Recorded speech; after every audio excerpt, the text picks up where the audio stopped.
Hello, guys. Good morning, afternoon, evening, whatever it is for you. Welcome to another Average Female Debater stream. Yes, I am back from debate bish mode. My sunglasses are off, and the sass is relatively moderate.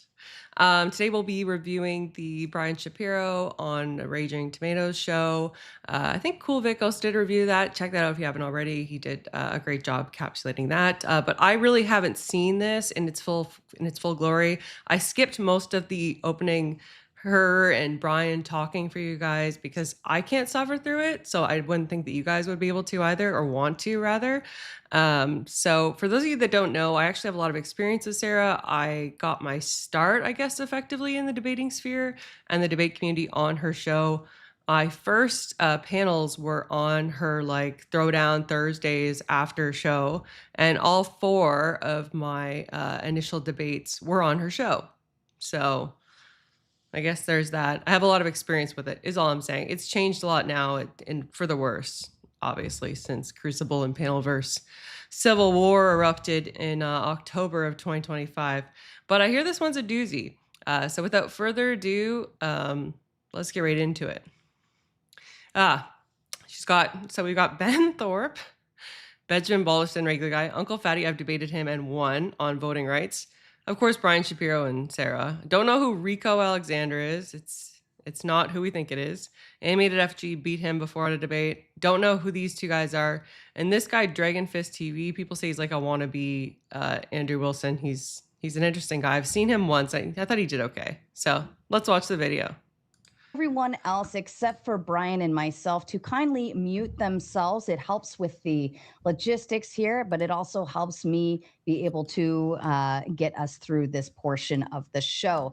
Now, what's going to happen is we're going to run in through a round robin Q&A session. That means we're going to go one at a time. This is meant to be respectful discourse. That means we're not going to be yelling at Brian. We're not going to be calling him names. We're not going to be screaming crazy stuff, yada, yada, yada. You got a few minutes to ask your question, have a little back and forth with Brian, and then you'll be able to move forward to, we'll be able to move forward to the next person in line. If everyone stays muted, I won't have to tuck anyone backstage. If you start being disrespectful, I will put you backstage. That's how we're going to operate this. I'm not afraid to put you backstage.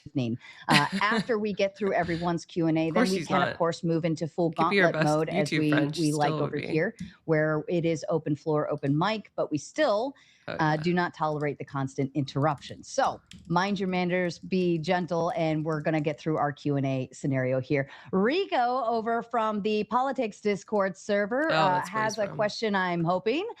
Rico, you're welcome to unmute yourself and go ahead and ask Brian your question, please. Hi, Rico. Hey, how you doing, Mr. Shapiro? What an honor. Hey, I like your show a lot. I watch it a lot. I'm in that server. And Sarah, you're doing a great job as well. I miss you. Thank you. Yeah. So, Mr. Shapiro, I heard you advocate for more government intervention in healthcare. In the United States, the problem is since the New Deal, the United States has made great strides in trying to balance. Did you say the new Beal? Public and private when it comes to our healthcare services. We have a hybrid healthcare system in this country. Medicaid for those who are too poor to afford it. Medicaid for those who are too poor to afford it. Medicare for those who are too elderly to work. Why does Brian stare at the camera like that? It's so creepy. And a robust and wonderful private health insurance system for those who can afford it, including people-provided health insurance through their jobs. Mr. Shapiro, I would argue that this hybrid healthcare system has created one of the best systems of care the world has ever known. That mixture of public and private monies has created an incentive structure that allows for things that no other country on earth can do. We provide the world of pharmaceuticals. I hear a lot of people talking about how great the European system is. You know why great the European system is? Because we pay for NATO, and because we pay for NATO, they get 30% off their GDP in order to pay for welfare programs, and they get their medications from us. We have the best pharmaceutical industry in the entire world. Our R&D industry alone creates some of the best drugs in the world. Our for-profit Land the plane. Hospitals are the envy of the world. Canadians come down here all the time because they get a 3-week wait list. If you break your arm, you got to wait for 3-4 weeks in order to get some sort of care. You go to an ER in the United States, boom, you're in a cast the same night. Small businesses can get in on the action as well. We have the most. I know, Nerdy Dirty Show, but like the problem is Brian has like this. He doesn't really listen to questions, and the more that you talk, the less he listens. So robust and profitable home healthcare industries in the world, and that is largely thanks to the conjunction of private and public monies. I'm Mr. sorry, I don't mean to Shapiro, interrupt. if you Yeah, believe, what was your question? I'm sure. sorry to This is like an opening statement in a debate. This is not a question. interrupt you, but Yeah, I guess where's the question Right, built into that, Rico? yeah. Yeah, it's coming here soon. Okay. Mr. Shapiro, if you believe that 50% of our Yes, mandatory Cameron, good budget to see you, by the way. in both the private and public structure isn't enough, Of course then at you what did. point do we take responsibility for a It's not national about ailing this. health? Personal choice is the problem, Mr. Shapiro, not government. Yeah. So first of all, it's not that I want more government. I guess you could say I don't want less. I wanted to at least keep the system that we had in place. That's not what Donald Trump has done. That's why I talk about, you know what I mean? The What big and system beautiful that bill was in place? So that's The shitty one that the Democrats built, and under a guy who was like basically wasn't Biden suspected to be senile at one point? that would be my first Isn't he point senile? that I would Am I wrong say. about that? The second Allegedly? point would be simple. We have a big problem in this country when almost half the country that's working can't afford health care. We got to do something about that. I'm not a lawmaker. Whose fault is that, considering that the U.S. has been under a largely Democratic rule for years now? I'm not a policymaker. That's for them to decide. What the I can tell you is Democrats, right now, perhaps? people can't afford their health care. Now, if you want to blame Republicans or Democrats for Oh, that, she did, fine, fair Cameron. game. You know, I just want a plan. Okay. I understand Obamacare is not perfect. I agree. But we need a legitimate replacement plan to look at and let Republicans, again, I'm going to say this. What's your great plan, Brian? Are you going to run for office? It's not going to happen, especially in this political climate. We timing. need Republicans and Democrats to come at the table and work together and compromise. They used to be able to do that.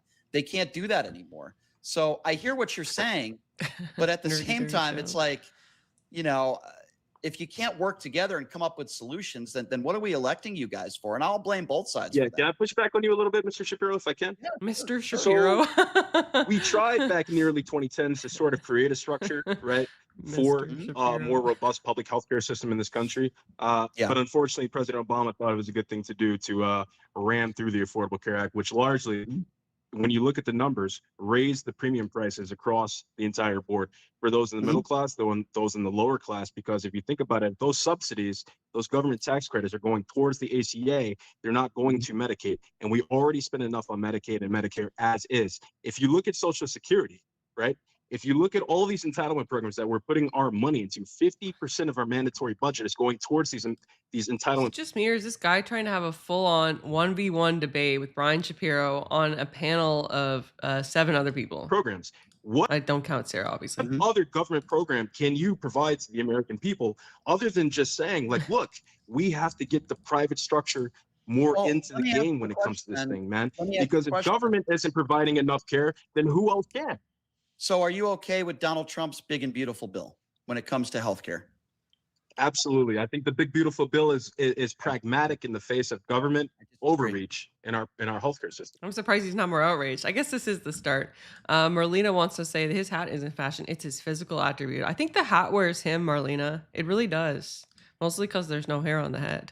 I disagree. I think taking 20 million Americans off of healthcare. By the way, not every one of those people is committing fraud. He was born in the well, no, it's not a talking point. I know people personally Bane impersonation that fail. are working, that are on Medicaid. Some people not making a lot of money, under $30,000 a year, that are literally on Medicaid, and they've lost their medical coverage because they're working. So this is not something where everyone is losing their Medicaid because they're committing fraud. There's always going to be a small percentage of people that are taking advantage of the system. But when you have half the people working in this country right now, those are real stats. You could look that up if you don't believe me. If you're working in this country right now, most of those people, not most of them, but a good portion of them are not even offered health care. And if they are, half of them can't afford it. So with all due respect, I would say that's the opposite of perfect. We can do better than that. And I'll blame both. But Mr. Shapiro, at that point, would you, but at that point, Mr. Shapiro, would you then Shapiro is killing me. Join my side and support reindustrialization of the American economy? Dirty, you so have that one? way we can raise wages relative to inflation. God. Burn it with fire. This K-shaped economy that we have. Thrift shop, so that way, if somebody goes to work in a factory for 40 hours a week, they're making enough money in order to afford health insurance coverage, no matter if they're on a public or private structure. No matter Here's what I would say to that, right? I am always open to new ideas. I would have to obviously look at a little more specifics Fake news into how that would work. I'm always open to suggestions and ideas. That's my biggest criticism with Trump when it comes to tariff. It's your biggest criticism for you because you're not open to anything. You're pushing zero limits. No, absolutely not. Here's why: $175 billion were stolen from the American consumer. Donald Trump said we were going to get tariff checks. Have you had a tariff check to your house? Did you receive a tariff check? I don't need a tariff check. You know what I need? I don't need a tariff check. You know what I need? I need Apple to stop sending our fabrication facilities to Taiwan.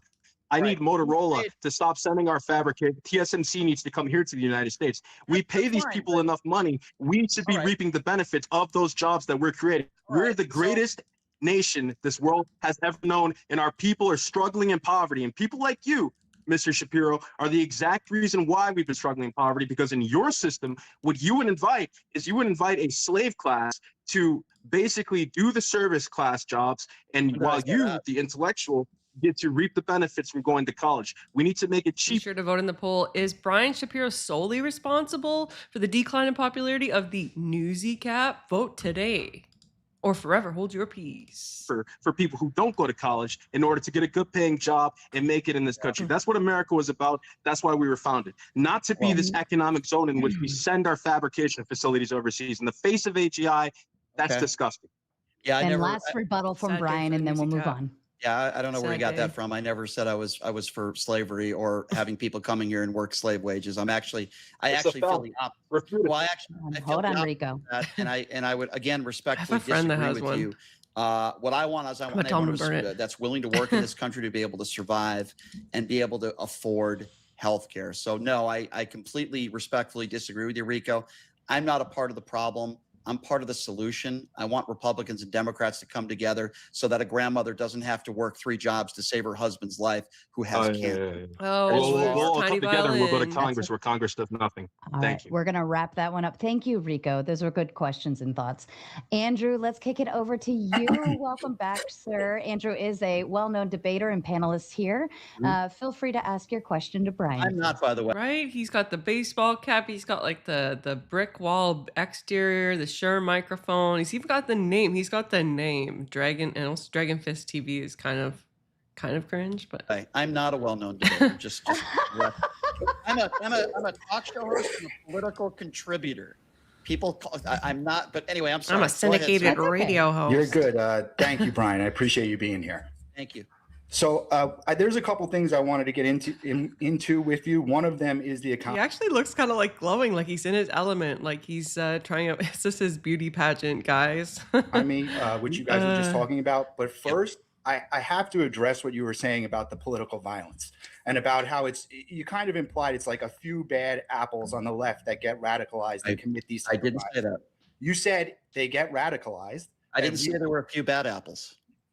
Right, I said you implied it, but you said that it's the radicalization of these people that causes them to do these crazy things. Devil in disguise and I said that the person I believe was radicalized when it came to Charlie Kirk, and I believe the person that was radicalized for the Trump assassination. I don't believe everybody that commits violent crimes has been radicalized. But I'm talking about these political violence situations that you brought up. You mentioned radicalization.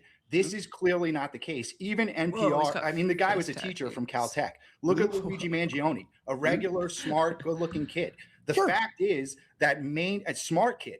The fact is that mainstream leftism is the radicalization. And actually, NPR read his manifesto on air, and you could hear them realize this in real time. You don't think that happens on the right? Just let me finish. That he only holds regular left-wing policies. That's all. That's his positions. Yeah. So to say that these are radicalized people isn't the case. And if you're familiar with the YouGov poll, that the most radicalized people in the United States and even Canada are the left. Came out right in this country, and an 18-year-old could just walk into a gun store and buy thousands of rounds of ammunition like that kid did at Uvalde. I think the age should go from 18 to 21. I never hear people talking about solutions. I wonder if he has the same opinions on voting. I don't think I've heard that before from him, that line of questioning being answered. You should have to re-register your gun. I think if you sell a gun illegally, it should be a mandatory 1-year prison sentence. Maybe you can blame Democrats for that also, because I think we need to be harder on crime. I believe that not just 18 to 21,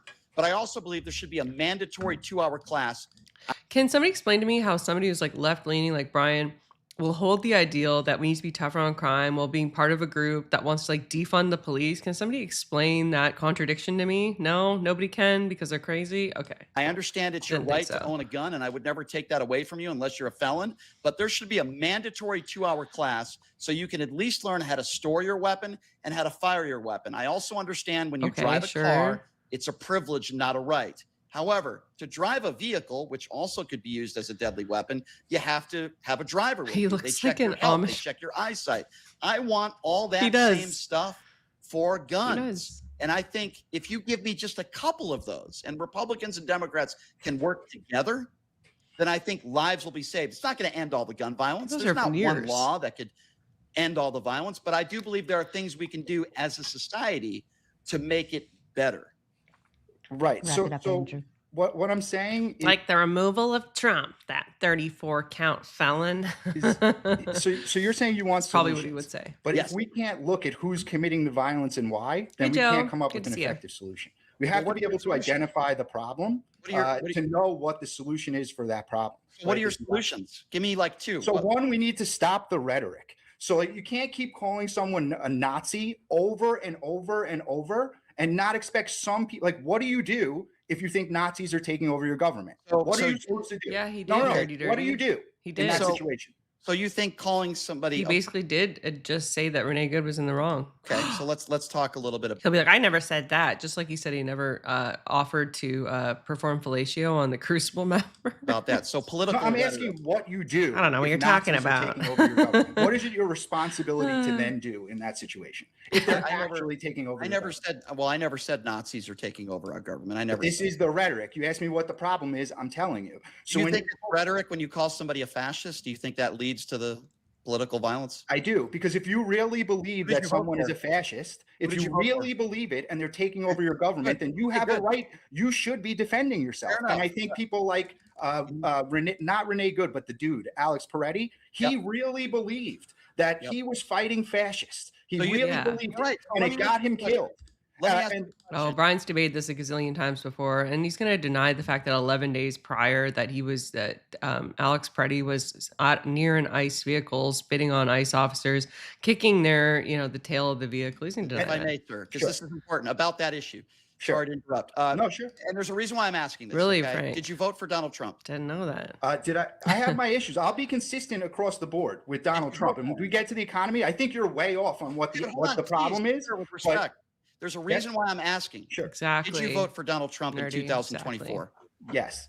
He called Kamala Harris a fascist a dozen times on the campaign trail. I mean, I've never heard that for him to say it a dozen times. So this is like Brian turns redder every time he gets agitated. He's even redder than Sarah. At this point, Brian has become the raging tomato. So you're saying you're saying that the left doesn't call Donald Trump a Nazi? You didn't hear Donald Trump call over and over?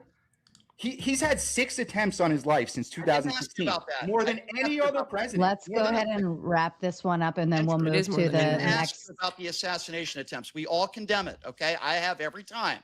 The point that I was trying to make is you're entitled to vote for who you want, but if you have a problem with which I agree with you, with dangerous political rhetoric, then you also have to have a problem with Donald Trump on the campaign trail multiple times calling Kamala a fascist. By the way, he called for hold on. He called for the execution several months ago of 6 elected Democrats. Good to see Are you okay with that political rhetoric? Because people said don't abide by unlawful orders, and then Donald Trump threatened to execute them. And right, Robert, he's crashing out. He's crashing out. Well, the idea of executing 6 elected officials, is that bad political rhetoric too? No, but however, I feel like you might, and I know you want to move on, so I'll just respond. I feel like you might be taking it out of context, because just like you called Riley Gaines a grifter who's been telling the same story over and over, you're still talking about the grab him by the whatever story. You're still talking about it, and you still got it wrong. What he said was, when you're famous, you can grab them by the P, which is true. What about, but hold on. True statement. Okay, but hold on. Still talking about it. So you're being Turbo, I don't want to think about Brian channeling Dean Withers. I don't want to know what Dean Withers and Brian Shapiro have in terms of a friendship. Hold gives on. me the We're going to let this. Brian give his rebuttal, and then we're going to move on, Andrew. He Thank you. called on the execution Yeah. and the hanging Yuck. of 6 elected Democrats. We're not talking about a comment of grabbing women by the vagina.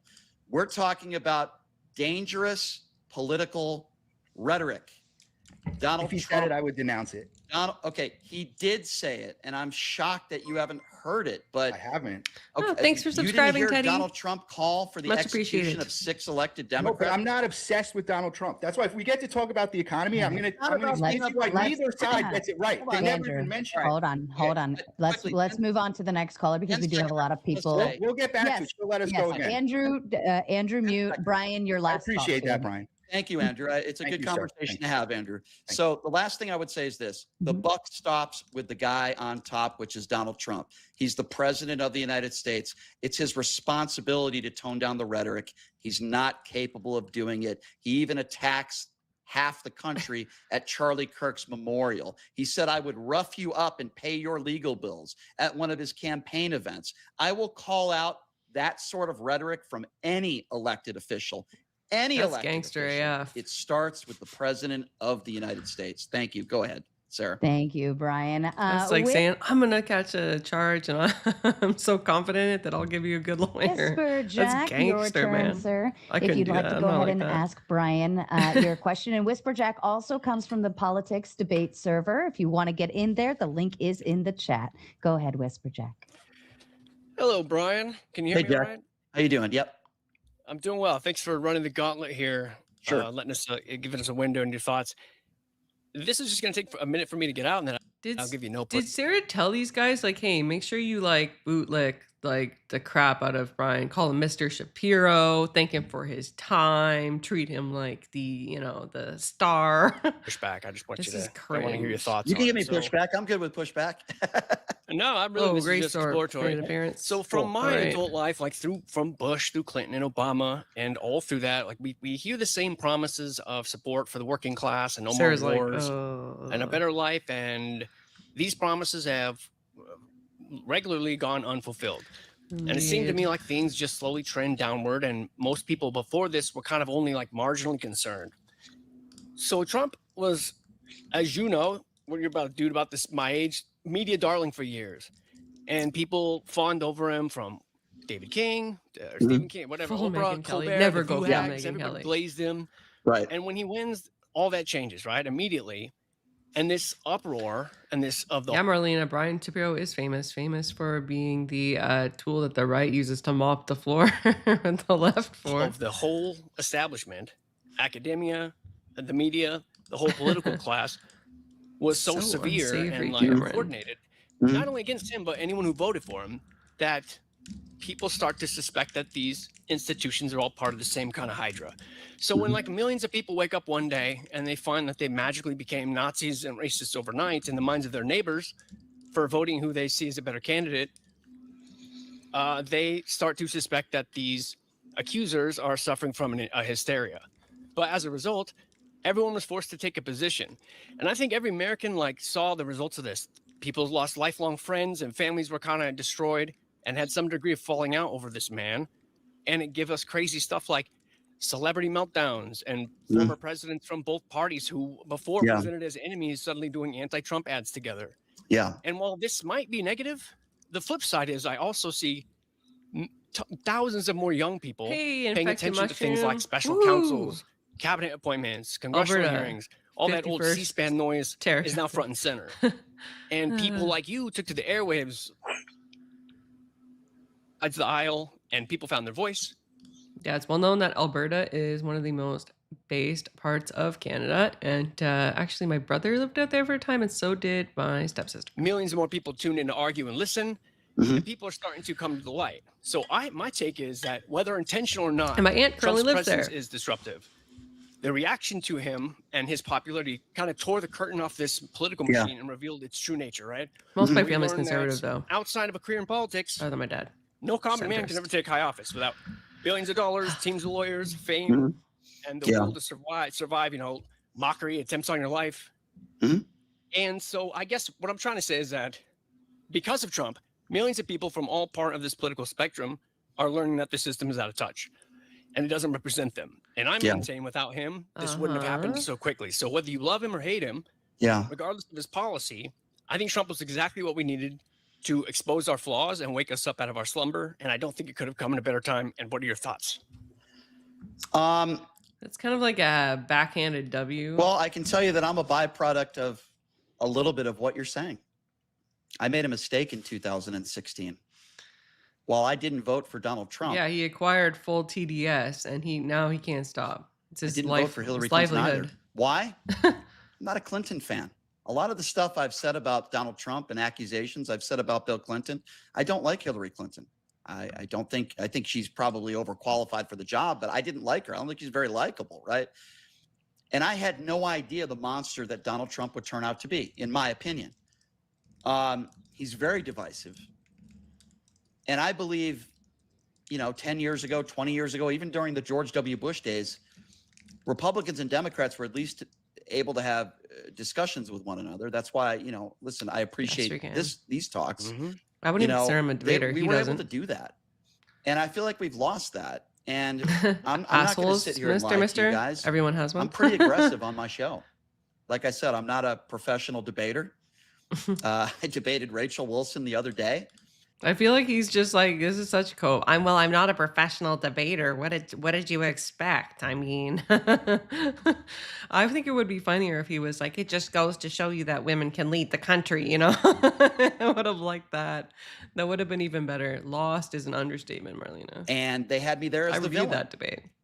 I've never debated anybody on feminism. I'm not even a feminist. I told them that.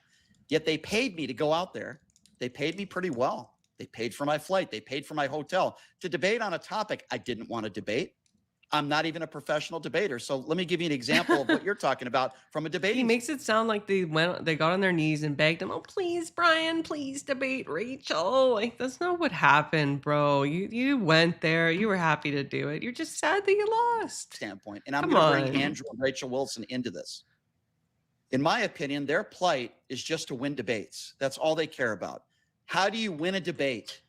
I don't believe they're serious, like some of you, I believe, are serious. This is every little bitch who's pissed off because they're not a good debater, or they can't win debates. Stop complaining and start practicing. And, the cope it doesn't look good. It just doesn't. It looks about pathetic. Coming up with solutions to solve problems in this country.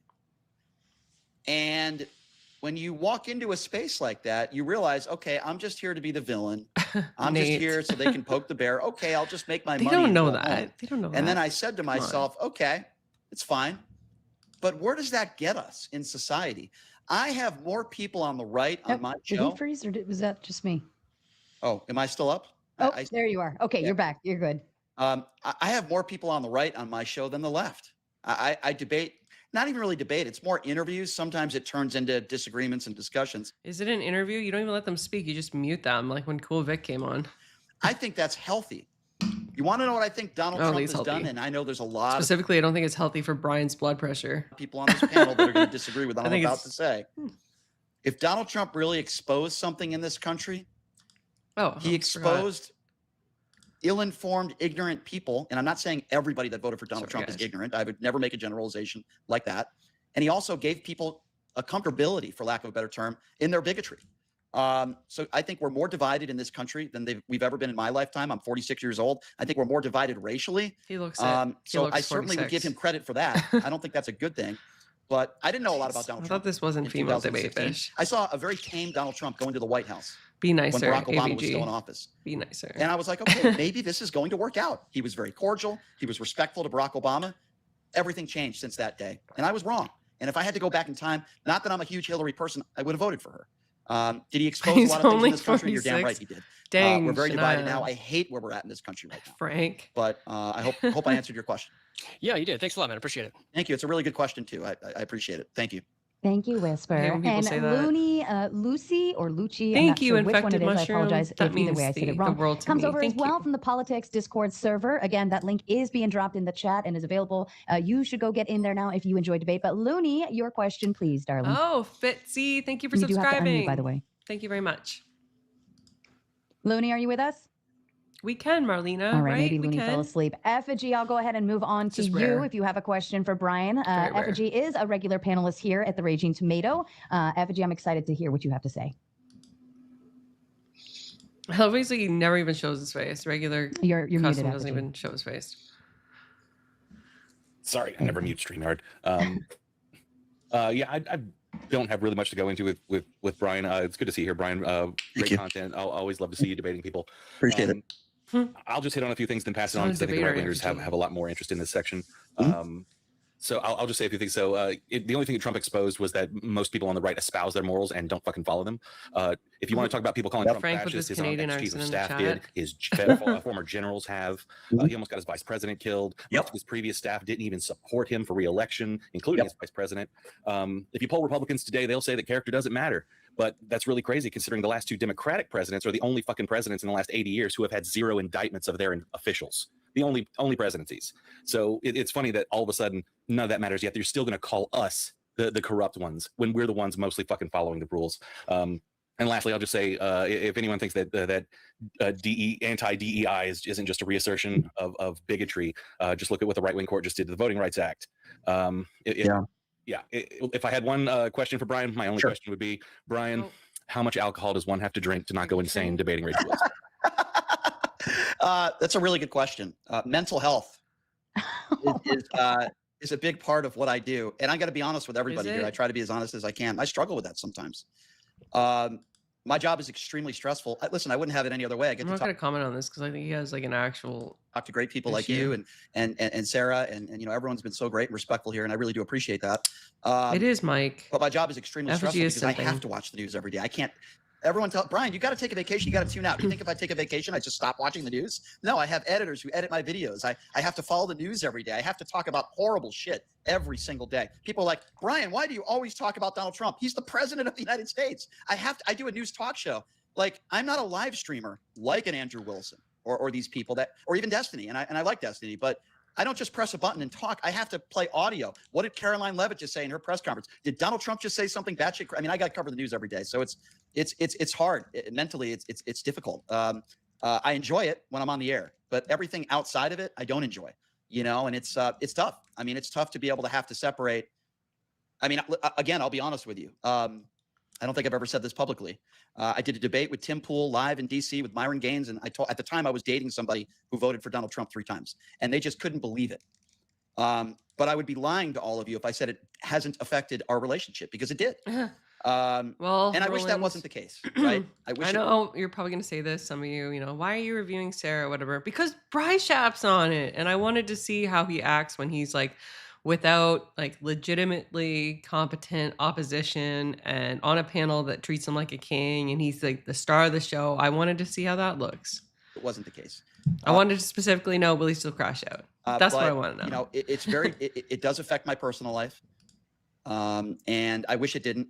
It's a stressful job. It's a difficult job. But if you spend all day on this thing called the cell phone, and if you're on Schneid, he's always name dropping Twitter all day, you're not going to have very good mental health, and you're going to turn into a lunatic. And quite frankly, sometimes I do turn into a lunatic. So it's good to get away from the politics. And it's why I'm talking about doing a weekly sports show, you know, what I already do with some friends of mine and getting that going to help with the mental health. Because it's a very difficult thing to do every single day because the news is so crazy every day, as all of you guys know, whether you agree or disagree.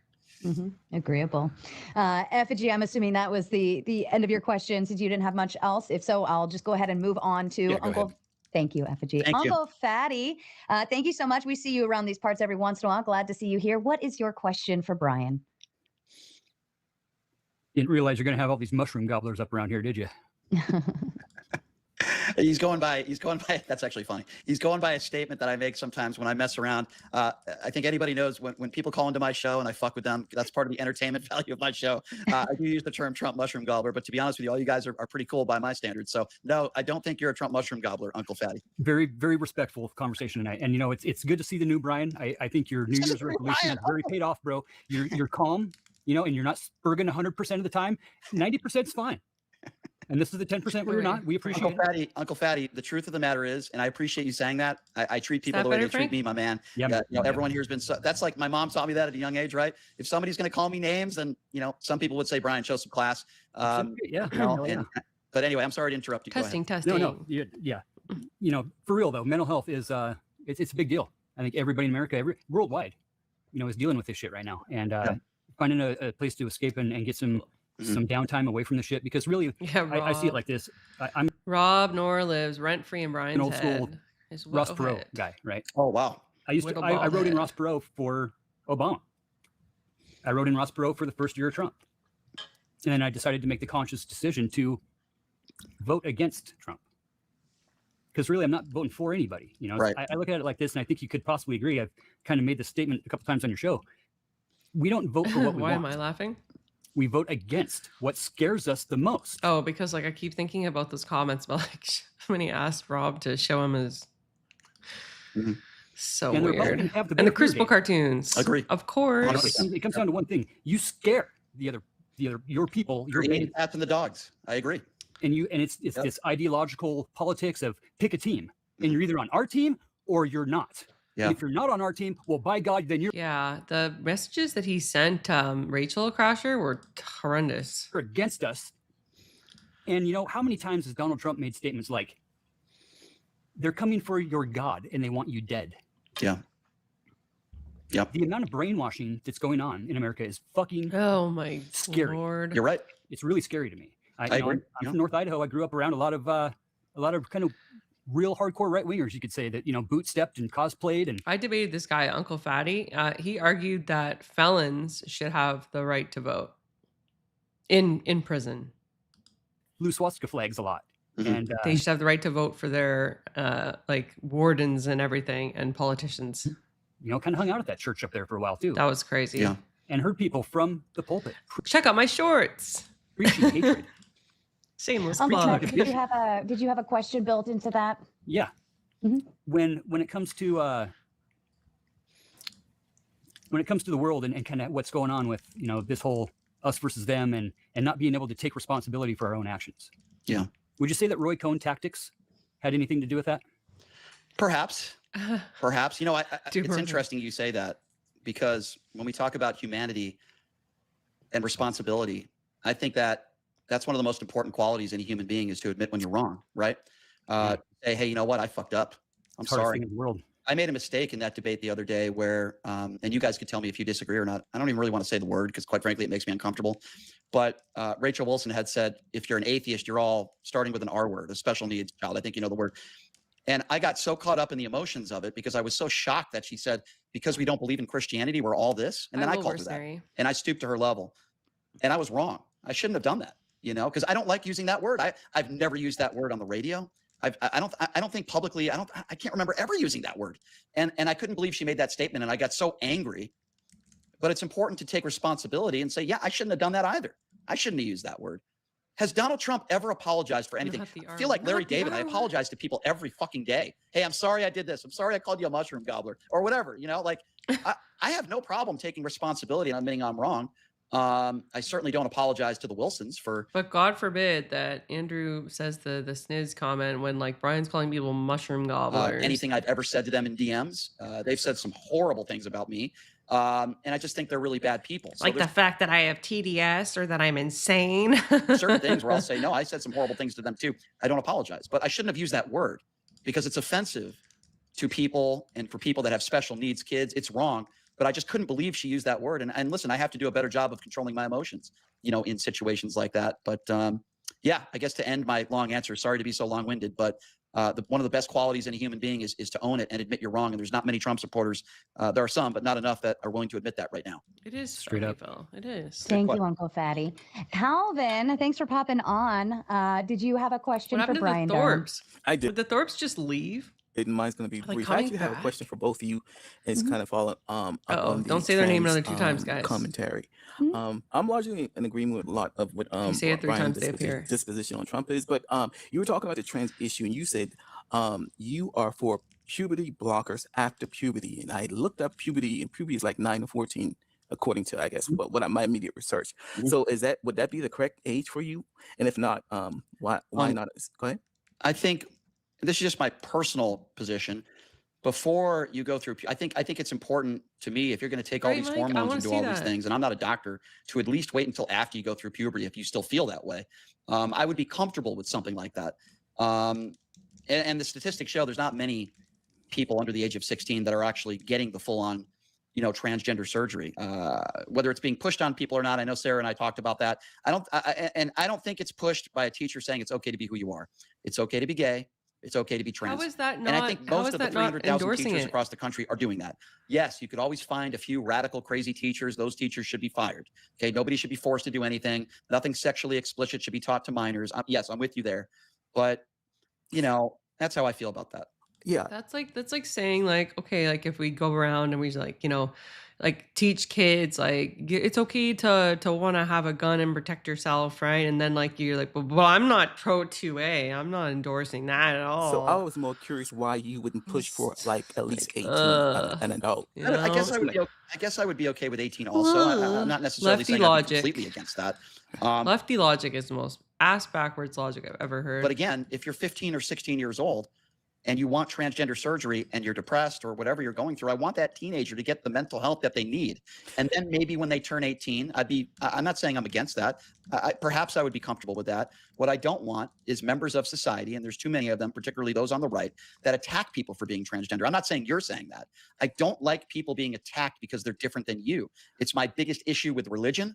And with this subject, whether you're transgender or gay, I don't care.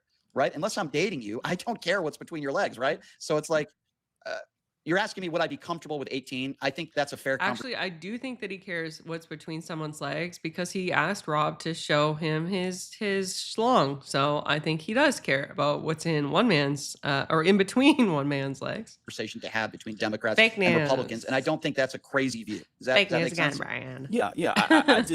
I consider that that's like a major decision, like being, changing your sex or whatever. And you definitely want that person to be most, experience or whatever. Most things, as far as society goes, a lot of things you do at 18, you can, get a tattoo, you can rent a car, do all these things. For you, I'll say mushroom. Because you are just for you, at least mature mind. So it seems like you would push for that. Such good support of the show. And obviously, I don't think it's good for people if they're 19 or 20 to just say, "Hey, I want transgender surgery." Right? It doesn't happen that fast, though. You have to talk to medical professionals about it, sure. But I wouldn't be completely opposed to the 18-year-old number. I don't think that's a crazy view, and I think that's fair. Okay. And then just a quick question for you, Miss Sarah. You stated that you considered trans people as bad for society because like they don't want to produce MPs on production, right? They don't want to produce what? You considered trans people as bad for society because they don't want to produce or they can't. Reproduce. They're not able to reproduce. I mean, that's one piece of it, right? Okay. That's the end of the bigger target, right? But you could run a drill of what is Sarah? Is Sarah a libertarian, guys? I think I need to start a new poll. What is these Sarah? Other things of why this other than a feminist. We know she's a feminist. And part of that stands in that mental illness, mental health issue, right? Brian even said a lot of them would like to. Also, just so we can end our last poll, the result of is Brian Shapiro solely to blame for the decline in popularity of the Newsy Cap is yes to a resounding 90%. Quelle surprise. Hey, system. Unalive themselves and have the mental illness issues or mental health. I say mental illness, but I don't want, it sounds bad when I say it that way, so I apologize. But I think that's the bigger crux. Like we're seeing mental health and issues coming from it, but instead of actually treating it in a way that like that is the problem, right? That's the thing that stems from it. I think I'm this, but I am actually that. And we're instead affirming like a delusion or a fantasy world in aspect, instead of saying, no, that's not what you are, right? You may feel one way, you may feel another way, but you are not this, right? My question actually has something differently. It had to do like, do you have that same feeling for people who are heterosexuals and who choose not to produce? Do you consider them as bad for society or as a negative to society for healthy, stable people who just choose not to have kids of their own? Do you also consider them as I think that's still part of a duty for all, male and female couples. Like what's the point of your society if you're not going to have a legacy, right? And be able to pass it down and continue society. I think that is a goal. Now, if you can't have children, I understand that, right? That's shit happens. But at the same time, I think we do have. I don't know. It seems kind of close. Oh Lord, I paused it again on a bad angle. Get clips now. I think like there's a lot of women that tan when you tan a lot.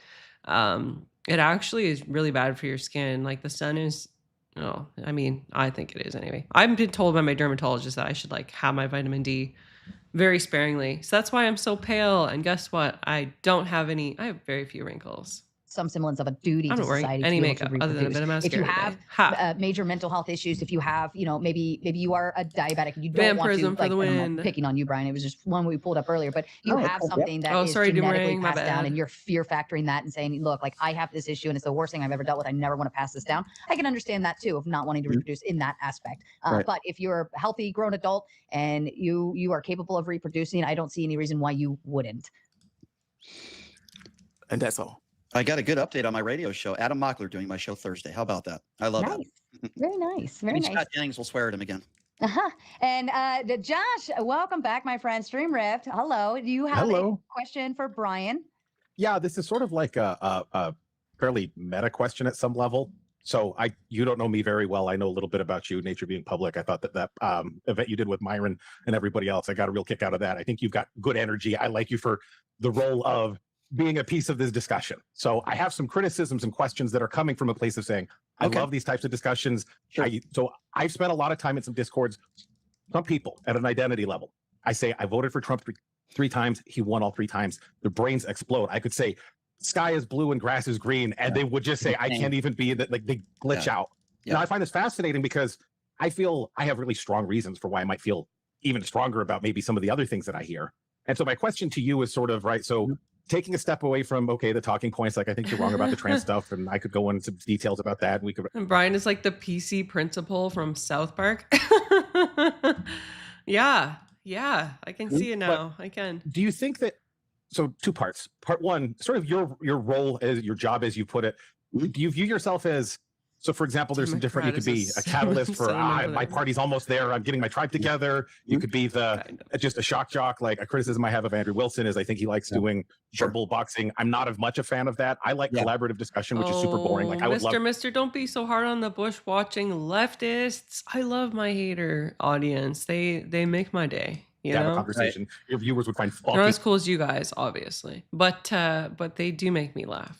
Boring to shit. I live for it and we can't have it. Right. So as a constitutional conservative, just a little bit about me, just some more content. I ran for public office. I got 20% of the vote in Republican primary with $1,500. I had $100,000. I built businesses from scratch. Like I'm a guy out there engaging day-to-day. People generally like me, but for some reason we live in these times where in these ecosystems like you're in, it seems like it's just, there's 2 tribes and Orange Man bad or good. And thoughts? Yeah.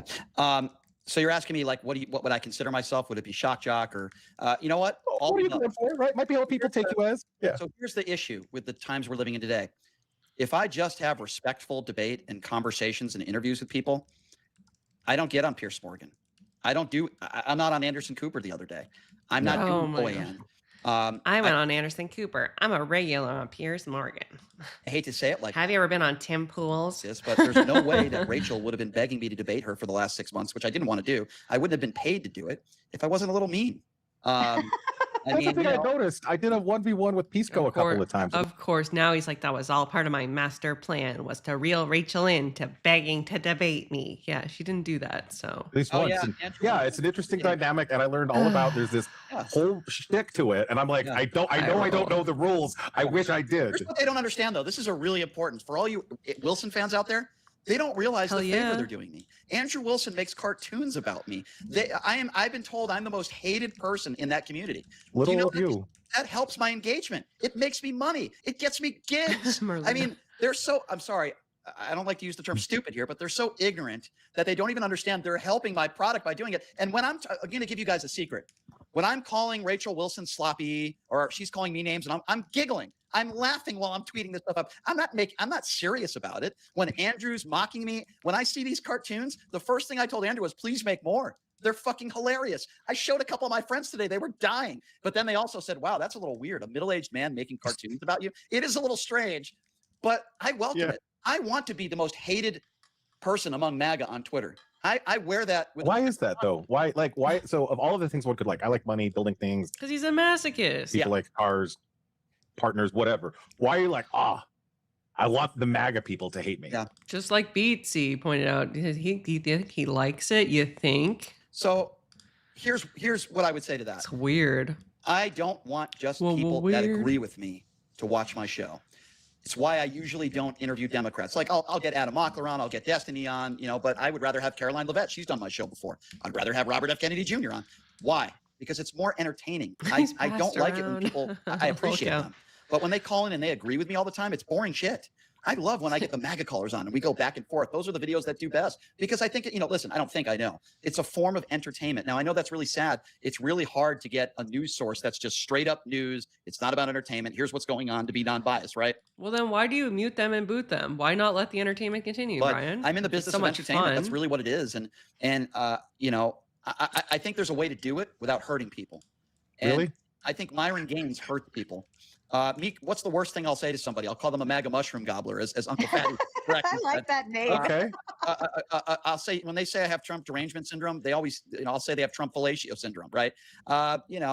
Since we're here, since I have you, and I appreciate this very much, by the way. But so Byron, so obviously he has certain views on certain things, and you seem to be like, not this guy.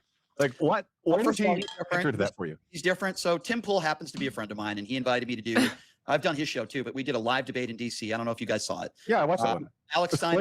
Yeah, it was funny, right? So I had a conversation with George Santos the night before. Oh, and George God. says, Brian. I need to do a timer. Like, how many names can you drop in 1 minute? I think Myron is a closet homosexual. By the way, nothing wrong with that. And he's like, I want you to tell him. By the way, there's nothing wrong with that. Why do you and then he was giving me reasons why. And Myron, and the reason why I brought that up is because Myron attacks homosexuals. He uses slurs and he attacks women. He thinks women are second class. Oh, it's his whole thing. It's like his whole thing with Rachel. He's like, oh, she can't say that, women shouldn't have, she's got 3 baby daddies or whatever, that he thinks that her having children with 3 different men she was married to is like a baby daddy or whatever. No, she doesn't have the right now to criticize women on any kind of sexual choice. Like it's just so dumb. Oh my gosh. Thank you so much for subscribing, Brian Tran. This is awesome. Thank you guys for the support. Please like and sub if you haven't already. If you just like to like for now and sub later, all good. I understand. There's a lot of people on YouTube, and you're more than welcome to review my content first. Thank you for joining me. Listen, completely different guy off the stage. Brian, I wasn't a fan. I mean, I went at him really hard. Right? No, it was great. The content was great. Yeah, he is like the new Craig, isn't he? SH, yeah. Craig's been out of the loop. I thought there was like a whole interpersonal thing that the Wilsons helped him with, and then he spazzed out. I don't think has anybody heard from Craig? FTFE? No. In my office, I had it in the background. I was laughing the whole time. Because I think he's two-faced and he's a phony. No, I didn't know that. We were actually, and I wanted to debate him again, and he doesn't want to do it. And because Myron only says things for money and clicks. Now, I'm going to be honest. Sometimes I say things for effect, but never have I ever shared an opinion on the air about anything without being genuine. I don't think Myron is anti-Semitic. He just says things to get clicks. I don't think Myron is racist. I mean, he called me a homophobic slur because I played college tennis and I was on a scholarship, and then I found out he was a college rower. And it's just like he says stupid stuff, and I don't have a lot of respect for Uncensored America, I'll be honest with you. And I don't care. They paid me. I'm not going to work with them again. Uncensored America is a whole lot cooler than Unfuck America. The reason why I'm not going to work with them again is because the only people that work with them are Myron Gaines and the Wilsons. I consider them bad people, not because they're Trump supporters, but because I just think they say things. That's exactly why you consider them to be bad people. The things they say about women, the dehumanization. Myron thinks that women. What do they say about women? It's a tough sell to say they go all the way to dehumanization on it. Well, I think that there's a different structure that you reject, and you want to label it a certain way, and that's fair. But I debated on here with Sarah about whether or not women should even vote. So you and I are going to disagree on something. Class citizens, how is it anything other than that? Well, we live in a kind. Andrew's never called women second-class citizens. He's never said that exclusively women shouldn't vote. Like he's just putting straw mans out there. What do you think is the way to run at that? Well, listen, when you take an entire half the country and say that they shouldn't vote, or half the country and say that they're second-class citizens. I know, Marlena. It's a horrific thing to say. It's a terrible point. Men have been disposable through history. Here's the difference. You ready for this? With my time seeing these people up close and personal, I don't believe Myron Gaines believes the stuff he says. I do believe the Wilsons do, because I believe Andrew Wilson is a misogynist piece of garbage. And I believe, again, all they care about is winning debates. He sells a $250 lesson on how to win a debate. Who cares who wins or loses a debate? That's a completely reasonable price, I might add. Okay. There's lots of coaches that put out just slop content for thousands of dollars a month. You get absolutely nothing. Andrew put together a very well outlined debate course with Brian from the Whatever podcast. I don't think it's a a grift. Debate. How about having good conversation, agree to disagree? Let's try to come up with solutions together, and we could be entertaining about it. I think most people would agree. Say what you want about me. I think my debates are pretty entertaining. They usually go viral. You're very funny. Well, and you have quick wit. No, like you're president. Funny looking. Here's my unfiltered criticism. If you were like, when you got to your most toxic, and maybe you're just doing the best you can, and it's a tough environment, that's fine, no shade. But just tone it down 30 to 70%. I'm an East Coast guy. I love the energy, right? Defend your point. Fuck those fucking fucks. Criticism, but then you can just drop it and be like, fucking those guys. But yeah. Every single person that was in the crowd that watched my debate was on the right, except my manager. She's a Democrat, and she was appalled. I felt so bad for her, but that's okay. The jokes write themselves. Hey, I flew in there with very little debate prep. You know why? Because didn't need it. There's no. First of all, it doesn't matter what statistics you bring up. They're always going to say they won and you lost. That's number one. Number two, I knew I was going there to be the villain. I knew I was getting paid. But here's my question, and maybe you could answer it. I think I know the answer. But why is somebody like Rachel Wilson not debating 40-year-old or 50-year-old professional women that are doctors and lawyers? Why is she debating me? Why is she debating a bunch of 20-year-old OnlyFans models and farm clipping that? Why? Why? For what it's worth, she's not. She's debated multiple women that have like really good qualifications. I mean, there's the one that I'm thinking of that happened recently is she dropped out of the debate really early on, RFH or whatever. I take a lot of similar arguments she had a higher education directly to LinkedIn, and I argue with college professors and all sorts of shit and attorneys, and I've argued the DEI talking points on my 6,500 plus network. Like, you're right. Why aren't they fighting there? I'm fighting there. You guys have all this. Yeah, if I could answer to that, Brian, and I wouldn't normally defend just anybody, but I can defend the claim. It's in the space, right? In this space, not everybody's willing to debate, especially online, live like this. More people, I mean, you have the college professors and stuff who do those, but they're very formal, structured debates. This arena that we're in, and most of us are trying to get out of it, but it's considered blood sport debates where most people are yelling and screaming and doing those things, and it scares away the professors. I don't mind yelling and screaming. Why would you debate me? I told them I'm not even a feminist. Because you don't mind the yelling and screaming. I told them, I said, why do you want me? Number one, I'm not a feminist. I have no expertise in this field. Yeah, of course I believe in equality and the bullshit that the Wilsons spew. Of course I disagree with it. But I told them before the debate, I'm like, why do you want to pay me to do this? I'm not even a feminist, right? It's just because I'm the villain and they want to own the lib and win a debate. And I just think that's a pathetic way of living. It's like you're on Twitter all day goading people to debate you. I'm doing a fucking show every day. I'm trying to cover the news of the day. This is not what I do, right? So I'm always going to be transparent, right? It's like the live golfers who said, "Oh, I'm not doing this for." I'm pretty sure he is, Marlene. Money. I'm doing this to grow the game of golf. Bullshit. The only reason why I went out there was because I wanted to make money. Okay? They paid me. I went. I came back. I was the #1 trending story on Twitter because of a tweet I put out. I did see that. It is what it is, man. I laugh at it. I thought it was funny, and I think it's still funny that they're still tweeting at me. It is what it is. I think that's fair. And I wanted to give one last question to Mr. Balderson. If Brian, I know you had kind of gave a thought out. Okay, fair enough. Yep. Mr. Balderson, my official, unofficial co-host, my right-hand man, genuine and very sweet. Your question, please. Yeah, it's good meeting you, Brian. Hey,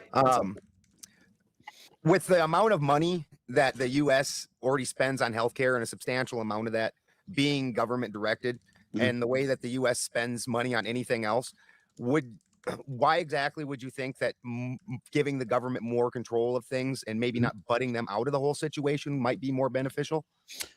Well, I give the example this way. When people lose their health care and they get sick, they go to the hospital. When they go to the hospital needs to help them. They can't turn Benjamin Balderson got a new mic, so at least there's that. Them away if they're in dire need and they need help. I hear a lot of people on the right make the argument about immigration and illegals and healthcare. Obviously, if you're illegal in this country and you're dying and you go to emergency room, I think that it was like, I think he right when it was proposed, the whole boxing session, it was pretty much declined because of some kind of like location or issue or flight. I forget what it was. Take care of you as well, but I'm in the and this is, I guess, the one way I'll agree with Robert F. Kennedy Jr. 2/3 of this country have comorbidities. We're a very unhealthy country. We need to take care of ourselves, and you need proper health care to do that. I think if we're a healthier nation, then the government doesn't need to be as involved. So I think it's a two-way street on that one. I just personally believe that if you're somebody making 30 or 40, Menace is talking about the Warren debacle. It was funny seeing Brian seething over Warren's video titles. Such a soft little leprechaun. I think you want to avoid the rainbow where Brian's at the bottom of. Just saying. Just approach with extreme caution. Just stay far away. Don't go near that rainbow. $1,000 a year or 50 or 100. Thank me later. That in one of the richest countries in the world, you should be able to afford healthcare. It should be affordable for you and your family. I don't want to live in a country where people can't afford to get physicals, where people can't afford to go to the dentist, where people can't afford for basic healthcare. So I guess I'm kind of in the middle with you on that one. I don't want too much government involvement. So the ACA made the rates go up by like 3 to 4x. Betsy says, Andrew said, let's do it for $50K for charity because he's too old to be fighting, and Brian declined. Because he couldn't, he was never going to do it. And it didn't really help there. I mean, Bitch. generally, that seems to be the trend. Sorry. That's true. They don't ever really fix a problem. They make it vastly worse. This is an average female debate, Bish. This is average female debater. This is the regular show. Unaffordable healthcare, not the sass even without show. the ACA, was still the government. We could have small town doctors if the government wasn't sticking their nose in it. And those small town doctors, you go in and you don't have a lot of money. That doctor doesn't charge you a lot of money because they're a small town doctor. So Benjamin, I'm with you. Like if people come up with real solutions that can help people and people can afford their healthcare and they can get the help that they need, I'm open to it. Ben, my biggest criticism is that there are no solutions, right? I don't hear anything from the right. I don't hear solutions. People can complain about Obamacare until the cows come home. We've talked about that. But why are you asking? So, like, for example, right before the hold ACA, on, stream. It's just Ben's turn. Thank you. Concepts of solutions. Brian and Ben. It's Brian and Ben. That's funny. And would you also agree that these comorbidities that you speak of are typically lifestyle diseases? I think there's a problem. I think you can make the case for that. Absolutely. You know, listen, I played sports in college. I played 2 sports at Division I level. I used to have a 6-pack. I don't eat very well. I don't eat well. Ew, why did he make us think about that? Ugh. I don't exercise as much as I used to. Peach Sometimes fuzz life catches covered up to you. There has to be a level of personal responsibility. I certainly agree with that. Some of the foods that are out there are just so bad for you, but what do? You can't stop people from drinking soda. You can't stop people from going to McDonald's. So I'm not sure what we can do to fix that problem. Would you say that outlawing, though, having the government regulate the foods that are out there in the grocery stores as opposed to the government regulating healthcare that was a lot, and the problems that are derived from lifestyle diseases would probably stem it off at the head? I think 2 things can be right. I think we can do both at the same time. I think we could put foods out there that are healthier. Robert F. Kennedy Jr. talked a lot of game. What the hell has he done in 18 months? He hasn't done he's batshit crazy. I mean, I like what he was saying about food. That's all entirely true. Our food is atrocious in this country. Should we be shocked that the guy that pulls over to the side of the road to cut off the penis of a dead animal is somebody who is not a serious person? That did happen, by the way. Where is that allegation not a serious from? person that's going to help us. He's mentally deranged himself. But anyway, to answer your question, I think we can do both. I think you bring up good points. It absolutely is lifestyles. People are on their phones all day. They're watching TV all day. They're sitting on their couches all day. I'm the idiot who has to do show prep every day. I got to do some tonight after this debate. Yeah, so it's like, life gets to you sometimes. There are some. I think we got to do a fact check, guys.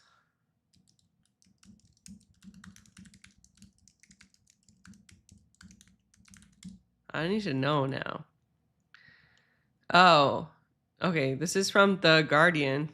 Prepare for health secretary in a diary entry said his kids were in the car as he cut off a raccoon's in 2001 to study them later. He claimed he took the body part so he could study it. Kennedy has stated he has been picking up roadkill his whole life and maintains a freezer full of animal specimens. At the time he recorded the event in his journal, he noted he was reflecting on the weird behavior of some of his own family members. Oh, wow, it gets weirder. This report is one of the several unusual animal-related stories involving Kennedy that have surfaced. 1, the Central Park bear. In 2024, Kennedy admitted to dumping a unalived bear cub in Manhattan's Central Park in 2014 and staging it with a bicycle to make it look like a bike accident. 2, the beached whale. His daughter, Kit Kennedy, recounted a 1994 incident where he used a chainsaw to remove the of a washed up whale and strapped it to the family minivan for a 5-hour drive. And Kennedy has reportedly used a blender to grind up mice and baby chickens to, feed his hawks. This is all from The Guardian, April 16th, 2026. Okay. People that have choices and maybe they're not as busy. And so he's RKK. But certainly we could be eating healthier. I think that, again, the problem is the economy too. If you don't have a lot of money, you're probably going to get fast food, even though fast food isn't cheap. I spent like $14 or $15 on a Taco Bell meal the other day. When I was in high school, it was like $3. But I think it's a financial thing too. If you have the means, you can get healthy food delivered to you. Obviously, you hope that you're married and maybe your wife. Oh, did I miss? Oh yeah, I think we're already disturbed enough, World Radio. I think we're good. It's a great after cook, the but Kennedy but stories. Yeah, that happened for me. It works out. Well, This is why. This is why I'm a many-time grandpa, but I still. Yeah, likes taxidermy. Yeah, but I think both can be correct, right? We could have government help people that are in need, but let's do some more things to make sure people are living healthier lives. I give Michelle Obama a lot of credit for that with the healthy meals, and she was a big part of that. I'm not sure what Melania Trump has done other than write her book and become a movie star. I appreciate anybody that's willing to work hard to try to make us healthier. And then you have a lot of people on the right that are saying, you can't take our rights away. You remember how angry Republicans were when Michelle Obama was telling us about healthy foods for our kids? And now all of a sudden, Robert F. Kennedy Jr. talks about it and Republicans are okay with it. So I think there's some hypocrisy there too. Oh, definitely hypocrisy in the partisan politics world all around. For sure. That's their big, that's like their team sport. For sure. All around. I appreciate it. Thank you. Thank you. Good ideas. I like it. A lot of people don't get enough fats and proteins, like healthy fats. Like this morning, I made an open face on Weight Watchers bread. That's my hack to lower the calories. Weight Watchers bread, light cream cheese, shallots, coho, smoked salmon, capers, fennel, cucumbers, tomato, and a bit of butter lettuce. And I seasoned it with salt and pepper. It was chef's kiss. Delicious. Love that. Tom said mid-2025, Riley Gaines spoke out publicly about mishandling of the Epstein files by Trump. She spoke against Trump on the Jesus AI image. So there's that. Did you have any thoughts on that, Brian? So she spoke very briefly on a quick 1-minute video she did on the Jesus thing. Here's the point that I'm making. One of the largest causes of children losing their lives in this country is gun violence. I spoke about it earlier. I don't hear her talking about that. She did make some statements about the Epstein files, but how many statements has she made about that?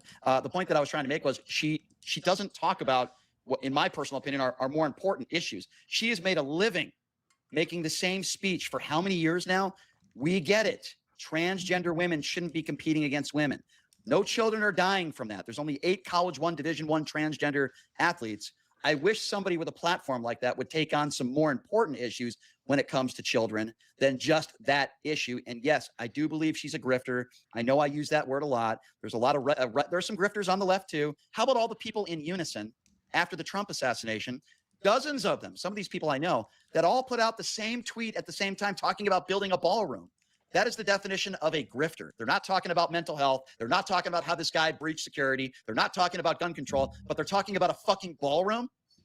These are not serious people. And I don't want to hear Riley Gaines talk about foreign policy. I just don't think she knows what she's talking about. Wow. For someone who's like a huge supporter of women in power and stuff, when women speak out, he sure gets his knickers in a knot. But Riley, you don't like transgenders.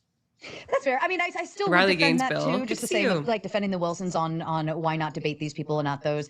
Like for Riley Gaines, if it's your niche to talk about just the transgender issues, if that's your campaign, I wouldn't find it to be an obligation for them to talk about other issues too, right? If I'm the best mechanic on Porsche vehicles, right, you wouldn't want me to come in and work on your Honda, right?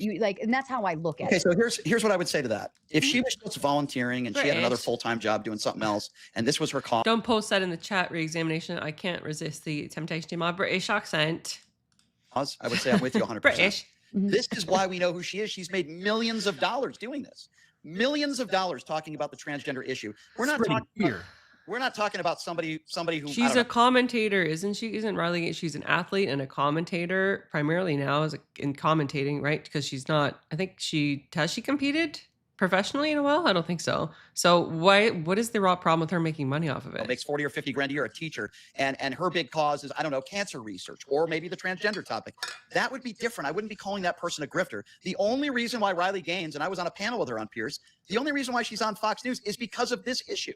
And she's still echoing the same issue over and over and over again. She's very friendly with Donald Trump, but yet she still supports the guy that's a liable sexual abuser. She still supports the guy that has had 25 women that have accused him of rape or sexual assault, including his ex-wife, in court documents under oath.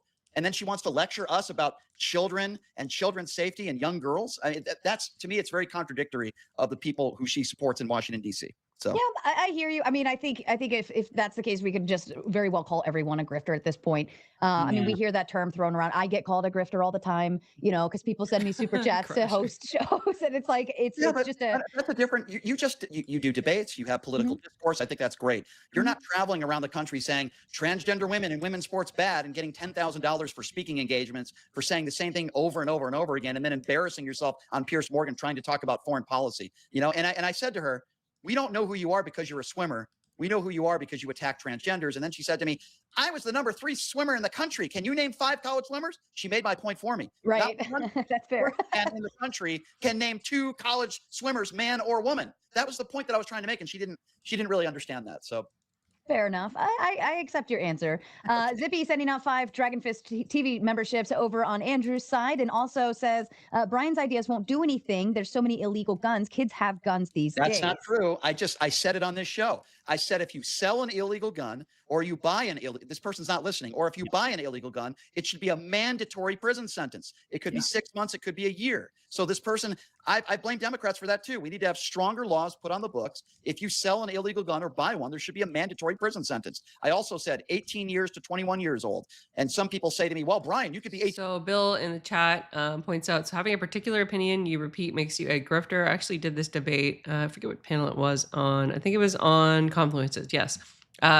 No, it's just if you have an opinion that Brian doesn't like, that makes you a grifter. That's what all the left influencers have when they say like, okay, gripes with like, oh, this person, you know, they're a grifter or whatever. It's just like, you just don't like what they're saying. There's a whole bunch of grifters on the left, like Destiny, right? Like Vosh, and they'll be like completely just eating out of the Hassan Piker, right? They're just eating out of the palm of their hands, but they're not a grifter. 18 and serve. Yeah, because they're trained how to use the weapons. Are you guys comfortable with an 18-year-old who's never shot a weapon before buying thousands of rounds of ammunition at an AR-15? I'm not. And I think you should have to re-register your gun just like a car. We should have to check your health, your eyesight, all that stuff. There's so many different red flag laws. I think we need to do something and ramp those up. So it's not just one idea that I have. I have 5. It doesn't mean you have to agree with me. But, you know, if you sell or buy an illegal gun, I think we all should agree, Republican or Democrat. Let's give them a mandatory prison sentence. And I guarantee you, that number will go down. I guarantee it'll go down. It's not going to fix everything, but isn't this about saving lives? That's no such thing as an illegal gun. Yeah, there actually is. There is actually. There are certain machine guns that you can't purchase in this country. You can't have live grenades, right? You can't. There's certain weapons that are illegal. We've got progress we need to work on. I'm agreeing. Kids don't have those guns though. I mean, there's not. And they shouldn't have grenades either. I'll give you that. Kids should not have grenades. Well, 18-year-olds are allowed to walk into stores with assault weapons, and that's incredible. God bless America. I think we need to, listen. There's 5 or 6 different things I've mentioned, right? Oh my God! Well, then everybody like, what did the dinosaurs own the land? 1 or 2 of those. Here's the problem. Or maybe it's God. Dun dun dun. No. You have Republicans. That would be pretty basic. That wear AR-15 pins 2 days after a school shooting. Those are despicable human beings. And by the way, George they can't Santos, define it. Is one of system. I know you want them to define a NAW. They can't. They can't. Them, and he admitted that was wrong. When you have people that have no, and we talked about empathy, you're going to bring an AR-15 pin with you to the House chambers days after kids are decapitated. You have a group of people that just don't care. It doesn't matter. It's thoughts and prayers, thoughts and prayers, thoughts and prayers with no solutions. You have Ted Cruz after the not Parkland. It was the not Sandy Hook. The one in Texas. I'm sorry, forgetting the school shooting. Uvalde?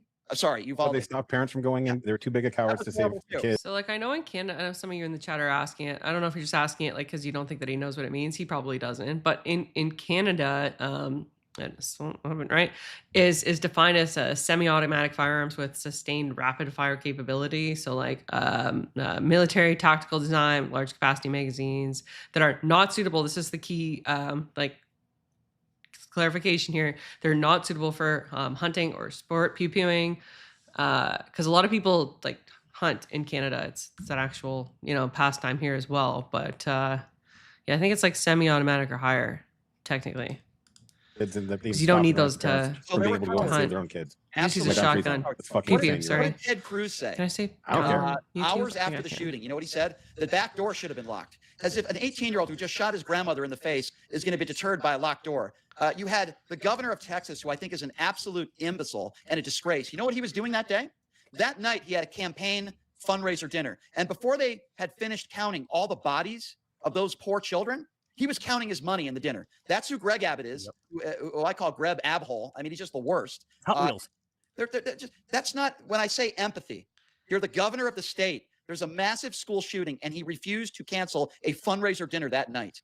That is not only a lack of leadership, it makes you, in my opinion, a disgusting human being. So we need to have better people representing us. Considering that the majority of school pew-pewers are left-leaning radicals, should we just like basically force anybody who is a leftist to undergo therapy or conversion therapy from their political ideals? Because it's a risk just to be a leftist, if you ask me, that do have empathy, over than having a pew-pew. That care. Food for thought. If you care about the unborn and you're anti-abortion, great. Let's also care about after the child is born. And I think Republicans are hypocrites when it comes to that. All right. Zippy asks over on Andrew's side, will Brian cry again? So far, I haven't seen any tears fall. I think won't be doing that, are we not, man? You're doing great, but also we're fond of that. Oh, sure. I'll never tell if I have any. Oh, sorry. Did you mute? Sorry. This is what I was talking about when I talk about empathy. And all you guys, I'm interested in your opinion on this. At the end of the debate, I don't have a license. I brought up and I tried to humanize a story, and I said, Rachel, it's a horrible story, and I feel for her, and I still do, that she lost her 10-year-old son in a car accident. It's a horrible story. I didn't bring it up to antagonize her. I didn't bring it up to make fun of her. I would never do that. And I tried to humanize it and say, listen, I was in a car accident when I was 12. I lost my grandmother. It's the reason why my sister died at such a young age. Okay, that's and the horrible. only reason why why I would you brought bring this that up up? is to say, sadly, we have. What's the relevance? That's horrible. But I'm trying to throw her an olive branch, and I'm saying life is really short. We don't have any guarantees in life. And my point was, I don't want to tell other people what to do, whether you're a man or a woman. If you want to become a radio host, become a radio host. If you want to be the president, go for it. Doctor, that's all I was saying. But not if you're Donald Trump or a 34-count felon. The despicable people that are some of her fans were attacking me, making it sound like I was bringing up the loss of her son to somehow mock her. When you go back and you watch, why would you even bring it up, Brian? That I was emotional, and it was real emotion. And when I talk about the loss of my sister, when I talk about the loss of my grandmother, it brings emotion. Why? Because I miss them and I think about them every day. I would imagine just like Rachel thinks about her son every day. And I was trying to have a moment with her. And this is what, a humanizing empathy moment. Did she say anything about the loss of members of my family? Anything at all? No, of course not. She just took the opportunity to attack me. And her friends took the opportunity to attack me. So the person who just said, is Brian crying? That's what I'm talking about. That's a Rachel Wilson fan or an Andrew Wilson fan that struggles with empathy. I don't wish death upon anybody or loss of life. And I was just trying to humanize and having a moment with her where I was hoping she would say, I'm sorry you went through that too, Brian. So why did you think bringing up her dead kid was not mean? For the point that I just said. I'll put it this way. I'll put it this way. Instead of just asking the question, I'll put it this way. I can't believe I'm defending this, but I have to. So here's how I look at it. If I had something that happened to me and my family that was traumatizing and drastic, right? The last thing I want is for some total stranger to be bringing that up in any type of conversation, right? You don't know me. Yeah, it's indefensible, guys. So you don't know my family. You don't know my child. You know nothing about that moment, right? And this is not a shot at you, Brian. I understand your emotional pull to it. All right, these are the results of the poll. What is Raging Potatoes' political affiliation? I spelled affiliation wrong. Oh my gosh, it's gonna haunt me for the rest of my life. All right, Democrat 47%, Independent quotes emphasize 36%, Libertarian 15%, Republican 2%. All right.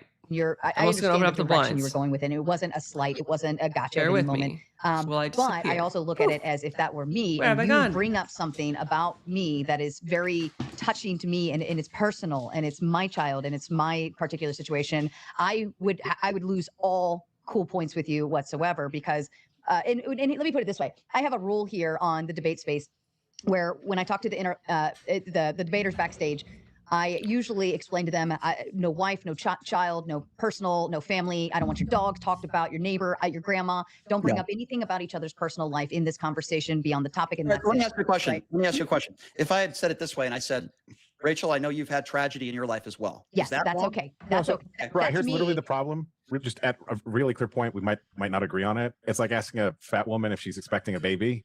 I would never talk about someone's dead kid. Full stop fucking period. Now I have a daughter who had hold up. I had a daughter who had 4 brain surgeries by age 2. Doctor wasn't sure she'd live till 3. She's 11 now. What I'm telling you is, and I'm saying this, just you got thick skin. You're too fucking stupid to understand how deep that's cutting. How do you contribute to my site? I'm almost monetized, William. The best way that you can contribute to my site right now is by subscribing, and I'll get to 500, and then you can send in super chats. That would be amazing. Good to see you, Willie. Wally. Sorry. Yes. I was like reading in between the lines. Good to see you, Wicked Wally. Thanks for coming. Thanks for supporting the show. It. Just advice from someone. If you're really trying to be empathetic. It was like William Raptor and then Wicked Wally. I don't know. Don't talk about dead kids. Don't talk about sick kids. It just brings up a whole lot of feelings that aren't nice. There's no nice way to do it. Maybe I'm a little bit more open in my life than most people.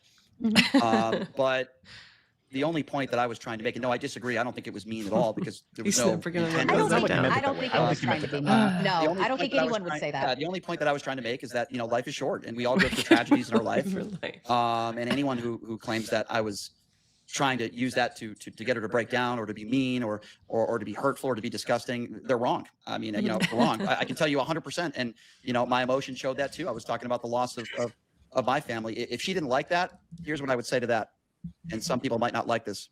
Tough shit, because she brought up my dead sister.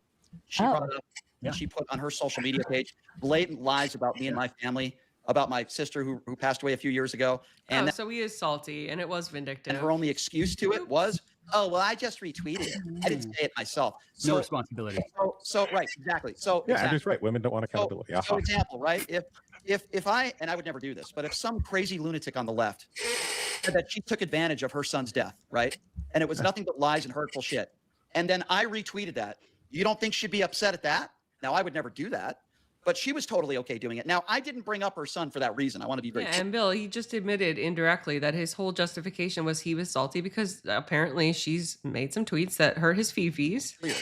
I brought it up to try to humanize the situation. But I think it's also an issue of credibility. When you look at the statements that they make about people every day and what they say about people every day, I just think they have zero credibility to complain about anything, quite frankly. But full disclosure, since we're talking about this, I offered to shake their hands and be cordial with them before when we were in the green room. They refused. After we were supposed to be all having a dinner with some of the people who went to the event, guess who didn't want me there? And guess who said he wasn't going to be there if I was there? Andrew Wilson, because he's a big fucking crybaby. I'm willing to be professional, even though I might think you're a horrible person. I would have been professional. I was willing to do that. So again, I'm going in a circle here, but I just think they're both awful. Beta clip. Can I? So I think the issue that we have from the other side is it seems like an emotional manipulation. Like the entire night, you're saying like, oh, this side lacks empathy. This side, they're all despicable people. It seems like as soon as they don't agree with you, you cast them as despicable people. No, the reason you're doing it all night, Andrew. It's like when you walk into a room and you say, "Hey, asshole," and the first guy that turns around and goes, "What?" He's usually the biggest asshole, right? Well, hold on. Let Andrew have his back and forth with Brian. So it seems to almost be a tactic that's Uncle Fatty. What the heck was that? Completely based in hypocrisy. Even when you brought up Trump and Biden before, I was laughing to myself because how you could say Trump is such a bad person and like you wish Biden did more when you could just look at their kids. Like you don't know any of these people. You hear what they say on the news and out of context. You never met them. You don't talk to them. You don't know. But you claim so many people despicable and the other side has good intentions. Why is Joe Biden despicable? Okay, so I'm just saying if we look at the kids that they were, let me answer. You can look at a reflection of the person in the kids that they raised, right? All Trump's kids, Trump never had a drink. He doesn't smoke. None of his kids do. They don't curse. They're all dressed very nice. You look at Biden's kids, literally smoking crack with a gun to a hooker's head. And you're up here saying that this is literally taking pictures of it. Brian's like, how did he get that footage of me? No, I'm just kidding. I'm just kidding. And you're supporting it. Not despicable, not a word. Rob Reiner, by your standards, Rob Reiner's kid murdered him. Sorry, guys, I'm sassy. All you do is what about it? I try not to be sassy, but I am. I should have just put on the sunglasses and done an average female debate bitch stream. Hold on, let's go one at a time so we can have the conversation. By your standard, we should judge people based on their kids. I'm giving you a specific. Hold on. That's what you just said. Hold on, Patty. Rob Reiner's son killed him. So does that make Rob Reiner a bad guy by your standard? It depends on what the reasons were. I don't know. I don't want to make it. Okay, it depends on what the reasons were. Let's go with that. People for different reasons. Okay, Andrew, I hear you. It depends on the reasons. Okay, let's go with that. So do you think because Hunter Biden was addicted to drugs? Doomerang says if he takes the hat off, he reverts to his mushroom form. That makes Joe Biden a bad guy? Well, he also. That was good. Do you know about his daughter's journal? Yes, I do, but please answer my question first, and then we'll talk about it. So that's why I said it's one. So this is a straw man because I said this is one. Yes, it is because this is not the only metric. All right, you can get a clear.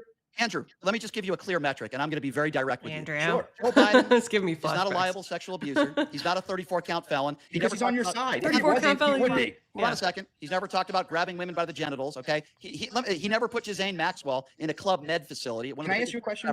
Hold on. I'm a list here. I'm not saying Joe Biden's perfect. His son did serve. And if you want to talk about kids, I'm happy to get into that conversation with you because Donald Trump's own kids stole from the Trump charity. And I can give you plenty of more examples about how his kids are also bring up Trump University. Despicable people. Go ahead. But if you're going to talk about Joe Biden, there is no moral equivalent. Okay. Donald Trump's got 25 women that have accused him of rape, including his own ex-wife in court documents. Okay. There was one woman that came forward when it came to Joe Biden, and then she withdrew it and she changed her story 4 times. There is no moral equivalency to Donald Trump, who Marco Rubio once said, if it wasn't for his father giving him a $500 million business, he'd be selling fake gold watches in Manhattan. He has been a scam artist his entire life who bragged about going into teenage girls' locker rooms without their permission. Now, let's talk about the diary. I'm happy to talk about that with you. First of all, the diary was in the hands of a man by the Mr. O'Keefe, who was a right-wing nut. Number 2, she's never said she wrote that in the diary. Number 3, what exactly did she say? She didn't say how old she was, and she said borderline inappropriate. Okay. That's it. So if you want to call Joe Biden a pedophile for sniffing hair, you can go ahead and do that. But guess what? Donald Trump is in the Epstein files almost 40,000 times, and there's still 3 million. And why isn't he convicted of a crime? Files that we haven't seen. Okay. So there is no moral equivalent with all due respect. Impeached. Why is he impeached? Between Donald Trump and Joe Biden. And it's not because sometimes when I listen to Brian Shapiro speak, my functional brain turns off, like just by a minute percentage. I apologize. Kids, or because Hunter Biden had an unloaded gun for 13 days, or he had a drug problem. Okay, just because someone is he did have a drug problem, addicted to and Biden pardoned him. Drugs doesn't mean the parents are bad people. And I gave Rob as an example of that. You really think there's a moral equivalent with the way Joe Biden has lived his life, a loving husband? Let me answer. No, because the whole thing you're saying, rationalize and justify some more, Brian. No, it's like the definition of perverted nepotism is pardoning your own son over. The whole thing he's saying is not my point. What I'm saying is he has selective moral outrage. Of course, let me finish. Of course, let Andrew explain it, and then you can rebuttal. Of course, in this scenario, Joe Biden gets all the benefits of the doubt that you just named, and Trump gets none of them. That is my point. Selective moral outrage, only directed at one side. And that's the reason I'm calling you out. It's not for one particular metric. Wrong, and I'm going to give you proof of it. When I found out, hold on, Andrew. Eric Swalwell, immediately after all that information came out, not only did I call him a scumbag and I was trashing him, I immediately said he needs to step down. And I believe he probably did some bad things to kids. You know who else I think probably did some bad things to kids? What did you say, David? Did you say a bad word that YouTube censored? Tell me what you said. Bill Clinton. So you are wrong. It's not that I'm just giving people the benefit of the doubt. Donald Trump was proven to be a liable sexual abuser in a court of law. Okay, that was proven. He paid Stormy Daniels to raw dog her, for lack of a better term, and then paid her off $130,000. He's cheated on every single raw dog her woman he's ever been with. Okay, so it's not about giving. Okay, you know what, Andrew? Let's give him the benefit of the doubt. Let's say. Do you really think he's a sexual abuser? He has billions of dollars. Why does he need to? Did he say Fuentes Glacier? Okay, just a second. I think I missed a bit. Let's slow it down and let's watch it again. This is the cross show we were waiting for, right? I think it deserves its own little moment. Let's watch it again. Is not my point. What I'm saying is he has selective moral outrage. Oh, really? Of course. Let me finish. Of course, let Andrew explain it, and then you can rebuttal. Of course, in this scenario, Joe Biden gets all the benefits of the doubt that you just named, and Trump gets none of them. That is my point. Selective moral outrage, only directed at one side. And that's the reason I'm calling you out. It's not for one particular metric. Wrong, and I'm going to give you proof of it. When I found out, hold on, Andrew. Eric Swalwell, immediately after all that information came out, not only did I call him a scumbag and I was trashing him, I immediately said he needs to step down. And I believe he probably did some bad things to kids. You know who else I think probably did some bad things to kids? Bill Clinton. So you are wrong. It's not that I'm just giving people the benefit of the doubt. Donald Trump was proven to be a liable sexual abuser in a court of law. Okay, that was proven. He paid Stormy Daniels to raw dog her, for lack of a better term, and then paid her off $130,000. He's cheated on every single woman he's ever been with. Okay, so it's not about giving. Okay, you know what, Andrew? Let's give him the benefit of the doubt. Let's say. Do you really think he's a sexual abuser? He has billions of dollars. Why does he need to do that? Why? He could get laid any time he wants. Literally, he's a model wife. He's out there abusing women. Okay. Let me ask you a question about that, because we didn't get to it. I have a question.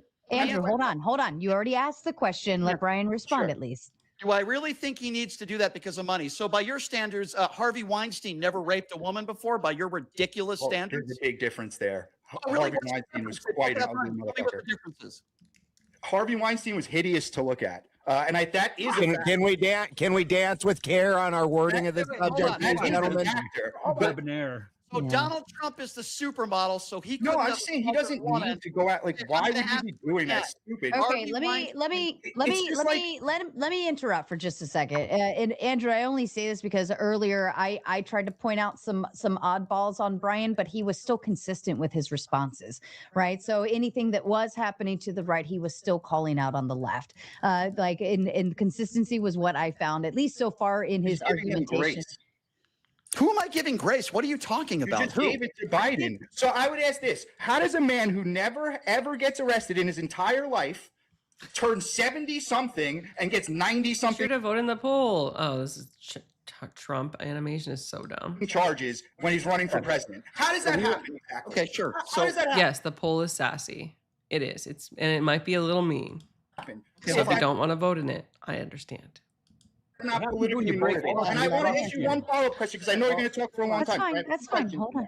We were talking and also, you keep calling people grifters. I brought this up. I want you to answer it.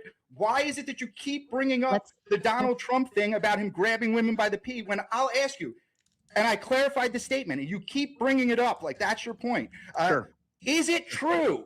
Is it true that when you are famous, some women will let you do that? Is that true? So Donald Trump. Is that true? Let him answer. Let him answer, Andrew. Yes or no? Here's why I bring that up in a negative fashion. Because Donald Trump also went on the Howard Stern show and he bragged about going into teenage girls' locker rooms without their permission. Oh, you guys like the sass? They like me. They really like me.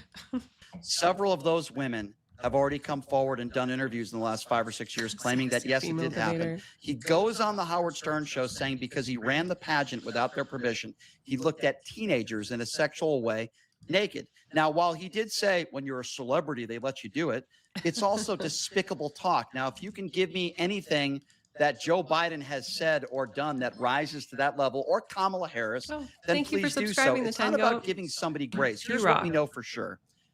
According to Jeffrey Epstein, Donald Trump was his best friend for somewhere around 10 years. He calls people stupid for even talking about the Epstein files. So it's not about giving somebody grace. That's not what he said. I believe he called them, the people, stupid for believing everything that was mentioned in the Epstein files, because a lot of it is hearsay or third-party information that hasn't actually been verified. And it's not about consistency, because as Sarah mentioned, when it comes to Eric Swalwell or anybody who has some serious allegations put forth against them, I want them to step down. Donald Trump, if you think, let me ask you a question. Do you think all the women that have accused Donald Trump of sexual abuse, are they all liars? Well, you didn't answer my question. So I'm first of all going to point that out. You did not answer my question, which was, is that a true statement that when you are famous, some women will let you do that? Is that true or not? I'm sure that when you're famous that you can have your way with women. Is that what you're asking me? I mean, I suppose. That was the statement. So you agree with it. You spent years bringing it up. So what do you think about him? Okay. And you agree with it. Answered you, I suppose. Now, what do you think about him going into teenage girls' locker rooms and bragging about it? What do you think about that? So after you've just proved that you take things out of context for years, I would have to check the context on it. How about when he talked about how voluptuous his daughter was? He didn't take anything out of context. Excuse me. He said he grabs women by the pussy. No, he said when you're famous, women will let you grab them by the. That's a different statement. Well, okay, hold on. Hold on, Uncle Fatty. Please allow. Hold on, Andrew. I think it's a different claim. Hold on, Andrew. Sorry. Thank you. We're because your initial statement. How long do you think she's been waiting to yell, Andrew? Since October 2025. Started with you judge a man by his children, right? And that was like a metric that you were using, right? And then that turned into a thing between Trump and Biden. But I guess my question to you is like, what is your end all be all of the goal of asking these questions about what somebody said about grabbing a girl by the pussy, so on and so forth?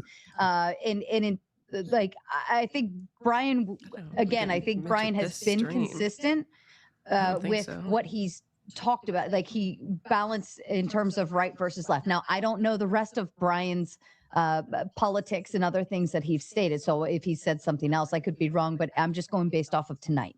Okay. So I guess my question to you is like, what point are you trying to get to other than proving that you're judging somebody by their child, or Brian thinks Trump's bad but doesn't think Biden or other people on the left are? And I think you were going into the idea. Is BriShap a part of Sarah's left-wing group? She wishes, Real Rain. I think like Sarah would be personally, I think she would be delighted if BriShap showed up more. She loves her lefty guests. Like, well, she loved T-Jump even until T-Jump kind of slighted her on the last stream. She tried to make a video about, ha ha ha, it's so funny that you left to get laid. But we know that she was seething. We know she was seething. We saw it on the stream.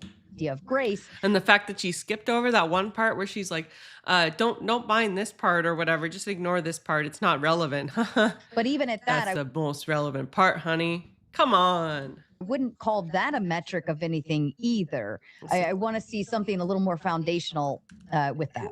I'm pointing to clear cases of hypocrisy. He gets up here and talks about Riley Gaines telling the same story for years while he's telling a story that's already been debunked in a method trying to sway people that it's something that it's not. Okay, disagree. I never said. I'm pointing to the hypocrisy.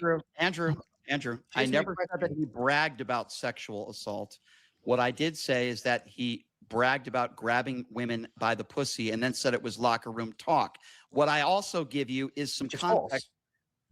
What I also give you is some context which you haven't addressed. He bragged about going into teenage girls' locker rooms without their permission. I'd like you to address that. Do you think that's wrong to do? Clearly, but as I was saying, if you just took this statement, you cannot not take it out of context. You just did it again. You said he bragged about grabbing women by the pussy. Clearly, but I'm asking you. Not. So if you can't even get that statement correct, I got the statement correct. I just didn't add more to what he said. Why should afterwards. we trust anything that you say? When you are famous, you can do this thing. That's not saying I do this thing. And then he said, grab them by the pussy, which is very vulgar. No, and you're famous enough, they'll let you do anything. They'll let you grab them by the, is different than like, I like to grab women by the, very different. That's all. The only point I was now, I'm going to ask you again. When he bragged about going into teenage girls' locker rooms, is that wrong without their permission? Yes or no? If that's what he said in context, of course it's wrong. I'm not a Trump defender. I'm actually fair.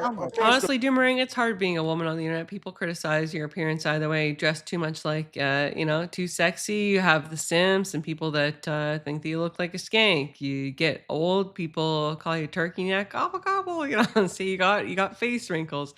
The best thing to do is dress conservatively, make it about your position and not your appearance, and to at least, for some reasons, obviously professionally, put some effort into your appearance. Like Grid roasted me on indirectly, and now I feel like the need to no longer wear my huge glasses.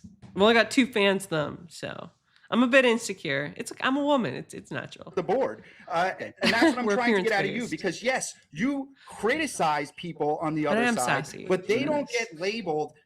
Yes, you brought up an example, Swalwell, but all night it's been the people of Rachel, despicable, Trump's family, despicable, and even when people do. What do you think on the left that's despicable that I haven't called out? Give me an example. The entire left platform, as I've been trying to explain to you, is producing, yes, you're running cover for it, is producing radical, just in its mainstream. Teachers are trying to shoot the president, and NPR is reading it on the news, realizing they're just reading the mainstream leftist views, and you're ignoring it. Did I defend violence? When have I done that? Have I done that? By running cover for them, you're not addressing the correct problem. Same with the guns. You're bringing up these red flag laws, all these laws, not addressing the mental health issue at all. Let's go one at a time. Have I run cover for any form of political violence? Yes, have I done that today? You should go after everybody's. I mean, if you're online, you're fair game. Everything you put online, everything you show online is completely fair game.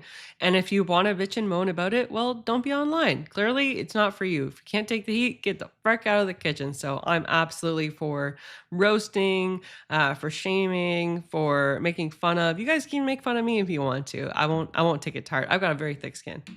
Hey, Rich, we're doing a panel afterwards. Okay. Or have I called out both sides and said the assassination was awful? By the way, one assassination The glasses make you look like Alex from Modern Family. attempt does not represent the entire left platform. He's had 6. Pretty funny. No other president has had 6. Why is that? Why? Let's talk about that. Because I don't. Okay. Why and is if that? I could, What is all the right, hold on, platform? Andrew. Hold on. I need you to level down, Andrew, before we get too worked up. Can we, That's true, Andrew? Philly Can we Phil. 1000% pin like one person picking up a gun and doing something bad on either side of the fence? Right? Mhm. Can we like? Okay. You want to say that because somebody picked up the gun and did something like, and then Entire we left. always determine. Well, I'm trying Had a to manifesto. produce. Yeah. He had a Right. manifesto with mainstream leftist views in it. But Yeah. we also Yeah. most my of point. these people. Cameron's still lolling about the turkey neck. There's a reason I have thousands of needles put into my neck 3 times this year. I actually have 1 treatment to go. That's this month. Dear Lord. That do the pew pewing are typically, we find out they're like psychotic and crazy later, right? Like Yeah. I haven't seen a whole lot of them come out. Isn't Andrew- turkey Andrew, do you know like what- actual turkey neck? Isn't it delicious to eat if you like slow roast it? They have FBI handlers. you know what the manifesto said for the guy who went to the Texas El Paso Walmart? Are you aware of that? This is another whataboutism. No, See, it's you're not not directing. You're not talking about the problem. Yes, it's another whataboutism, Andrew. I keep bringing up. Andrew, the only point I'm making is it happens on both sides. It's not the entire left platform. I want to say something else. The first guy who tried to assassinate Donald Trump in Butler, Pennsylvania, was a registered Republican. You can That wasn't shake the first. No, he was a registered Republican. It doesn't matter. The second guy who tried to assassinate Donald Trump voted for Too young him in to vote. 2016. You don't know what the hell you're talking about. Can I dude. counter that? What's So, there to so if he counter? voted for somebody in 2016, did he shoot anybody then? Or did he shoot someone when he stopped doing that and moved over to your side and started hating him? When did he shoot He somebody? was too young When to did he vote shoot him? anyway. Hold on. Hating Trump is your side. What's my side? Hating Trump. You're going to say the guy that tried to shoot Trump doesn't hate Trump? When did I say that? You're implying that he's on the right. No, you're implying Yeah, why else would he have pewed him? the entire left. You're I mean, implying the entire left, which is the dumbest thing I've ever it was a hoax set up by the filthy Republicans to try and make Trump look like a victim. Go listen to Oh, NPR, laugh. realize it live on the news. Maybe you should stop pushing this rhetoric. Well, Is it okay, wrong to hold on, call the right Nazis? First of all, Stop. I have Hold on, Brian. Hold on. I think that's fair. I think that's fair what Brian said, though, Andrew. He said you're applying it to the entire left. You said earlier the rhetoric, right? The radicalized left is all the left, left bad, left bad. But then here you are saying that he's applying everything Trump bad, Trump bad, Trump bad. So in essence, like you're actually pulling a bigger issue there than what you're pinning on Brian. I can put in the chat the we YouGov try poll. He something, said he already knows Let me about say, it. can I just let me just say there's a lot of character assassination, right, going on pretty much the whole time. But the people have already made their judgment. They see Donald Trump with all his flaws. You're talking about things that happened 30, 40 years ago. The American people have already said, all right, you know what? We kind of don't care. We kind of would rather have someone that we believe is going to go in and do the job regardless of that. And so I think that's a more interesting thing when you bring up the prompt. He's not good for America. Well, what is the alternative? Because it seems like the only platform his pitch is not this, not this guy. I'll answer that. If Kamala Harris was president of the United States, and by the way, she wasn't my first, second, or third pick, but if Kamala was president of the United States, we would not have been in an ill-advised war. We wouldn't be in Iran right now. Kamala Harris wouldn't have rolled out the red carpet for Vladimir Putin. By the way, no sanctions. Can somebody name one sanction that Iran has? All these. Yeah, William says the first ASSIN was radicalized by the leftards. Same with number 2. Yeah, most of these PPers are radical left. MAGA Republicans out there, and I'm sure Andrew would say this, is that we're winning the war in Iran. Okay? Yes, Menace, it is. The point of winning a war is sanctions from the opposition. Can anybody in this chat name me one sanction that Iran has given up? They've closed the Strait of Hormuz. Thousands of innocent Iranians have Didn't died. they open the strait, though, for some time? Like, how is that not a win? Children have died. If Kamala was president of the United States, she would not have been perfect, but she wouldn't have played a puppet Nobody would have been afraid of Kamala Harris. to Benjamin Netanyahu. We wouldn't Again, be you're- Can I respond? Because She's like the last minute throw-in for the Democrats. She was primarily a behind-the-scenes lady for most of her political career. I mean, she was attorney general, right, vice president. She was not presidential in any way, shape, or form. I don't think that a country, particularly a country that is far more misogynist than most of the leftists would like to admit, would value a female leader of the United States. And that's the sad truth, regardless of how you look at it. Again, your platform just is, well, not Whether you're Democrat or Republican, Kamala would have been ineffective objectively. guy. Like she wouldn't have done this. She wouldn't have done this. Those like hypotheticals, but like, what do you suggest? If not this, don't then, vote like, for what is the fucking platform? dumbass fucking Republican grifters. Thank How you. about that? Yeah, Can I respond? That's a all good you start, got, Uncle. and you wonder why people support that. Andrew?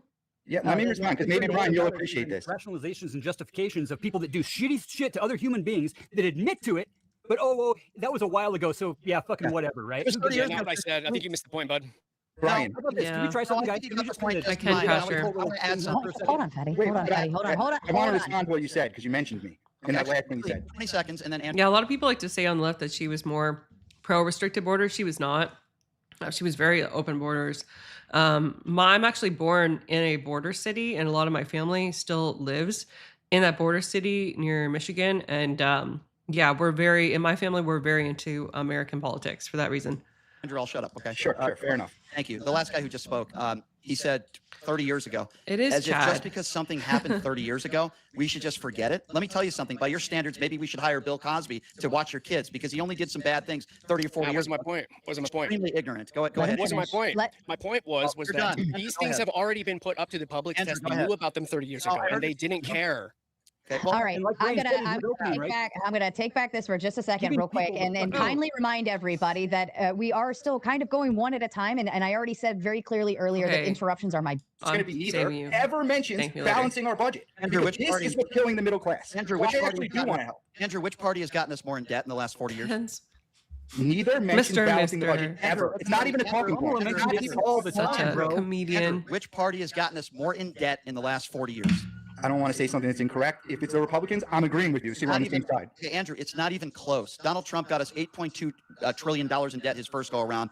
We're now printing money, $2 billion a day on this war. I'm not saying Joe Biden was perfect. I'm not saying Barack Obama was perfect. But, you know, if you look at the actual numbers, Republicans, and by the way, Republicans, the last illegitimate war we had was under George W. Bush. We're still trying to pay off that war. So I'm not saying Democrats are perfect, but I agree with you. If your concern is about the deficit, then we shouldn't be voting for Donald Trump, who got us $8.2 trillion in debt his first go around. Yeah, I'm telling you that I didn't know that he was going to start a war. And I agree. This doesn't benefit the American people at all. It's a giant waste of money. He should have put that money towards paying off the deficit, which actually would have helped the middle class. So I'm being fair. I don't care. I don't know. I'm kind of, I feel like America has really shown itself to be a force de jure in the entire world. So I don't know.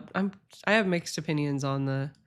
I'm telling you, he doesn't care about the regular people. He doesn't. Andrew, yes, Filthy Phil, I am a Canadian. Not know which party is responsible for the deficit. If you're saying neither of them help us. Neither. Neither are going to help you. You say who says they're going to balance? Mindful. I can't hear any of you when you're all talking over each other. Thank you so kindly.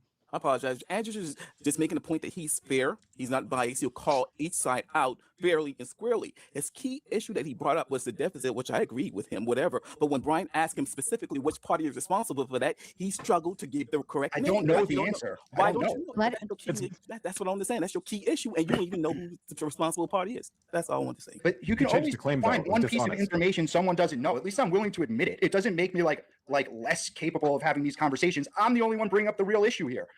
So like I don't get your point. And I am being fair. I'm saying Trump is not helping us. Andrew, I respectfully disagree with you because I've brought up this war, not just because our brave men and women in uniform are coming home in caskets, but also because it's costing us $2 billion a day. The reason why I'm not saying Democrats are perfect on the deficit, because clearly they're not. But again, Donald Trump got us $8.2 trillion his first go around. So if we're talking about the economy and we're talking about fiscal responsibility, which I believe that's what you're talking about, and if we're talking about wasteful spending, which is all I heard the first 6 months of this administration, and Elon Musk did next to nothing, and then he's out the door. We don't get our $5,000 Doge checks, and now we're just printing money with this war. We're printing money, which I know you and I agree on. It's a terrible decision. It should have never happened. The only point I was— We got a fact check from Mr. Minister. He said the most recent debt ceiling bill was to raise. All Democrats voted yes. Only Republicans voted against it. Trying to make to the other gentleman is, and I guarantee you this, Kamala Harris would not have gotten us into it. You could not like her policies and not think she's perfect. She would not have gotten us into this war. Andrew, I promise you, she would not have gotten us into this war. Can I respond? Okay, go ahead. The problem though, because you had mentioned things like entitlement. Menace, this is a problem on our panels. I mean, it's not as bad as a confluence panel in terms of people spurging over each other, but it's still there. And you're talking about Kamala Harris now. If Ben Thorpe was still here, you wouldn't even be able to hear a single word. But for some reason, him and Grace left. I don't know what happened. And how like Republicans are bad bad because they want to take away people's food stamps and SNAP and all that. That's not actually the case. They just want to cut out the waste, fraud, and abuse. Yes, filthy Phil. America, fuck yeah, gonna say the motherfucking thing, yeah. There you go. That was for what you. If we had the billions of dollars that Democrats like slip through? We're not bad people because we don't want. Hold on, let me ask you a question. So that's what you would have had with Kamala. Andrew, I have a question for you. So you care about the maple fraud syrup and people that- Correct. Okay, are you aware that Donald Trump has pardoned over 70 people that have committed? Hold on. Billions of dollars of fraud, and they don't have to pay back restitution. Were you aware of that, Andrew? But I'm not up here. I'm saying neither side is helping us. I'm actually being fair. You want me? I came up here with the economic point to say neither side is helping. And you want me to defend Trump? Andrew, why would I do that? I'm showing you I'm not doing that. Andrew, he's pardoned people that are literally committing billions of dollars in fraud, and they don't have to pay back restitution. If you care so much about fraud, then why would you vote for the guy who's pardoning these people? I'm telling you that they don't fight these programs because they're evil and despicable. They fight them because they see huge amounts of waste and loss. How did that work out with Doge? How did that work out? How did it work out with Minnesota and the Quality Learning Center? I'll answer that. I'll answer that. The Elaine Dance so the Biden administration had arrested and charged. See, now it's too light now. I gotta adjust lighting again. If you're talking about Nick Shirley, maybe you like Nick Shirley, maybe you think he's good. I don't know. Well, I mean, you brought up Minnesota, for example. You claim you know a lot about Minneapolis, but then when I bring up the pardons that Donald Trump brought up, you seem ignorant to that. I find that problematic and very biased. I don't want fraud anywhere. Okay, I'm not defending him. How is that biased? But you see, you're doing it to me now. Even the fact that I have the slightest bit on that side, I have to be biased and in the wrong here when I'm not even defending him. Let's talk about Minneapolis. But that's the actual cognitive dissonance. How many arrests have been made in Minneapolis from the Trump DOJ? Do you know? This has nothing to do with my point. I'm telling you that Republicans are not despicable because they want to fix entitlement programs. They want to fix it because they see waste, fraud, and abuse. That's my point. Andrew, can I jump in, please, before we get too far away from the topic that I wanted to speak on? You brought up Minneapolis. I'm asking you what happened in Minneapolis. And because of Nick Shirley, who, by the way, is an actual real grifter, I've debated Nick Shirley. He's a complete imbecile who went over to Ukraine and made jokes. You know, he made satire jokes in Ukraine. He went over there. Are you aware of that, Andrew? No, I don't follow Nick Shirley. And I don't follow every single thing Trump does. I don't care about. Why are you bringing up Minneapolis? Because they haven't. Because you brought up Kamala, and that's what you would have seen more of if Kamala had been elected. Tons more. They're just going through California now. Let me get this right. The guy who started Trump University, the guy who's been scamming people for decades, and you're saying Kamala Harris, who to my knowledge has never scammed anybody in her entire life. I'm not saying she's perfect. You're saying that she would have, as president, who's in the crypto scandal right now? Dude, her fucking VP was Tim Walz. Her VP was Tim Walz. Who's the only politician that ever called Donald Trump a Nazi? It's J.D. Vance, bro. So what does that have to do with what we're talking about? Andrew, who's the person who got $2.1 billion from the Saudis? And who's the person who's made billions of dollars in a crypto scandal? Was that Kamala Harris? I might have forgotten. Who was her VP? Why are you not answering my direct question? Yeah. Because it's another whataboutism. You don't answer anything I bring up. Nothing, bro. Nothing. Hold on. He won't answer a question and he says it's whataboutism. We're talking about fraud. We're talking about Donald Trump. He has concerns about fraud. I give specific examples, not hundreds of millions of dollars, of billions of dollars that Donald Trump has committed that's fraud. And his only response is whataboutism. Let's talk about Tim Walz. Address the points I'm bringing up. Serious. You're not being fair. You're not fair. With all due respect, you're not fair at all. So is this fair? If that's true, then obviously I denounce that. I think it's wrong. I have to verify it. You've proved we can't go off what you say. If I verify it and it's true, then I'll denounce it. Is that fair? I'm trying to make He's talking about Tim Walz. He's talking about Minneapolis. Okay, fine. No problem. Yeah. He voted for Donald Trump, and he doesn't know that Donald Trump has done all these pardons, and he doesn't know that he's made billions of dollars in a crypto scandal. It's either you're flood the zone works, bro. What was the scandal? What was the scandal? Hold on. So I think maybe I'm trying to kind of balance the scales here, but Andrew is referring to like frauding out tax dollars, correct? Right. That's the Minneapolis that you were bringing up. Like you're scamming and frauding and taking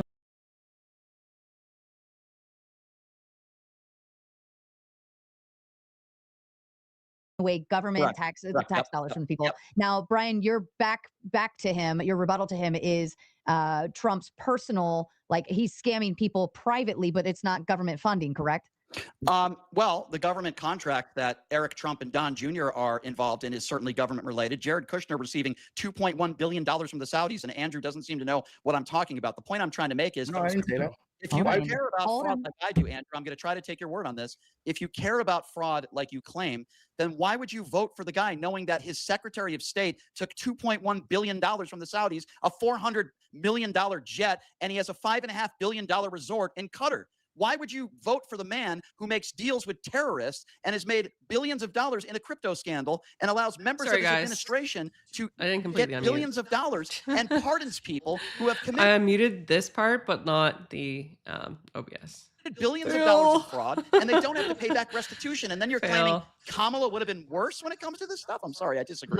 Let's do one thing because we've spoken a lot. Why does she let Brian ramble but tells Andrew to shut up? Because Brian is the belle of the ball. This is Brian's beauty pageant, and see, look at him. He's smiling. She's smiling. Everybody else is like, oh Lord, check out this guy, right?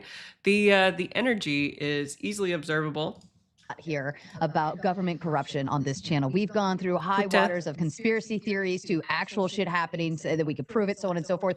Andrew and Brian, can you both agree that government politics is essentially fraud, scam, and corrupted?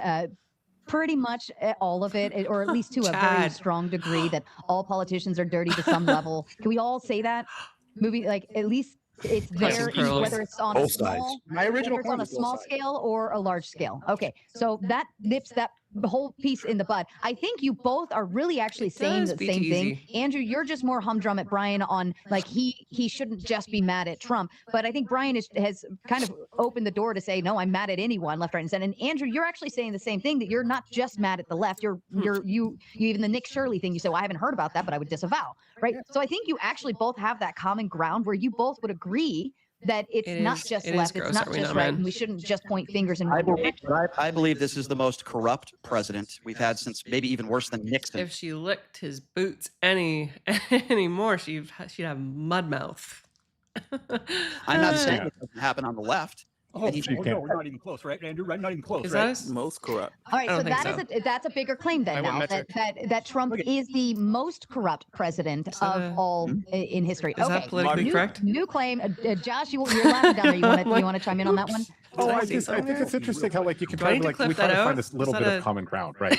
So to ask you, Brian, and like it's fine. I'd like to chat with you again some other time. Maybe Sarah can help us reach out, whatever. But like we're like,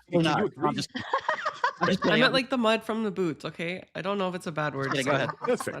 Can we agree that the government is corrupt and it sucks? Absolutely. And you're like Trump bad. You didn't even just go to that. You just go Trump bad. It's not yes, government bad. It's Trump bad. Let me tell you about the worst Trump of all Trumpity Trumps. No, he did.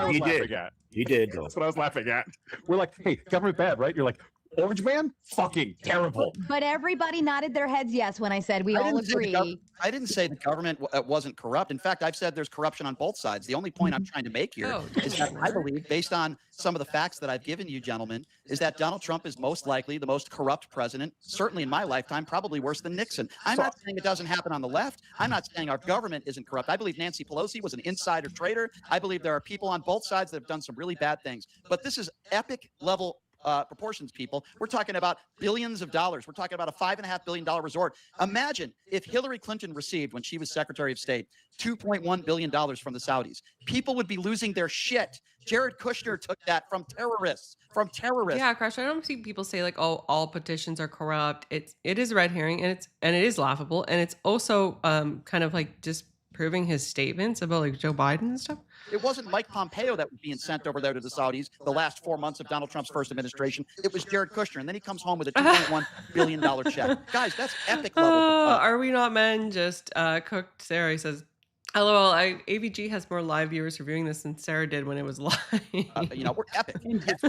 And hold on, Josh. So hold on, Fatty. So Josh, that's a whole new claim, right? It's not just to say government bad, president bad, this, that. Now the claim that he's making is that Trump is the most so much for joining me, guys, of all by the way. presidents in history. So it's a Saturday. Riding on that claim and defend that or push against it. So here's my pushback to you. Imagine if every moment that you've spent of your life mentally masturbating over Trump in whatever capacity of which that is. Why is it gotta go there? So you're sitting here, you're like writing this up. Hold on. Let me say this again. Let me say this one more time. I don't want people talking over each other. You ruin each other's microphones when you do that, and the crowd would actually like to hear you. So stop. Thank you. Josh, back to you, please. I have this really good Trump joke. I love it when I do this. If I talk about Trump, 9 billion women, they'll let me just grab them by the, you get the idea, right? So there's energy. But like, if you took half that energy, and this isn't a judgment, you're a free man. I love it. Do it. Speak your piece. God bless America. All that.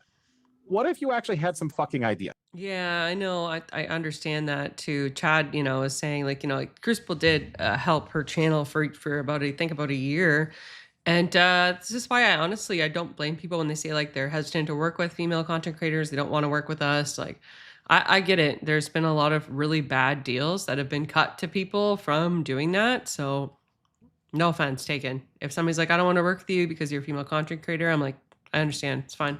Yes. I do. Or I get move it. towards no, because here's the thing. So 5% of Americans vote in primaries, and a whole lot of money goes to getting the most crazy, frenzied people to go out and vote for people who agree with very aggressive plans. And this is where all this money goes. That's the shtick.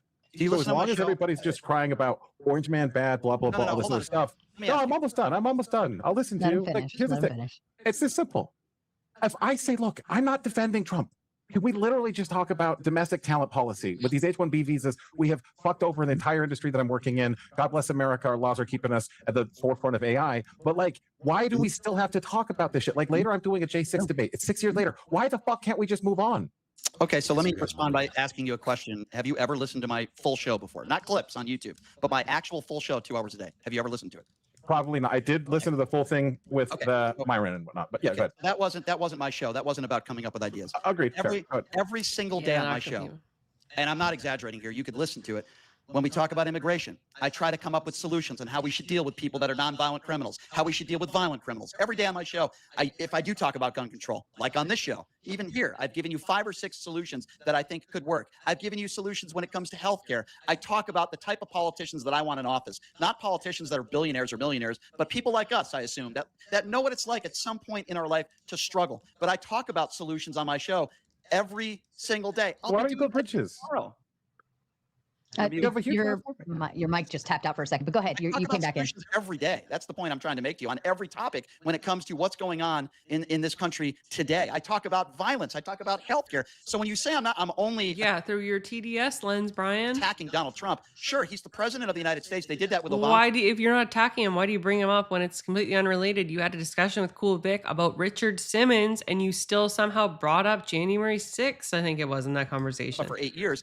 But I also talk about solutions and what I think Trump should be doing and the mistakes he's making. And I also criticize Democrats, the fact that I think Chuck Schumer's a moron and he should be out of there and get younger, more talented people in office. I talk about Gavin Newsom's issues, and he's got a lot of personal issues. And I talk about other candidates that I think would represent us better. But when you say I don't talk about solutions, a part of my show is making jokes about Melania Trump because I think she's also a bad person. Sure, I make jokes about Donald Trump. Have you ever met her? What's up? Have you ever met her? So the idea being, if you don't meet have you ever met her? It matters, yeah, because otherwise you only get information in context from other people giving it to you. I wouldn't want to. So if the idea is that, hold on, if the idea is you have to, this is the perversion of the leftist mindset, William Raptosh. He says wait until illegal criminals commit a violent crime to deport them. It's like, and the same thing is true, right? This is the checkmate in a debate about illegal immigration or even immigration in general, or replacing the current birth rate crisis with immigrants. You ask, okay, well, would you invite them into your home? Well, of course they wouldn't, right? They don't have an answer for that, right? It's the same reason why certain people won't debate morality, because their morality is subjective. It breaks down to my preference. There is no objective foundation there. They don't want to talk about it because they know it's a losing debate. It's the same reason that Brian will mute people, boot people from his show, and he tries to direct the conversation. It's the same reason he likes to, play a gotcha about talking about January 6th or talking about the, Trump's involvement or whatever in certain pageants. He just wants to get a gotcha. He's disingenuous. He has no real debate skills, and I think he's a lolcow. Eat somebody. But good Lord, is it funny to laugh at him? In order to make an assertion about their character, I completely disagree. I've never met Harvey Weinstein. I think we all could agree he's a rapist and a sexual abuser. Okay, I've never met Bill Cosby in person, but I'm sure he's a pretty bad guy. So I don't think you have to personally meet somebody in order to make assertions. Like, have you ever met Jeffrey Epstein? Yeah, I don't need to meet Brian Shapiro to know that he's an idiot. Have you met the left? I mean, it's not my claim that you have to meet them. I'm asking if you ever met them to show in context that you only get information from other people. And when everybody hates Trump in your ecosystem, it's not. You do only if you never met them, you only get info from other people, right? Have you met the left? Is that true? Hold on. Let me answer that.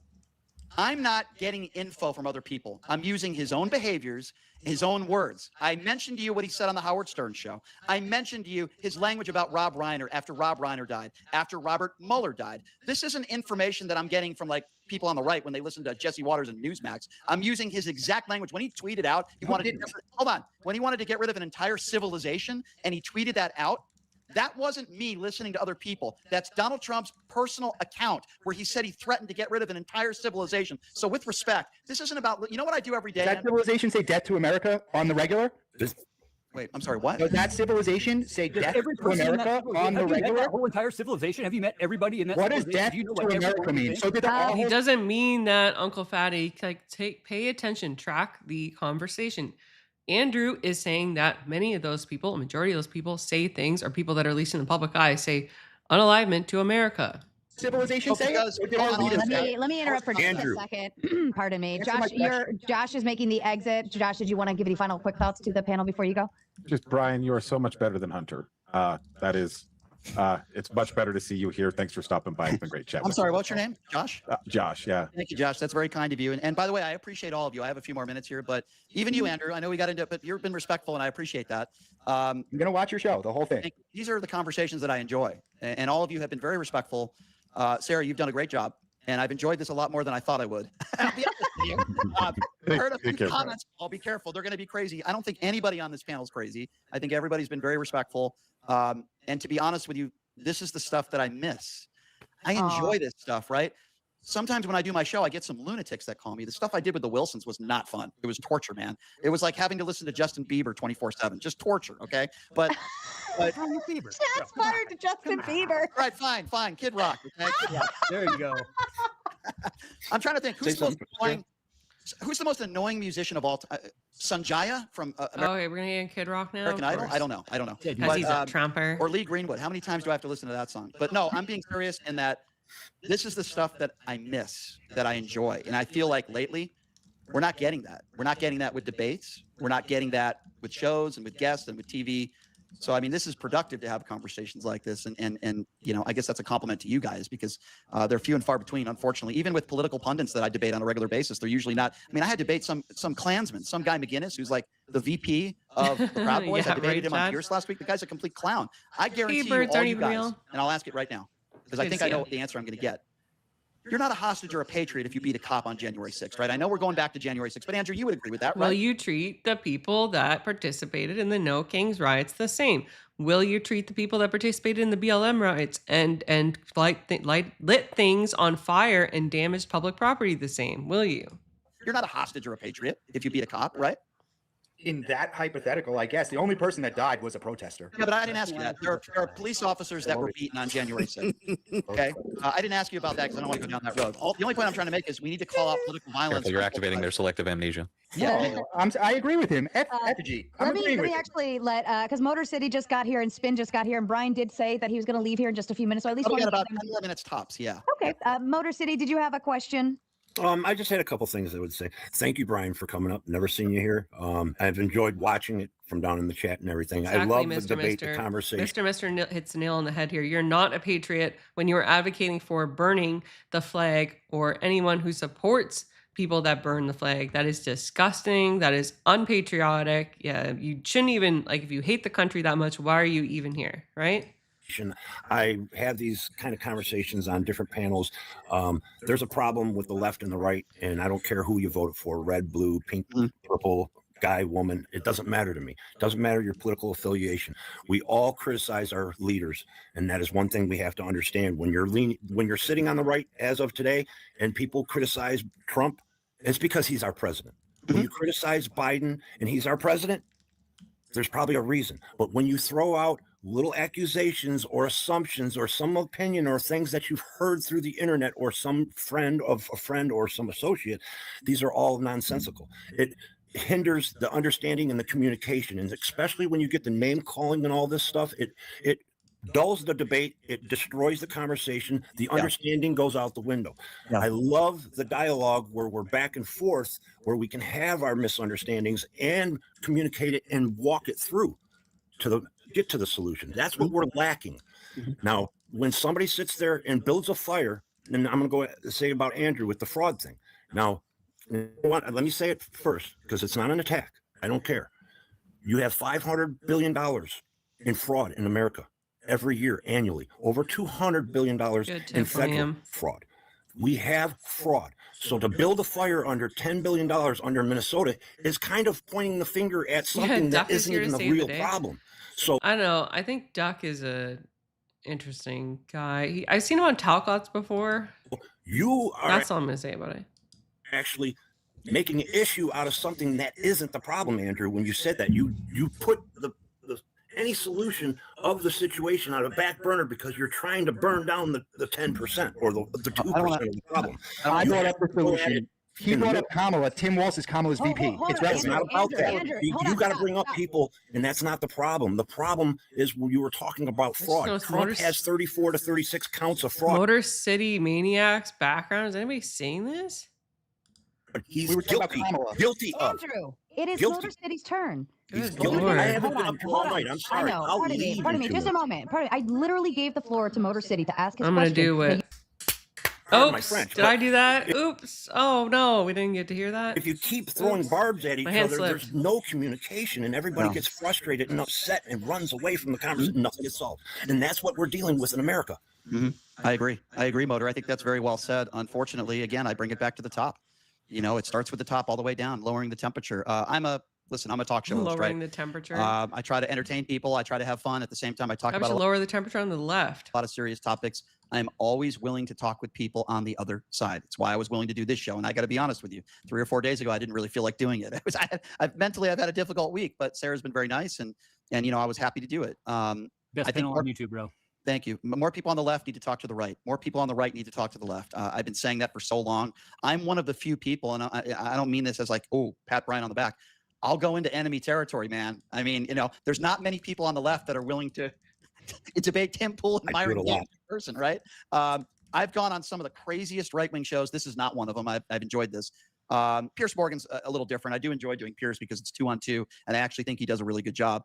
But I did OAN the other day. I mean, you couldn't find a more right network than that. So, you know, I agree with you. I guess that's the point I'm trying to make. I agree with what you just said. I believe 10 years ago, we were at a much better place than we are now as far as the right and the left having conversations. And perhaps me calling people Trump mushroom gobblers and right-wing buffoons maybe doesn't help the situation. Yeah, Brian, it's part of my aura. When people call into my show, I kind of mess with them a little bit. But as a whole, of course, in these types of situations, if it's not my show, I'm going to always try to be as respectful, you know, as I can. Thank you. That's not true. Like, look what he did on Censored America. Perfect. Thank you. Spin, you were up next. Did you have a question for Brian? Yes. Before he gets out of here? Hey, Scott, good to see you, sir. Got about 5 minutes. Yep. Oh, boy. Oh, boy. Well, he said 5 minutes. That's going to fly fast. You can waste your time saying, oh, my, you can get to the question. So if Trump was such a PDF file, why isn't he in jail? I would answer that question by saying, why have there only been 2 people held to account in the Epstein files? Jeffrey Epstein and Ghislaine Maxwell are the only 2 people that have been. That's not true. There's been a whole bunch of people in the United Kingdom that have been jailed. Held to account. So I'll throw it right back at you. Why have there only been 2 people that have been held to account in the Epstein files when we know thousands of people have been molested? Why have only 2 people have been held to account? Why was O.J. Simpson never convicted of murder? I'll throw it right back in your face. Go ahead, sir. You answer the question. I'll tell you why. Because it's a huge cover-up. There are people on the left and there are people on the right that are in the Epstein files. Those poor, horrible kids that were molested, they didn't get justice. And I don't care whether it's somebody on the left, whether it's Bill Clinton or Donald Trump. I want those people held to justice. You know why? Because in this country, when you have money, you have power. And sometimes when you have power, you get away with horrible things. In this case, molesting children. That's why, sir. Defamatory. Okay. Do you disagree with that? Trump has been nothing but vindicated in the Epstein files. Oh, my God. Because he told you that he was vindicated, right? No, it has been said by multiple people. Because he says first, and all the mushroom gobblers. All right. Brian's only got a couple left. I'm done. Wow, the TDS is on full display. Let him go. Ladies and gentlemen. I think you probably should be done. I'm done. I'm not going to argue. Yeah. Hey, You probably should be done because that was probably the worst question I ever had, and all you guys did great. That guy is a Trump mushroom gobbler, with all due respect. I gave him a very honest there it is, mushroom gobbler answer. For those of you that needed it to complete your BriShap bingo card, congratulations on your win. You have bragging rights officially. Files are a huge cover-up. I didn't blame one side. Now, Donald Trump is trying to do everything he can to not talk about this and not want you to talk about it. But the idea, because a few people claimed he didn't do anything wrong, so he couldn't have done anything wrong, is the most ridiculous explanation I have ever heard. Let me ask anybody on this panel a question. Can anybody give me one reasonable explanation as to why the Trump administration and Trump's former attorney put Ghislaine Maxwell in a Club Med facility with a dog, preferential treatment? We're talking about one of the biggest sex criminals of all time.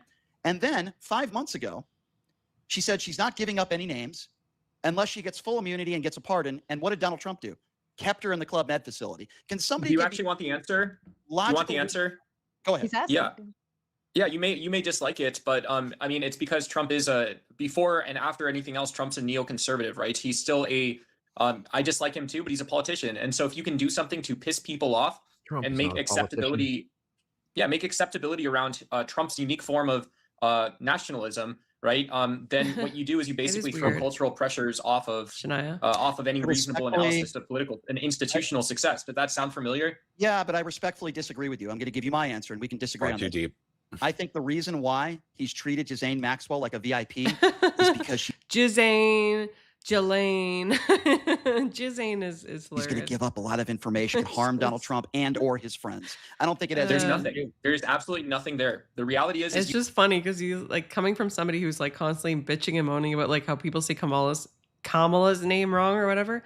It's just funny. You can believe in conspiracy, but we don't have an investigation. You have no more reason to say that than people who deny a link between Trump and Epstein. The reason why he's treating Ghislaine Maxwell like a VIP, in your opinion, is because he's a politician? Is that what I'm getting from you? Yeah, because it serves other political interests. It goes around other problems that Donald Trump wants to be solved. Yeah, because when he gives the pardon, he wants to be handed a list of Democrats that he can go like run through courts on just the say-so of the worst sex trafficker in recent history. You don't think it's possible that the guy that's in the Epstein file over 36,000 times, 3 million more files that we haven't seen, Jeffrey Epstein's former best friend, I think we all could agree, I don't think Epstein committed, ended his own life. And you're Scott, Duck got a haircut, but he's going to wait another year for the next one. To tell me right now that there's no chance in your mind that I shouldn't joke about that. I wait exactly 1 year before I get haircuts, but I'm a woman. Come on. Might have done some bad things that we haven't heard about in the Epstein files. There's no chance. I mean, you're asking me for something which has sorry, I'll be fast. Because I don't have much more here, but you're asking about something he's not capable of being fast. Has a non-zero probability against something that has a 100%. I'm not going to make that. I'm not going to make the joke. Certainty that Trump benefits the most from lucrative relationships in cryptocurrency, I meant like he constantly goes on diatribes and monologues. If he goes to these crazy places, I think there's actually, I don't like to make fun of him because I think there's some relationships and nationalizing aspects of oil and gas. And so you're asking about an ambiguity versus a certainty. Okay. I mean, okay. I don't even know what to say to that other than this. No collusion. Hold on. Let me just say this. So Dusk, is that your name? Okay. So that was the worst Trump impression I've ever seen. Even I'd do a better Trump impersonation than that. It's huge. It's very huge. I can't even believe how huge it is. Like that was better than that. That was so bad. That was so bad. He's already been found liable for sexual abuse in a court. I understand that's not criminal, but a judge characterized it as great, okay?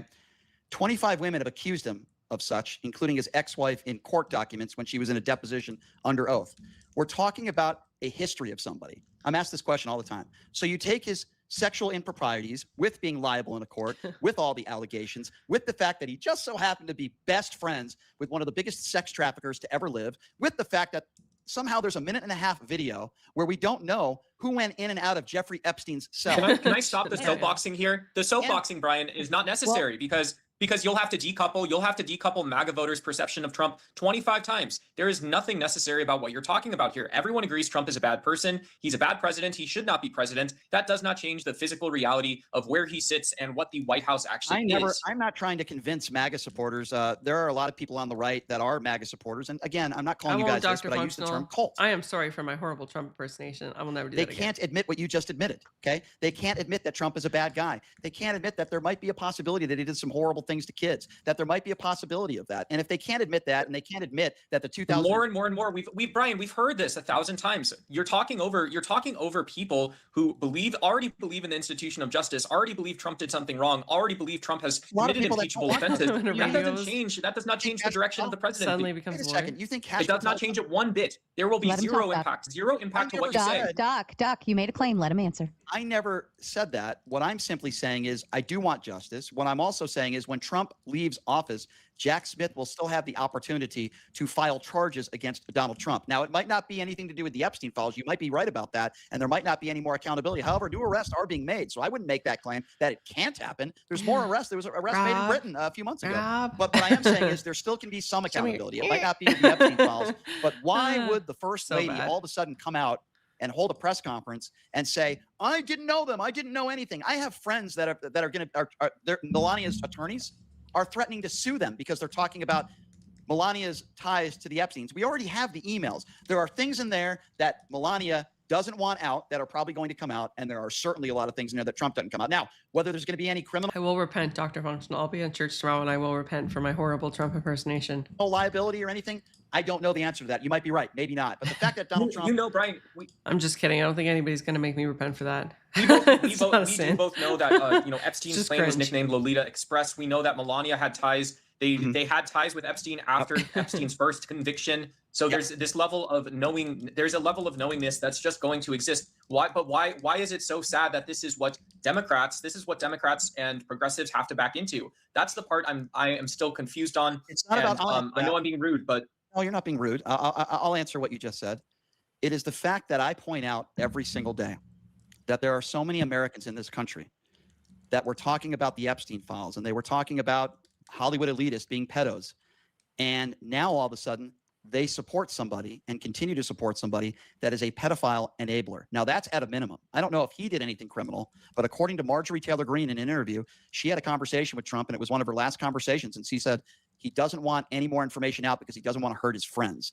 What does that mean? I don't want pedophiles to be held to justice. And for all the people out there that still support Donald Trump, that are the diehards, I'm not even talking about people that voted for him in 2024. People right now that still support him, there is no denying this. Donald Trump supports and is enabling pedophiles.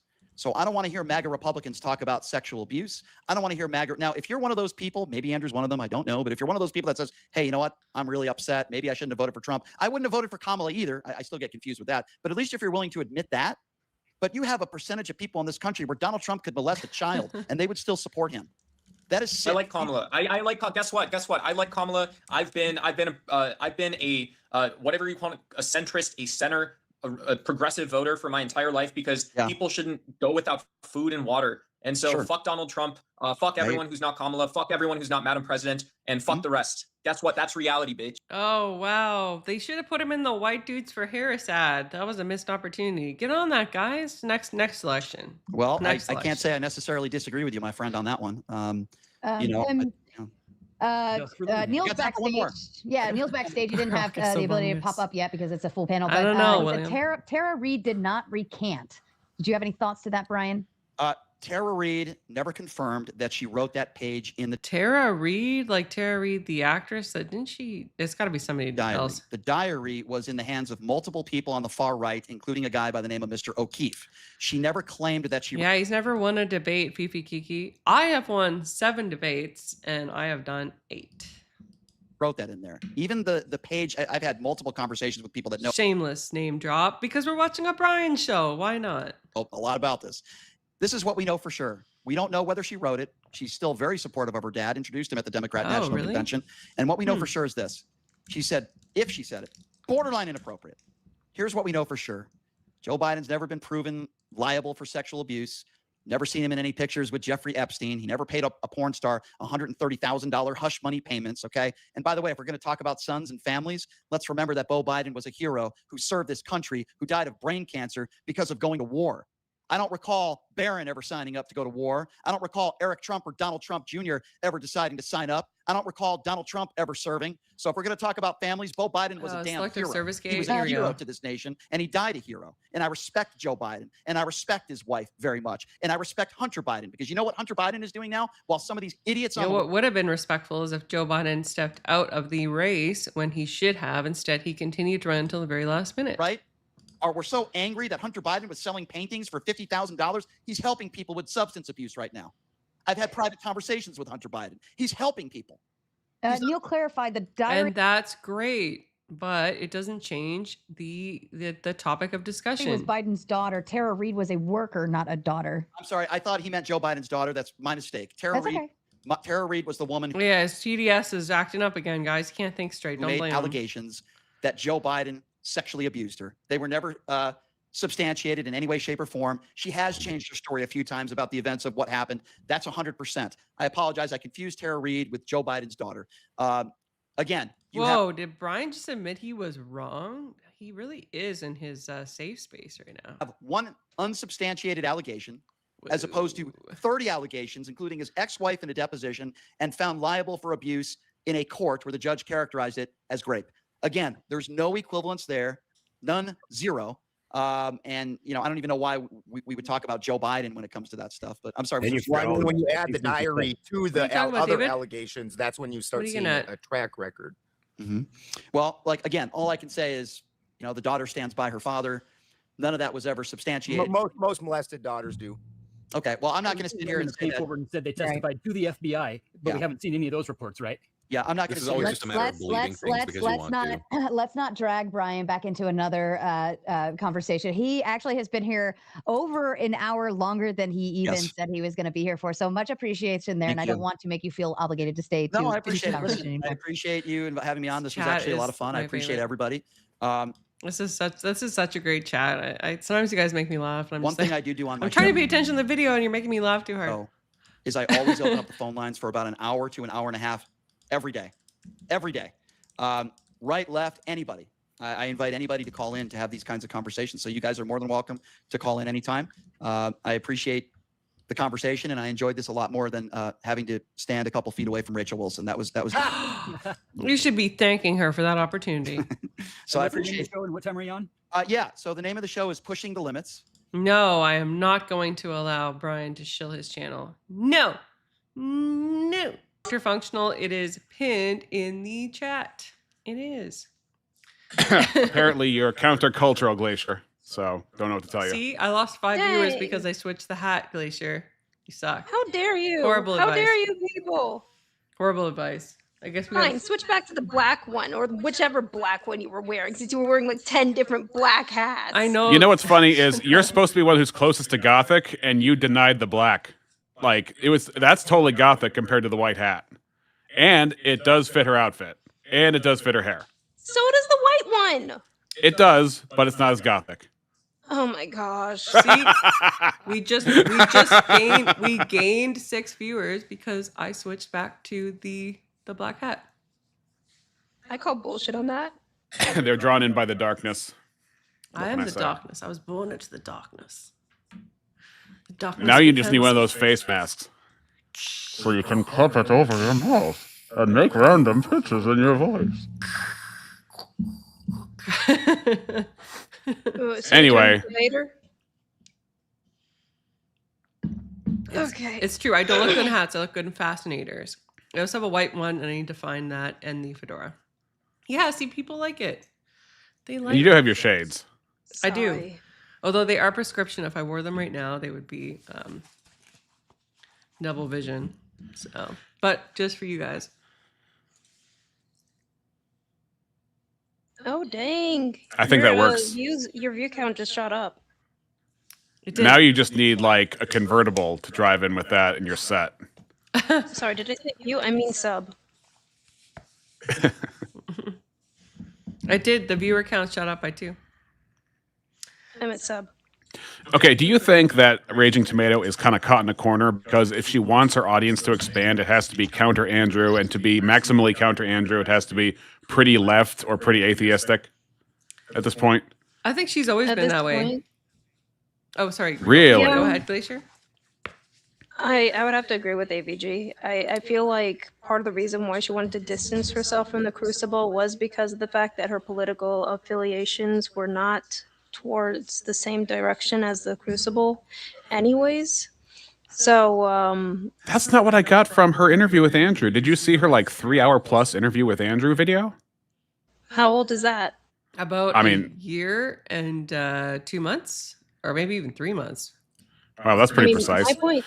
My point is that I feel like she wasn't nearly as extreme right as a lot of the Crucible crew is, and she probably wanted to distance herself from the Crucible because she wanted to build up a different kind of fan base to begin with.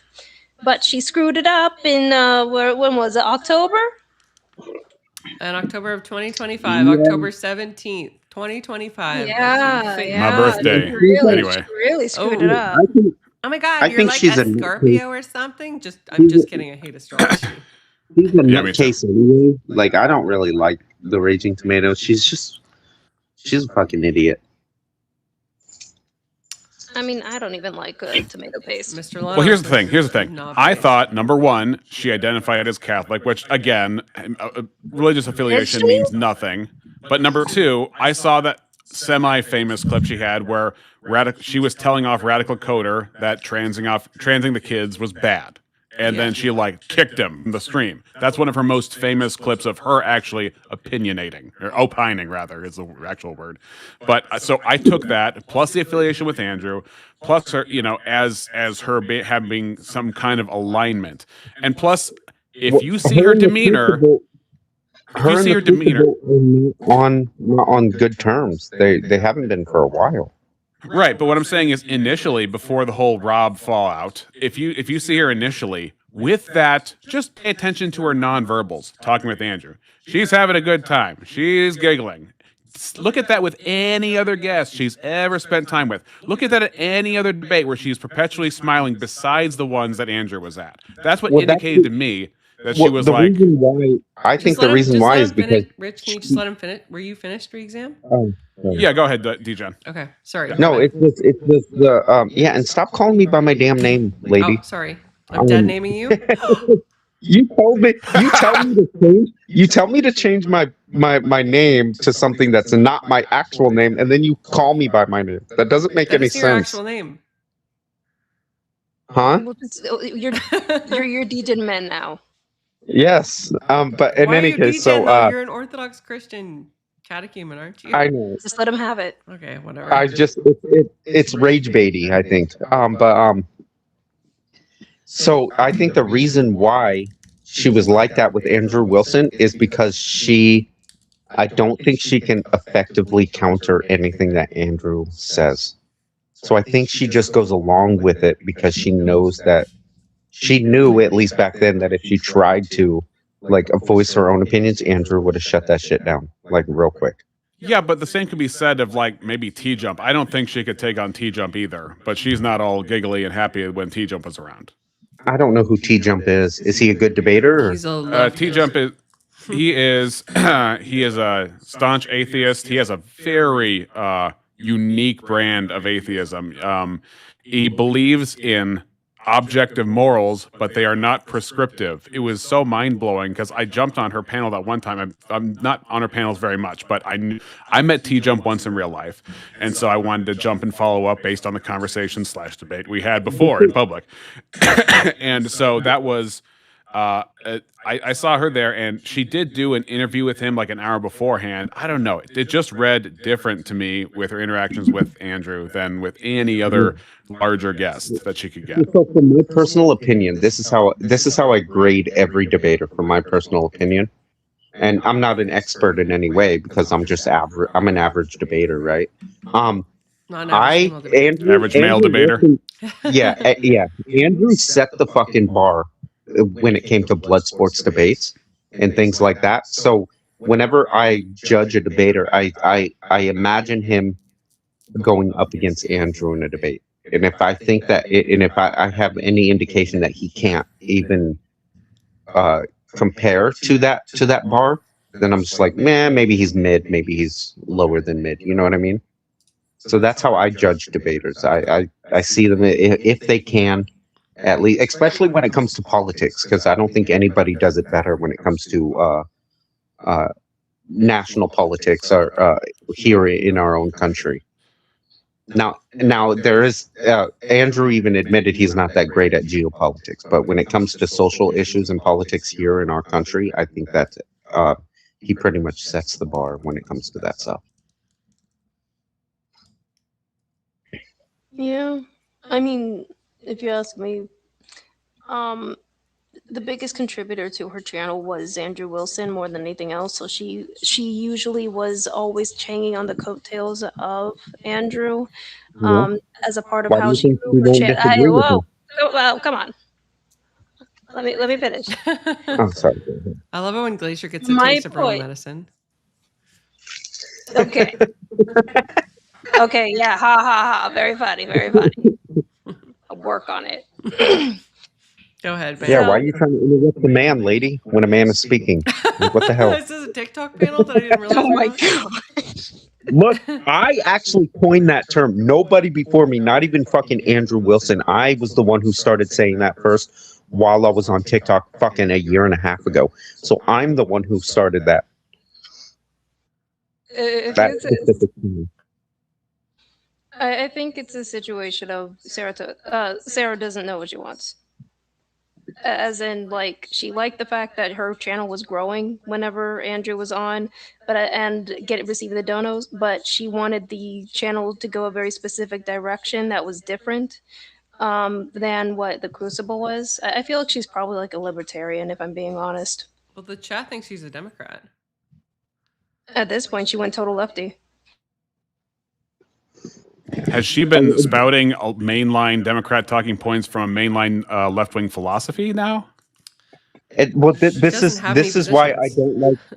This is why I don't like the Powder Dusty, because he was in bed with Raging Tomato, and he was the one who also started shit with the Crucible as well, talking shit about Andrew and his wife. That's why I don't like Powder Dusty. I never will. I think he's a piece of shit. It's gotta be jealousy. Partially. It's gotta be jealousy. It's gotta be jealousy on the part of who? On the part of DJ Man? Oh no, Dusty, because I'm sure Dusty sees himself as an alpha guy, and probably the most alpha guy in any room he declares himself to be in. Isn't he Sorry? like a homosexual? Every time you're talking, it sounds like there's a sock that enters into the conversation. Welcome to the program. Isn't Powder Dusty like a homosexual? No, never heard that. He's married. Should we bug him? Should we? Can I find this guy and bug him? No. No. You want to go through that again, ABG? No, I don't. You know what the first thing that he's gonna do? He's gonna play the video, isn't he? Yeah, that's right. Average female rage baiter. I love content. sorry, I can't help it. It's great content. I think you beat it. I think you beat Showdown, right? in that debate with Powder Dusty. I think you beat him. The crowd wasn't on your side, but I really did think you beat him. The Smugs debate. Yeah. Yeah. Of course.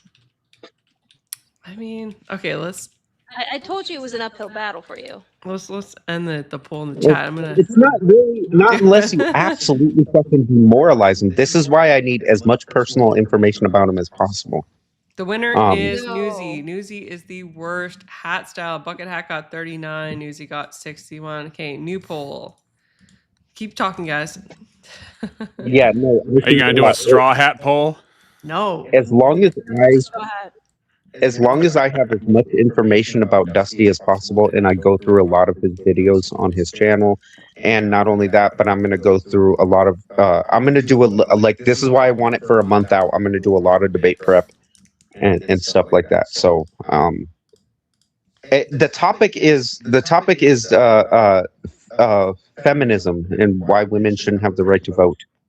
That's the topic. That's the topic I want to debate on, because that's the topic I always debate on. Yes, I'm taking the affirmative. He can take the negation, because I know he has leftist ideology, doesn't he? Isn't he like a leftist? He's a libertarian. Oh, same thing. Is he a left-wing libertarian or a right-wing libertarian? And by He's left and right, right-wing. I mean, okay. Oh, okay. So he's pro-life. So he'd be pro-life then. I think he's pro-life. So the prompt is feminism is bad and women should not have the right to vote. And when is the approximate timing? What time? June. The second Thursday of June. What time? Oh, fuck, I don't know. Pick a time average. I don't care. Timing is 2:38 in the morning. All right, welcome, Dr. Functional. Dr. Functional, welcome to the panel. I know you haven't been on before. Welcome to the panel. I have not. Hello. Hello. Are you an actual doctor? Sorry. I can't say. Okay, fair enough. For various let's say political reasons. And how do I sound? This is the first time using StreamYard through my phone. It's good. Okay, cool. I'm also in Toronto, so it's incredibly noisy back there. Well, that might probably be DGen and the sock. DGen, just a second. Hang on with the sock. You can't. I'm confused. You can't say whether you're a doctor or not. Some people Correct. I don't give any personal information online whatsoever. Oh, that's fair. Okay, that's fine. That's fair. I mean, Yeah. I don't know. It's okay. Just the last 4 digits. That's okay. To say that I have a very deep understanding of things like physics, I will say in the affirmative, yes. And medicine. Okay. But I don't give any, real information out that I can think of. Sometimes I do let things slip, but yeah. So the debate we just watched. I went to school to be a vet tech assistant, and my dog right now has masticized lumps growing on her side under her skin. So okay, I'm thinking let's not talk about the health problems. Look, we just got done about not disclosing personal information, and all of a sudden, oh my gosh. You know, about a year ago, average. You know, about a year ago when my dog had that cancer thing removed. I don't want to talk. Why are we talking about it on stream? Why are we talking? Next topic. Some lumps have come back. Actually. Oh my gosh. Oh my gosh. Oh, the pain. Richard. Ah. DJ So let's talk about something even more vile, that midget, leprechaun, bloviating, jackass BriShap.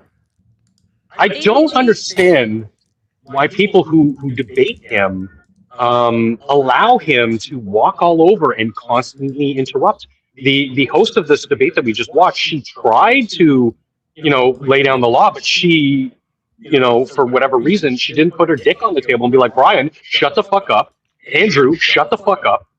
Or you're going to start getting muted. And honestly, that's pretty much how you have to deal with some of these people who do not control their emotions. 1 second, guys. I think she caters to her leftist guests. Welcome, EOD. Rob. Okay. Sorry. I was trying to find. Rob's got this picture of Brian Shapiro holding like a penis plushie. I was trying to find Yes, that's for real. It's real? Brian Shapiro the only penis he's ever touched. Brian Shapiro is a joke. All right, I'm going to see if I can screencast you guys to my TV. Hold on 1 second. But that's the thing with a lot of these modern democratic operatives, I will call them. Your Kyle Kalinskis, your Brian Shapiros, is they are a joke, and people give them so much credence on their own side, obviously because it's confirmation bias. But like once anybody would watch a debate between Rachel Wilson and BriShap, you're kind of like, I'll admit, I'm a dirty centrist, a classical liberal, so these days I'm a Nazi. I look at that and I go, this is not a serious person. This is not somebody anybody should listen to. I may disagree with the Wilsons on a lot of stuff, but we agree on even more things. And I could see myself sitting down with people like them, people like you folks, and have a respectful back and forth debate in good faith. And I don't understand why, I'm one of those people who looks behind me and go, what the hell happened to my side? I've never been far left, but I'm, a classical liberal. I believe in the Judeo-Christian ethic and all of this that has now, being a fellow Canuckistan, we see how that's been weaponized against our own side. Oh yeah. So it's not the 90s anymore. We don't have common ground. No, we don't have the common ground, and in fact, I'm now on the conservative side. W. You know, good win for you guys, win for me, because I look around and I go, you know what?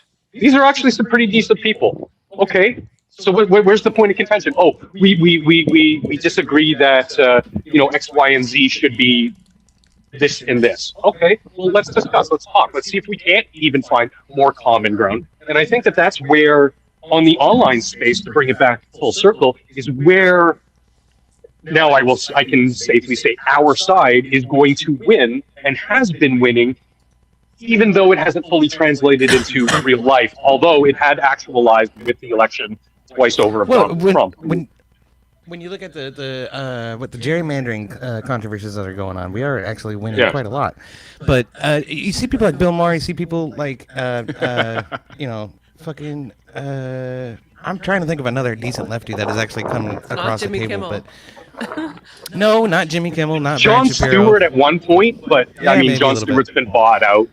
But my point is that that's becoming more and more common. People are actually looking at their own side and saying, at the leftist progressives, and saying, these people have lost the fucking plot, man. What is going on? Sometimes even Anna Kasparian will be like, okay, hold up, wait a minute. Occasionally, yeah. I'll still never forget when she said, I'm fucking better than you. Yes, I'm fucking better than you. The memes last forever, and that's why we got to be careful what we say on the internet, because memes can last forever. They do. Of course. But even someone, Yeah. even somebody like Old Turkey Neck. Sorry, you go ahead. You go ahead. You go ahead. Yeah, real quick.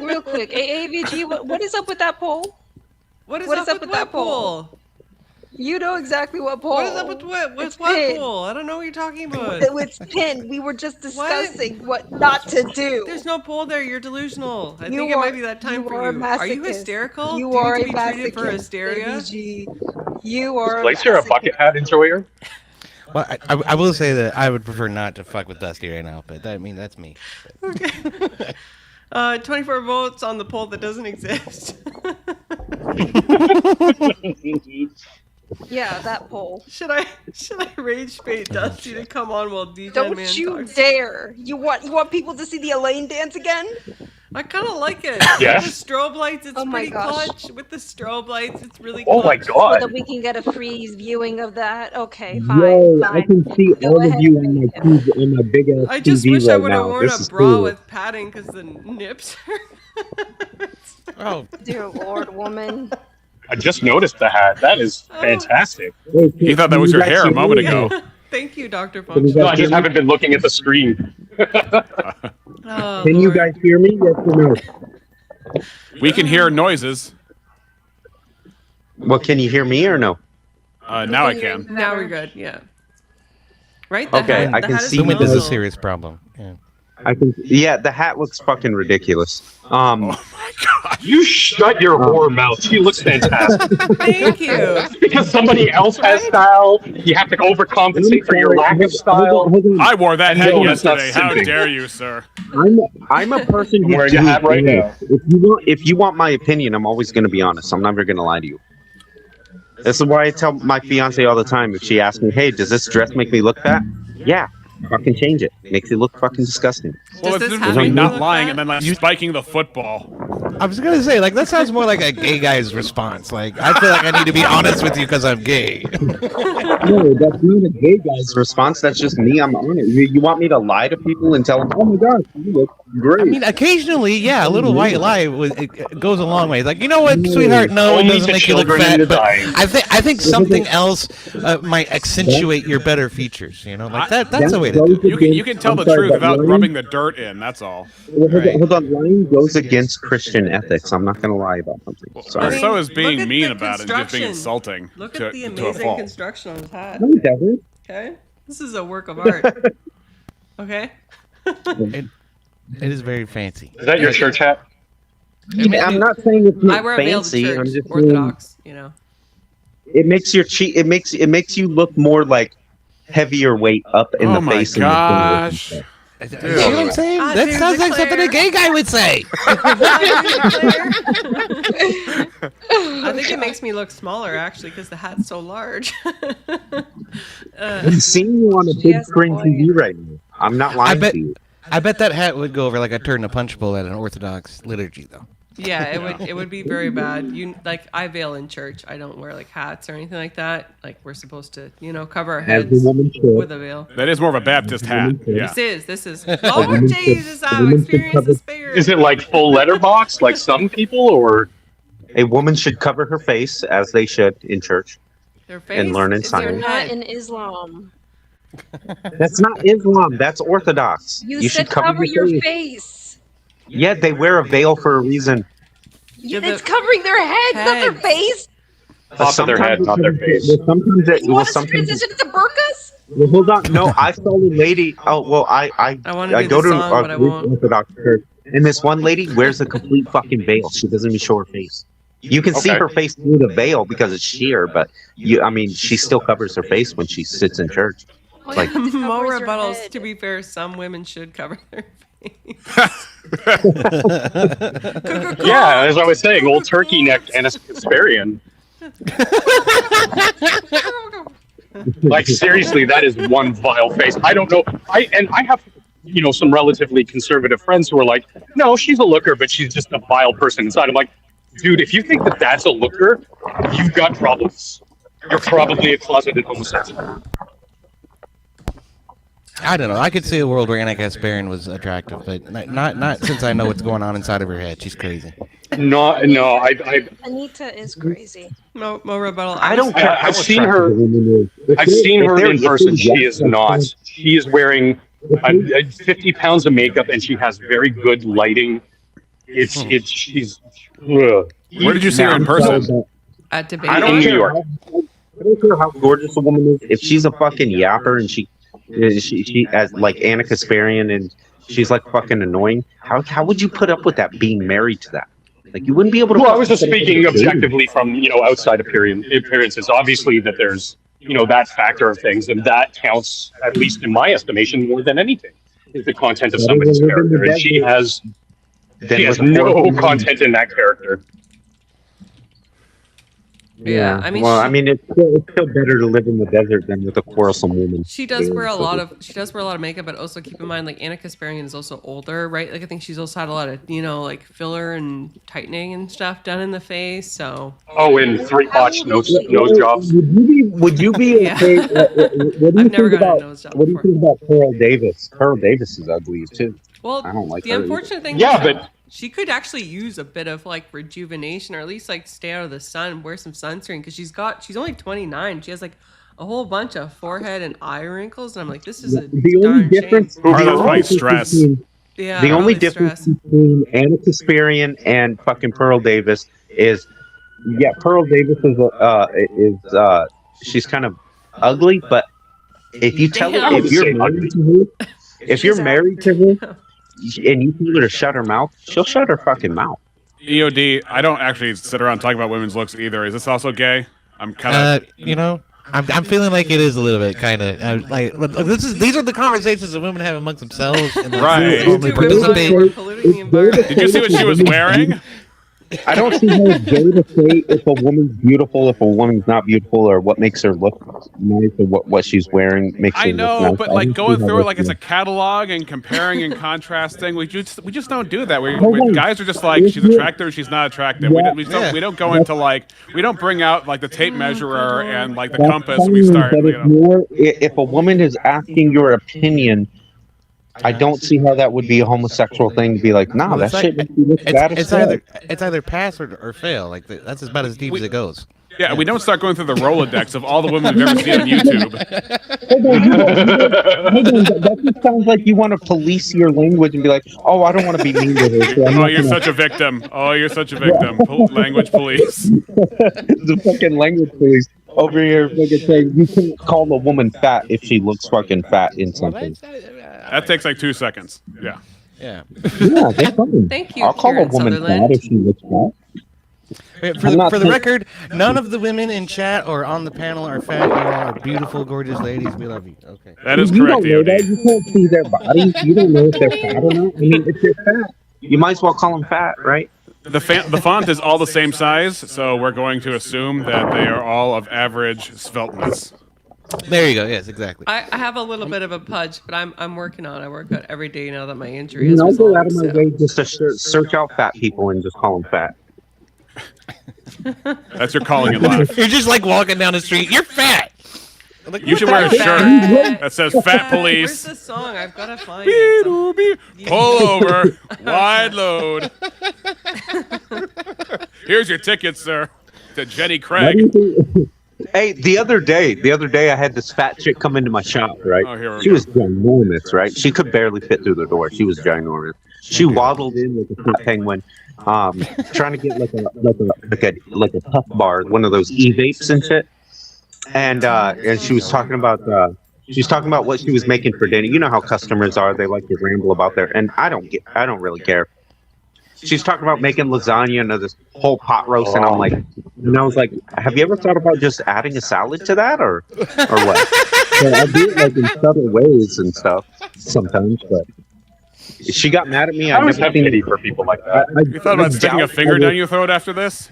I doubt I'll see that customer ever again, but I mean, it was worth it. No, wait a minute. Models do it all the time. We've gotten so far off the No, topic. no. What are we supposed to be talking about? This This is about we Brian- don't support Technically, it was supposed to be like. Yeah, AVG, control your shit. What the hell am I? Control your staring shit, AVG. Come on. Calm down, AVG. at? My bad. Wait, was that me? Is that me? I'm supposed to control? What happened? Oh, it's okay. I don't have any impulse control when I'm online. Sometimes it's fine. It happens. To Did she make a new offensive poll? What happened? Yeah. What's That's the how she results ended of up with this the hat. poll that I never made. All right.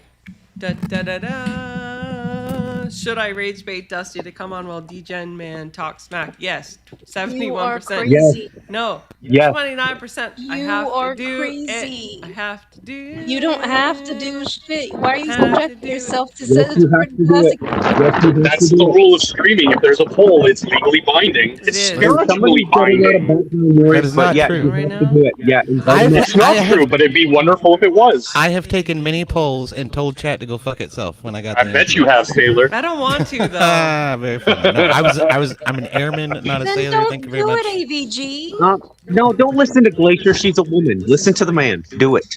Do it. Like the fucking Emperor Palpatine. Do it.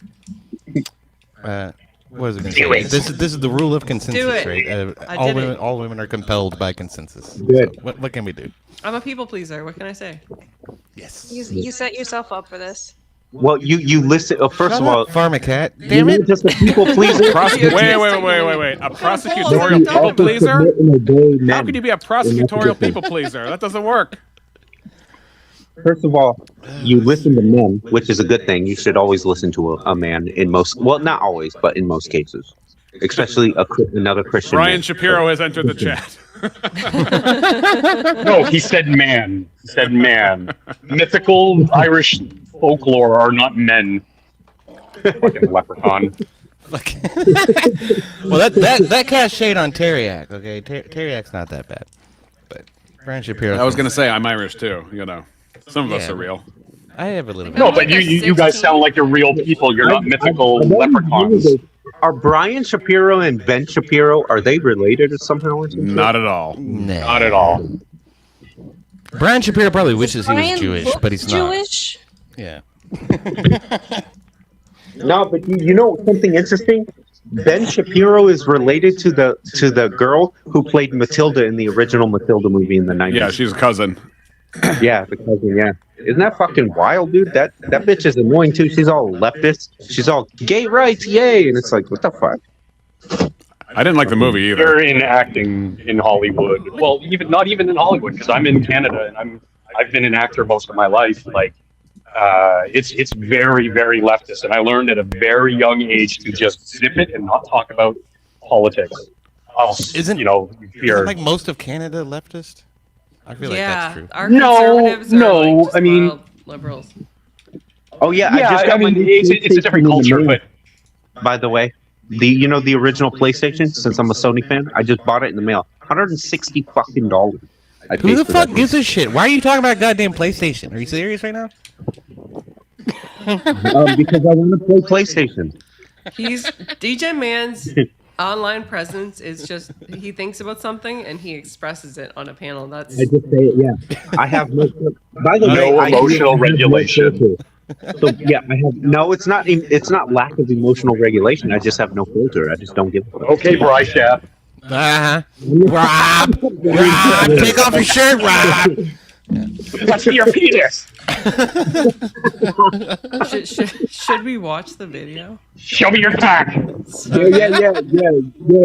Show the video. I haven't seen it. You haven't seen the? Oh my god, it's the funniest thing I've seen in a Do what decade. the man tells you and play the video. Damn it. Okay, I'll play the video. Yikes! Jesus, so demanding. I'm just kidding. I'm just fucking with you. But no, seriously, play it though.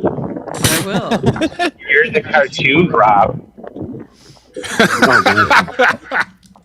It's about respect. Little thing called respect. Or as Al Sharpton called it, RASPICT. He once called Joseph Goebbels Gurgle. That was amazing. Al Sharpton is a gift that keeps on giving. No, it was Jesse Jackson that died recently. Jesse Jackson died. Yeah, we're still stuck with Al. Not a wish. I'm just saying. You know, Al Sharpton is Al Charlatan. It's only a matter of time. We've also got System Same Crash for all of here. us. Who's in the Oh, back? perfect. Let's watch this video. System Crash. If anybody wants to. So talk. good. You could say whatever you want, okay? You could say I'm bad at philosophy. You could say that I'm bad at argumentation. You could say that I'm bad at logic or reason, deductive abilities, whatever you want to say, okay? But here's one thing you can't say. You can't say, Brian, you don't have a nationally syndicated radio program that 800,000 people listen to. Okay? 800,000 people. 800,000 people, that's almost 1 million people. So, when you want to talk about how many people you're bringing to the table, maybe we could talk about that. I mean, I'm pretty good at math, and I'll tell you right now that 800,000 people is more than 250,000 or 300 or whatever it is. We could start there. Or maybe we could start with the fact that no matter what you say, there's always going to be the elephant in the room, which is Donald Trump. I'm not the one with emotional insecurities, You never want okay? to talk That's about you. that. I'm willing to talk about it. You know why? Because I have a thing called courage. I have a thing called bravery. But you're chicken shit. I mean, I get it. Why get out on the front lines of journalism when you can just sit in your house and smoke your cigarettes indoors, okay? Which, you know, is vulgar, by the way. I just find that incredibly vulgar. You know, and I know that a lot of other people do too. Hey, Rob, He's in the Moore, fucking you know bathroom you're not smarter talking than to me. the mirror. And many of my listeners as well. You know, you can cop out that you're not a political person, but that you're an entertainer. Well, guess what, pal? Entertain me. I want to be entertained, and I'm sure that your viewers want to be entertained as well, because frankly, Andrew, you're not entertained. No, don't play word games with me. Show me your dick. Show me your dick, Rob. Yeah. Put the lotion on its basket. Let's see it. Whip it out right here and now, Rob. Right here now. You weren't expecting that, were you? No, you weren't. I just caught the Get Tilly out in the that bird of background. yours and show it to the world. Show it to me. It's not gay. It's not gay. Not that there's anything wrong with being gay. I don't have a problem with being gay. I mean, I'm not gay. I can show you a picture right now of me with some beautiful women who are listeners of my show, by the way. But that At the doesn't matter. salon. NOL. And take off your shirt too. Take off your shirt and show me your Put dick. the lotion on the skin. Oh my god. You know what? You could try to play word games with me, Andrew. Everyone's gonna see who the real tough guy is, and it's not you. Not smarter than me. Homophobic, misogynist, and a lot of other things that I can't say because I have a family program. But, you know, I will say this. Your wife's a dirty slut. I DM'd her. I told her so. They're not hookers. They're not OnlyFans models. And you're proud of that. I cannot. I said, show me your dick. Your Rob, dick. who do you think I am? You're the cartoon. You've always been the cartoon. That's the best part. Oh my god.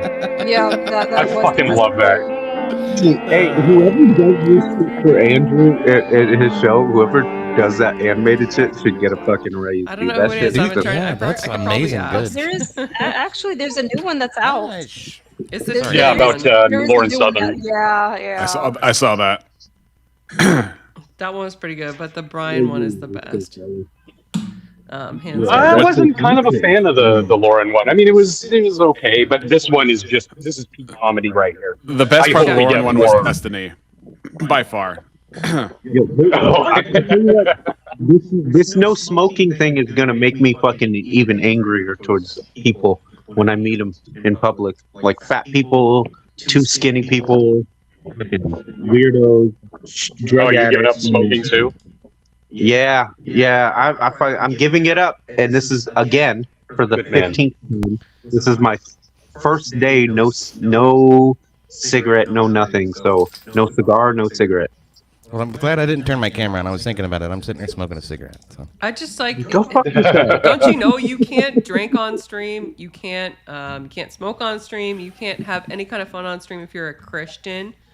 You've got to you've got to just like completely just eliminate all of that, as the people who drink, smoke, and do far worse tell you that you are a hypocrite. Where in the Bible does it say you can't smoke a cigarette? For breathing. Nowhere. It doesn't say that in the Bible. Yeah, nowhere. Where in the Bible does it say you can't drink alcohol? It doesn't say that in the Bible either. Doesn't say that either. Yeah. I know a lot of Catholics that really enjoy their drink. I still drink a little bit. I'll drink an IPA or rum and coke or something. Can't do that. You're a bad Christian. IPAs are nasty. I hate those stupid things. I agree. No, you gotta get you gotta get a really good tasting IPA. I'll Sierra Nevada is a really good IPA. I've had that. That's not bad. But like all these little craft breweries, and like it's like they're trying to pack as many hops as they possibly can into a bottle, and it just tastes like fucking flowers. Like I'm eating flowers. I hate it. I barely in a bottle. I barely ever drank in my life, but I agree. I would, if I was going to drink a beer, it'd be like a Belgian White or something like that. It would not be an IPA. You go above. Well, a lot of the IPAs have like 9 point. If you go above the 9.4, you find those like 10% IPAs in the cans and shit. Oh, yeah, you get shit faced before you can even taste the beer. Yeah. Yeah, it tastes like you're drinking it tastes like you're drinking flour any fucking way. It literally tastes like you're drinking like powdered flour. They don't taste good. I don't think so. But the 7.0s and the 7.5s, they're pretty fucking good. They've got a lot of flavor to them. I like Pabst Blue Ribbon. That's what I like. Really, like And Yingling. PBR? Yes. This is okay. I would rather drink. If it comes to regular beer, I'll drink an IPA. But when it comes to hard liquor, I'll do like a rum or something, or rum and coke. But non-spiced rum. I can't do the spiced rum. Spiced rum tastes like shit. I'll do the non-spiced rum. Bacardi, not Captain Morgan's. No, dark non-spiced rum. My dad doesn't smoke. He doesn't drink. I'm real core. I drink vodka. When I drink tequila, bad things happen. So I don't drink. Tequila makes the clothes fall off. Yeah. No, it didn't. It just made me do the Elaine dance from Seinfeld. So. What did you drink then? If I mention it enough, I won't be ashamed of it anymore, Glacier. Come on. Have you guys tried Kraken or no? Yes, that is your goal. I would like to not be ashamed of it anymore. Okay. You're ashamed of it now? A bit. Okay. Have you guys tried the Kraken rum, the non-spiced dark rum? It's actually really fucking good. That's one of my favorites. I've heard of it. I haven't had any though. It's pretty good. Pretty good. Dan Aykroyd sells vodka in a skull glass. That's kind of cool. I don't think Dusty's gonna take you up on your challenge. No, that vodka in that skull glass. No. My uncle owns a liquor store here in my state. It's not. I go get free alcohol all the time. That skull vodka stuff. That shit's disgusting. Crystal Skull. Yeah. It's not Dan Aykroyd. It's Bill Murray. My bad. I'm thinking of Ghostbusters, and I get the two confused. Isn't that the $10.95 vodka that can be sold for like 2 liters in the United States? I don't know. Skull. It's 2 liters. It's like when I went to Florida last time, I had Skull, and it was in fact $10. Disgusting. It was it's vodka. Vodka's always kind of gross. If you want to get a really good tequila, I sell. My uncle sells a $200 bottle of tequila. Aged tequila in this it's like a ceramic blue vase. It almost looks like an urn, but it's like really tall, and it's like an azul, It's actually really fucking good. I've been asked. Here's a couple guys. I've been asked to share this photo with you all. My debate hole hurts. Ah! Who made that? Oh my gosh. It's so bad. I want to screenshot that right now. That's actually fucking cool. You can do that. No, I can't. My phone screen is broken. If anybody wants What am I going to look at? If anybody wants to drop down momentarily, I think System Crash wanted to say a couple things. Oh, my bad. I'll drop out. You guys have a good one. Yeah, you too. All right, you Coming too. up. Bye. Yo, Systems Crash, my boy coming up. What up? How we doing? Ah, man, where you been at, bro? Just family shit, man. Had like 2 deaths in the family within the past 2 weeks. Oh shit, my bad. Oh, condolences, me too. Yo, I was about to make a What the heck joke is right in now, the but air? now that you brought that up, damn. I was about to make a joke right now, dude. Don't And make then a you joke. brought that up. It's too- don't Make a joke. Was it I was gonna hantavirus? ask you- I was gonna ask you, is the reason why you're having family problems because the wife is giving you lip, or what? Oh no, we actually just tied the knot 3 weeks ago. 2 weeks ago. Oh, fucking congratulations, bro! God bless you and your family. Congratulations, man. Yeah, it's been an eventful April. We'll say that. Now she has no excuse to give you lip. If she gives you lip, just tell her to shut up and sit down. You know Yeah, what I mean? no, I already told her she's my property now.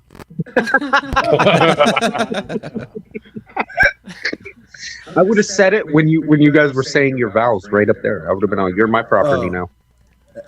I'll go back through my documents and find the reading we used. You would have really, really appreciated the reading, Richard. That's what. Oh, dude, perfect. Yeah. Look, when me and my fiance get married in front of our church father and everybody at our church, I'm gonna come up with something hilarious and funny to say. I didn't even have it. Like, I used the Bible, and the reading was like, "Women, submit to your husbands." Perfect. I've always wanted to do the Full Metal Jacket speech. This is my wife. There are many like her, but this one is mine. Yeah, I dig that. That's I'm gonna come up with something hilarious, dude. It's gonna take me a minute, but I'm gonna come up with something like I don't know, dude. There's so many avenues I can go down. Like, if I tell you to shut up, you're gonna shut up, or something like that. I don't know.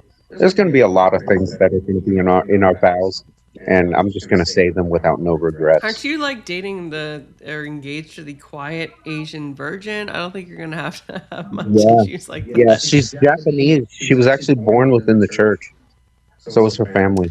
Oh, I've got a video Like for in that. the church. No, Yeah, she right in wasn't the born rectory. inside. She wasn't born inside the church. She was, her family. She was born in a hospital, obviously, but her family goes to the Orthodox church that I go to. And when I get baptized, I'm going to. We're going to get married. She's already baptized, by the way. Yeah, we're fully sacramented in our church now too. Hell yeah! God bless you and your family, brother. God bless you guys. Many years. That's awesome. Maybe God grant you many years. Many, many years. Just if you discipline her, remember on the top of the head only, so it doesn't show bruises. What the heck? Rit, I'm GJ man. What the frick? Nah, dude, you got it all wrong. You do it on the fattest part of the ass. Yeah. No, that's just. I don't want to say it. I'm not gonna say it. I'm not gonna say it. Hilarious. We agree. I'm not gonna say it. Sometimes I'm like, could I say this on a stream? And I'm like, I probably shouldn't. I could, but Come should on, I? We're not on TikTok. If you were married and you were being mouthy average to your husband, wouldn't you want him to like, smack your ass and be like, "Calm down, woman, go sit down," or make him famous? Wouldn't you want You that? better stop this line of questioning before I turn 10,000 shades of red, please. Can you stop this? Can you stop? Nobody wants to know about my sexual preferences. Okay. let's just not. What I do with my eventual husband. Keep that between you and God. Hold on, it's not a sexual preference. It's a discipline thing. Yo, on TikTok the other day, these feminists got mad at me because they were like, you said you would discipline your wife, and I'm like, yes, I would discipline my wife if she was acting out. Obviously, what kind of Christian man wouldn't discipline his wife? and they got Yeah, all who would enjoy unhinged and that? yelled That at would be me. so weird. Who would enjoy Define It wouldn't be weird. It's not weird to discipline your wife. That's a normal thing. Like if she's acting out or something, Richard you doesn't tell her to sit understand down. British humor. If it hit him in the face, he would still be like, he would be railroaded by the time he understood Well, the it's because humor. it's so, British humor is so deadpan. That's why. Yeah. It's really deadpan. Oh, I think I found it. What- I found it finally. Here's the thing. What's wrong with disciplining your wife? I don't understand. Well, define discipline. Well, it goes to different levels. There could be verbal discipline. Sometimes, at a couple times, if she doesn't load the dishwasher fast enough, there could be at least a physical discipline, like a smack on the ass or something. I don't see why that would be a problem. Welcome in, Jess. Good to see you, Jess. Yeah, on the issue of your Japanese fiance, may I present to you Exhibit A? Your wife is Japanese without telling me your wife is Japanese. Good morning. So 7 in the morning. I am heading to work. Look what my wife prepared. Here's some bentos, some towels, some snacks. She even prepared my shoes. And look, she left me this tiny note here. It says, "Eat well, rest well, ne? Work, ganbatte. Ohayo. Gomen ne, I woke you up ka. Daijoubu ne? Arigatou ne for preparing all this. Wifey days." Anyway, I'm heading out to work. Ne? Arigatou. Bye bye. Aww. Okay. So Yeah, I think I have diabetes now. They're very submissive. The reason why I chose her is because I knew she would be an obedient woman. Okay, she's very quiet spoken. She's very submissive woman, and I think that's a great quality in a wife, in a person who's like a wife material. You know what I mean? Like she's gonna be a good wife. I think there's two types of women that are submissive. There's women that might, like, in public appear to be more assertive, but like with their husband they would be submissive. And then there's like women, they're just like, that's their whole personality. They're just like more meek, more soft spoken, right? Obviously that's not me. Okay. I don't think anybody is gonna sit here and be like, oh yes, AVG, the meek, soft-spoken debater. Yeah, no, I'm a bit of a bitch. And this is why I would never marry. I'm sorry, but That's okay. If Don't marry a woman that's we would- online. I completely understand it. Yeah. I would not be able to marry. But no, it's I understand. yeah, but I don't see anything wrong with it. People get all up in arms. It's like, what about the woman's choice? What happened to it's crazy how feminists act when they say women should have the choice, but then you tell them, well, what about submission and obedience? What if she chooses that? Oh, well, she can't. That's disgusting. You're grooming her. That's disgusting. You're manipulating her or some bullshit. It's like, how? It's just like calling And somebody how has like, that worked out for the last 50 years? It's fucking destroyed Western civilization. Feminism is nothing but a disease that its sole purpose is to see the destruction of the human race.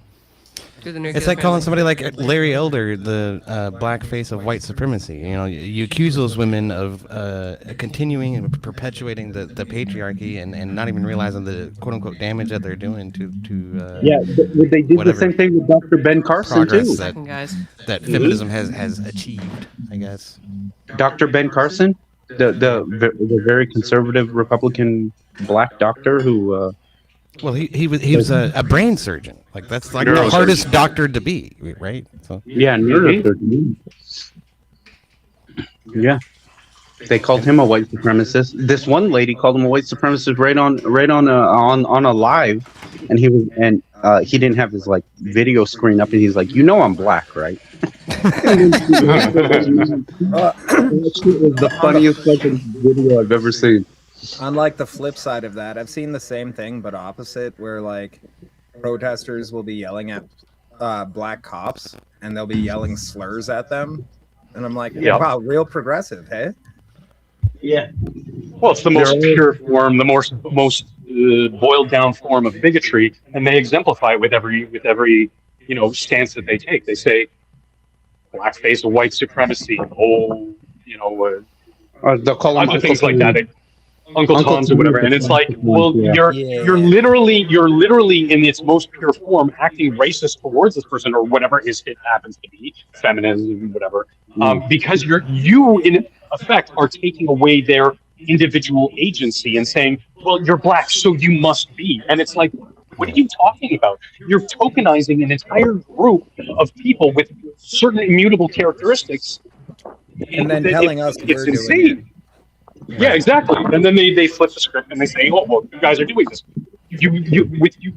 This is why I love it when somebody like again, to bring it back to the topic, Rachel debating Bri, she's very composed, and all you have to do is let people like that speak, and you see that they hoist themselves on their own petard by just letting them speak.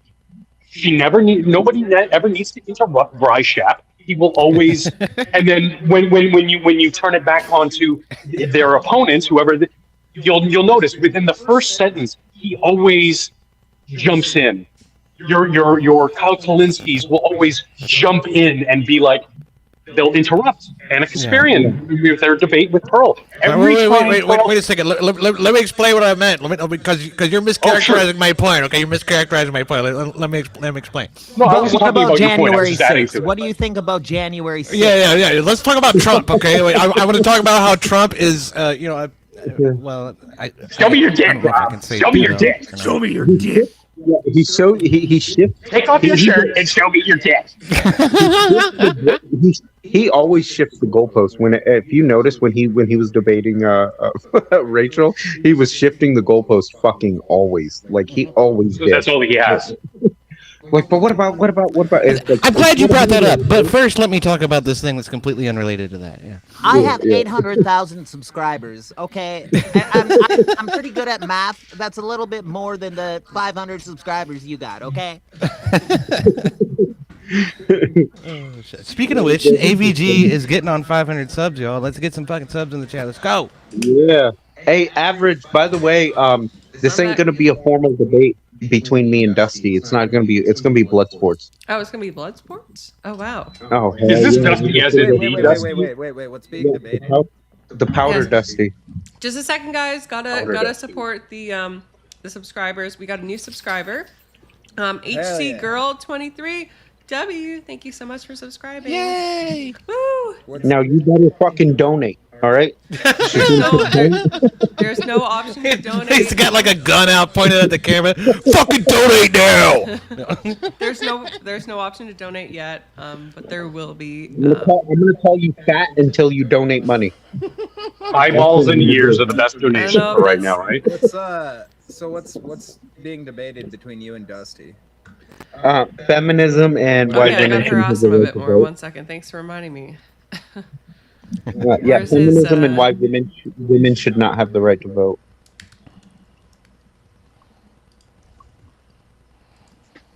That's the prompt. Oh, that's gonna be beautiful. I know. I think. I do research all the time, and about this. This is the one topic that I am very, very fucking good at.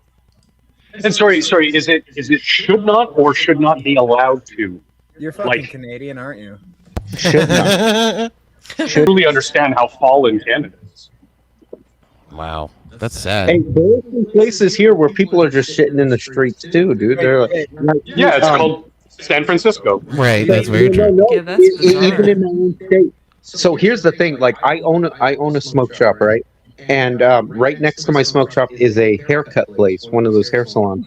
And then right in the corner is this like really small little, not really an alleyway, but kind of like a separation between the wall in the building. And this one crackheaded lady came in one day. She bought a lighter and a torch or whatever, I don't know. But she walked outside, and like 5 minutes went by, and I walked outside to go smoke a cigarette. This was like 2 weeks ago. And she was shitting right there in the fucking open, dude. Right there. Everybody could see her. And I'm like, lady, what the fuck are you doing? Get the fuck out of here before I pepper spray you. Can I ask? Did she seem like she was a user of something, like a junkie? Yeah, she was. Okay. See, that's my major point of contention. The difference between the two the difference between the two, I pity people like that. With the people I'm talking about, this is ingrained in their culture. This is who they, part of their culture and who they are. And that to me is not to be pitied. That's just disgusting. And I don't pity people like that. They choose to use drugs. I understand, but there, somebody who has dealt with a lot of addiction, a lot of it is just that first fall, and they don't get back up off of it. Sure, there are success stories, there are horror stories. I'm just speaking very broadly, but in a very broad sense, I pity those people because those people who have, for a better lack of term, they have been coerced and seduced by the devil, and you gotta pity that in some sense. Yeah.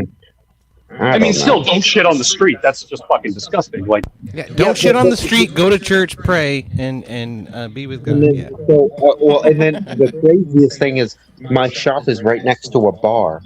So within cul-de-sac, So I have drunk people come in all the time, and they leave like a whole bunch of money. They're like buying a pack of cigarettes, and they leave like $100 bill, and they're like, "Keep the change." I'm like, "Okay, thanks, buddy." I guess Like, that's you know your audience, though, right? Like, See, that's their syntax. Like a tobacco shop. They what? I said that's kind of just knowing your audience, though, right? Like, where else are you going to stick a tobacco shop next to a bar? Yeah. Well, look, my uncle owned it many years before I did, and it was.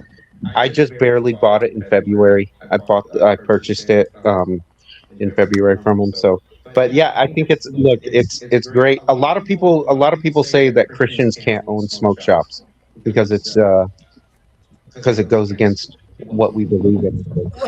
They think it's sinful, but it's not. Yeah, I don't think owning a smoke shop's bad, but there's definitely things that are sold in smoke shops that I wouldn't sell as a Christian. Yeah, but here's the thing. Here's how I see it. You guys hold kratom and stuff like that. Kratom, stuff like that. Yeah, but here's the thing, though. Kratom, dude. I understand that, but here's the thing, though.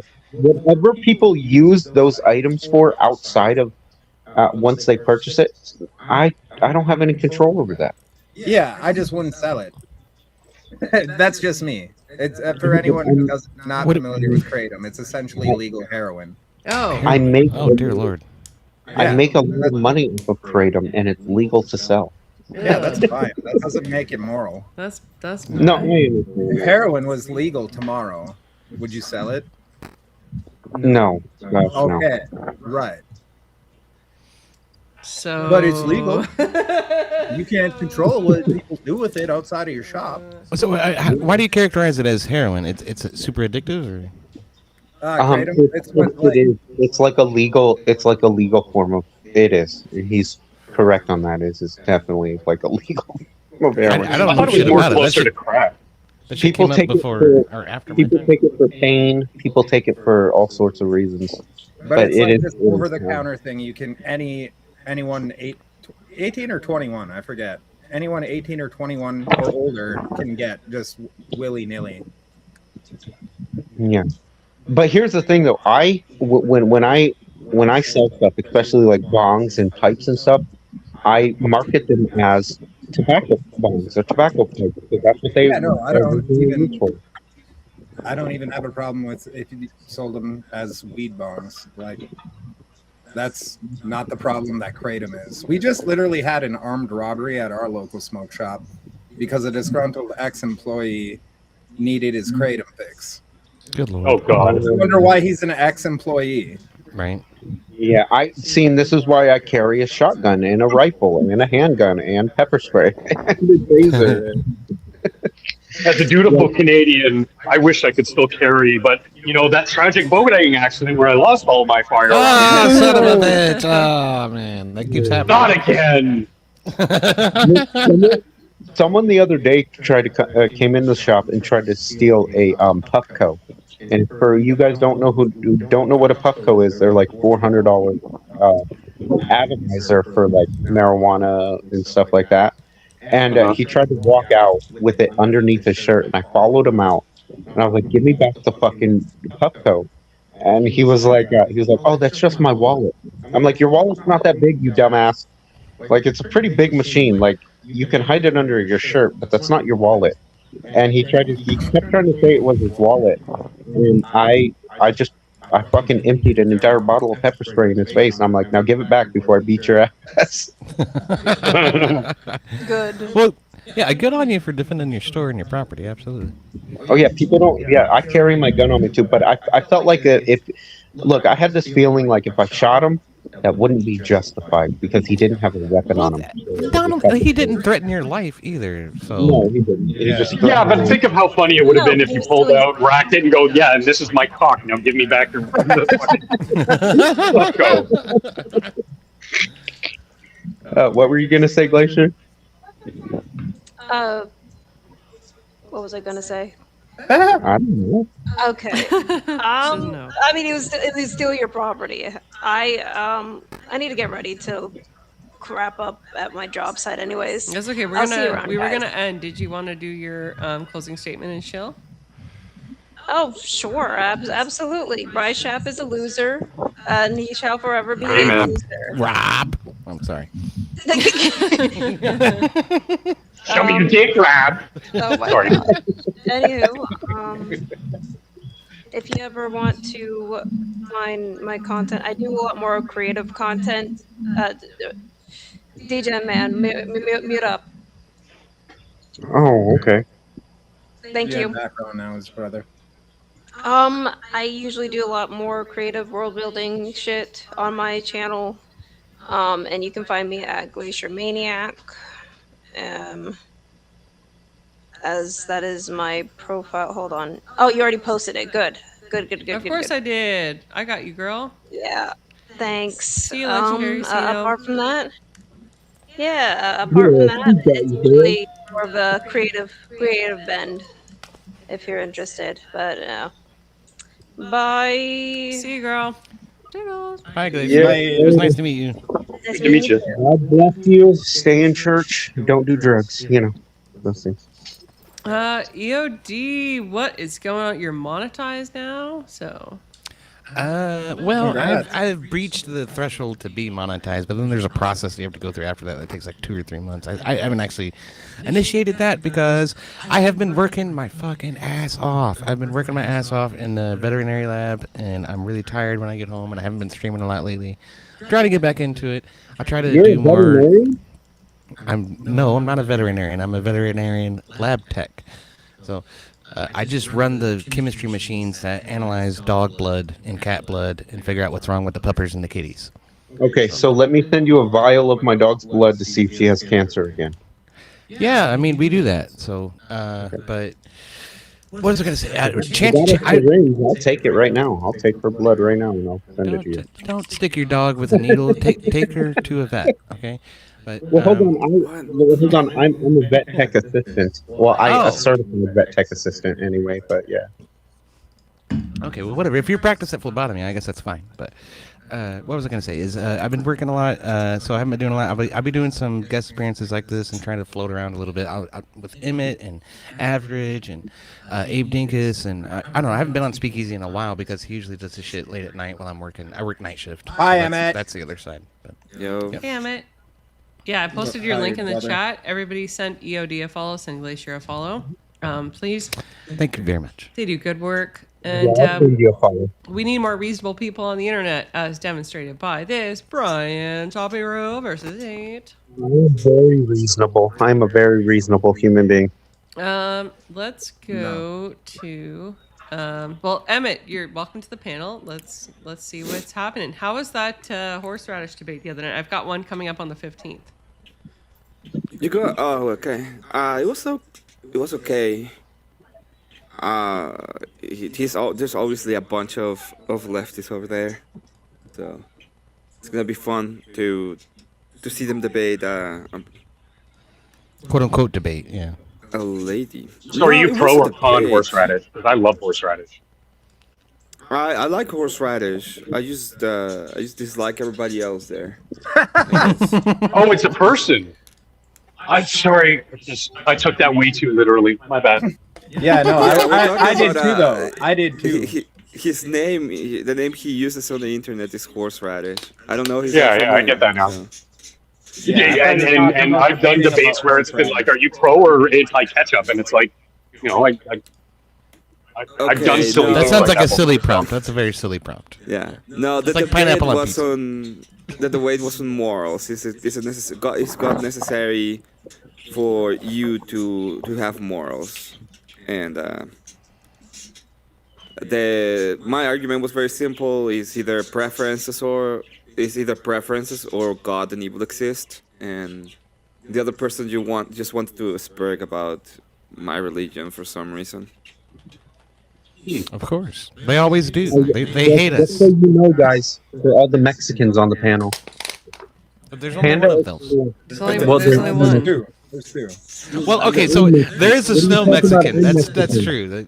No, Hey, that was the name of my last show. Snow Mexicans. Do you guys not forget about, do you guys forget that I'm also Mexican? But in any case, Panda Express just released their dynamite chicken, and it's fucking spicy and it's good. Dude, you always come in with just these, like, we'll be on a topic, and you're just like, yeah, dude, I got a Sony PlayStation 1. I'm saying, like, what the? Where does this? We'll shit be come on a from? different topic. You're like, yeah, I quit smoking yesterday. It's just the flares of narcissism. It happened to me a moment ago. It was like, hey, they're not talking about me. What about me? But to be fair, you It's guys, been 2 minutes and they haven't been talking about me. What's going on here? To be fair, you guys brought up horseradish, and that stuff is kind of spicy to some people, a little bit. So I just went with that, and it just dynamite. I just remembered dynamite chicken. Horsey All right, sauce. I got a bail. I got a daddy-daughter dance to get to. Oh, Oh, that's adorable. breaks my little heart. Y'all have a good day. You too. Subscribe to AVG. Subscribe to Yeah, Emmett. wait till she turns 13 and Cheers, becomes System a Crash. pain in the ass. Wait till she turns 13 and she enters high school. My daughter entered high school at 12, and now she's Narcissism 13. Now she thinks she's fucking intelligent. And Oh, My yeah. this daughter's is turning 13 next month, and then I have a 5-year-old.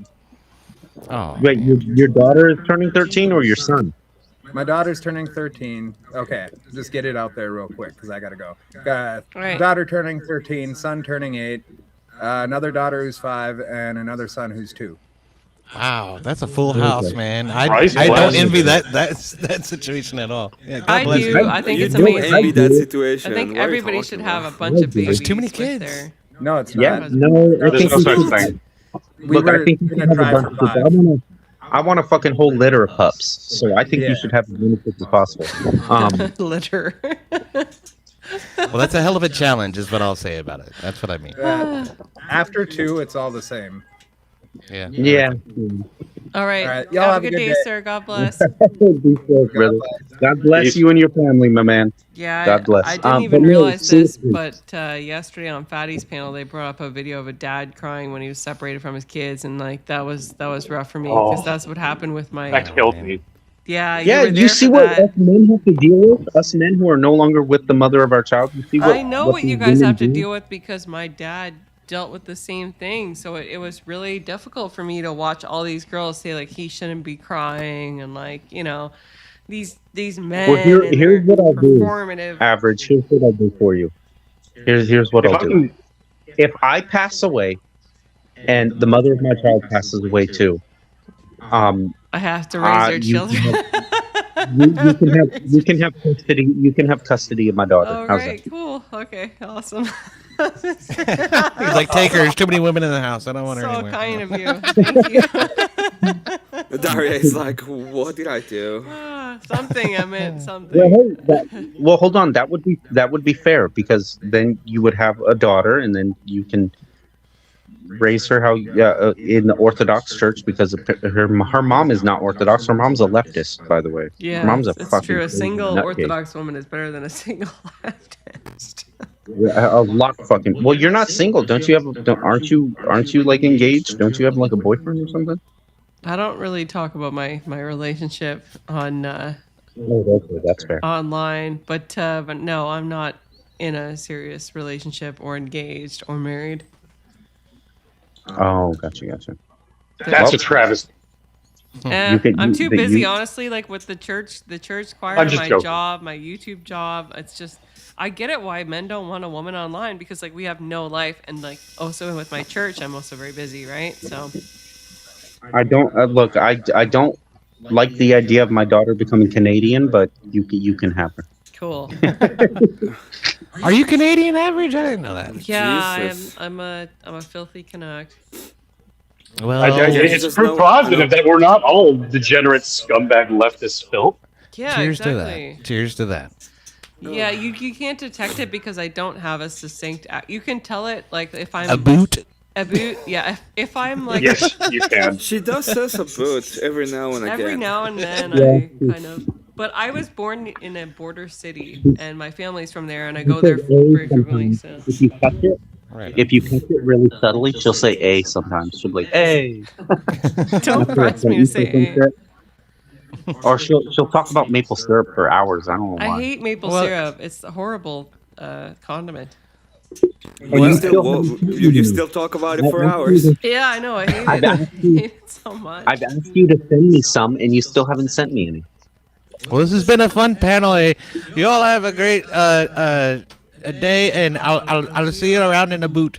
I'll be a second. Okay, fuck yeah, bud. Catch you on the next one. Just go for a rip. No, the new way to talk Canadian is like this. You must talk like this because this is the new Canada we are living in. That's Somalian. That's a Somalian accent. Coming Friday, I'm sending you money to send me back some of that organic fucking Canadian syrup. All right, let's Y'all have a good one. I'll see you later. see ya, EOD. Oh, you were doing the BriShap. I posted your. Oh, I love. I think I love posted his syrup. link in my channel. If not, I'm going to post it again. Dr. Functional, would you like to Yes, ma'am. show your channel? Well, I'm kind of just taking shelter from the rain, and like I said, I'm on my phone, so I don't have the ability to link to the channel. If anybody would like to join us tonight at 11 p.m. Eastern, there's a show called, or channel called Minions of the Zoo. It's a collection of nightly shows, and I am on the Saturday show with some friends, and it's not debatey or anything. It's more of a round table, friends having coffee kind of discussion where we talk about politics and science and tech and medicine and all the fun stuff out in the world. And it's I like it. It's a good show. I mentioned 11 Eastern, and yeah.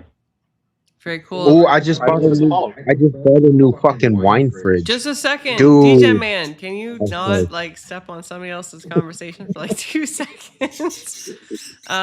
It's posted in the Okay. chat. Please send Dr. Functional a like.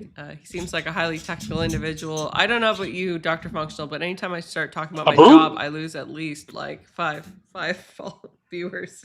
Oh, don't you worry. We have people from all over the United States and Canada with all sorts of different backgrounds, and like we have an old retired Marine, we have a ex-NASA developer, we have me who's let's just say a chef, so it's a very diverse panel. But I mean, this has been the blessing of the internet, not the downfall of the internet, where you make friends with people you otherwise probably would have never met in your life, and it's a good show.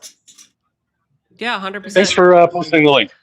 Go and follow him, guys. And I'm glad you don't follow me here on this channel because this is just my normal channel or account. I used to do video game content, and I deleted most of it because it had some of my personal information that I would blurt out during a stream or something, But yeah. What's the name of the But show? typically- Like, what's the handle, Dr. Functional? I don't want to mistag this. I believe it's Minions of the Zoo, at Minions of the Zoo, all one word. But I mean, if you search on YouTube for Minions of the Zoo, we come up. Yeah. And like I said, it's a different show with different people every night. So I'm not gonna, if one of the other nights also appeals to you, great. But I'm only on Saturday nights and on the occasional panels like this where we talk about whatever it is. I just corrected So thank you for having me. Here we go. There you go. Ramen noodle. Minions of the Zoo. Next time I'll do my due diligence and have the link ready. But like I said, I went out to the gym listening to you guys. The gym was actually closed for some renovations, so that's when I jumped on the panel. Hell yeah! Well, God bless you, brother. I'm glad you came out. Thank you. Yeah, it's interesting because I've been watching Crucible for well since he started basically with the branding of Crucible, and I've really sort of appreciated the content from all the satellites. How I found AVGs, through that. And tomorrow, I'm actually kind of both excited and terrified. Going to be going to church for the first time in, I want to say, about 30 years. What church is it? Dr. Functional? Well, that's the thing. I'm going to different churches, and this one it's a part of the C3 organization. I don't know. Somebody recommended that I go to that one. I went to last week, Our Lady of something. I'm in Toronto. That's about as information I'll give out. But I'm in Toronto, so it's a pretty big, diverse. I can tell because you don't cast. pronounce the T anymore. Toronto. Yeah. Like, turn. Come from Toronto, and I eat it. He doesn't pronounce the T. I'm just kidding. Oh, that's so funny. All right, awesome. Yeah, I posted your link. Hope people follow you. Appreciate it. Thank you. Emmett. Yes. Do you have anything going on? I have a Please tell us. debate. I'll be modding a debate on the 15th, so I'll probably. But yeah, I have a debate on the 15th. I'll be modding. It's between Mo Rebuttal and some lefty on guess what, abortion. So that was gonna be fun. I may have a debate next week on horse riders, depending on the topic, and if somebody wants to attack me. And apparently, Sir Carr was doing a debate review of my debate. So that'd be interesting. You should cover that. Yeah, I want to know what he had to say. I'll come up on panel if I'm around. Did you watch the debate yesterday? Not yet. No, I was on Fatties until like 11 p.m. and then my after panel too, right? And then I went to bed and I woke up at like 8 and then I watched some movies and had an open face smoked salmon sandwich on what's your spread? And slept for 40 minutes and I woke up and then I did this stream. Okay, sounds good. Yeah, you're a mad woman. You streamed for so long last night. Or yesterday. I still feel like I'm gonna work out on I have a home gym. I'm gonna work out on my elliptical and go on TikTok and debate some more people, and then I'm gonna eat some dinner, and then I think I'm gonna go to bed again. Gotta get up for church tomorrow. Gotta sing in the choir. So.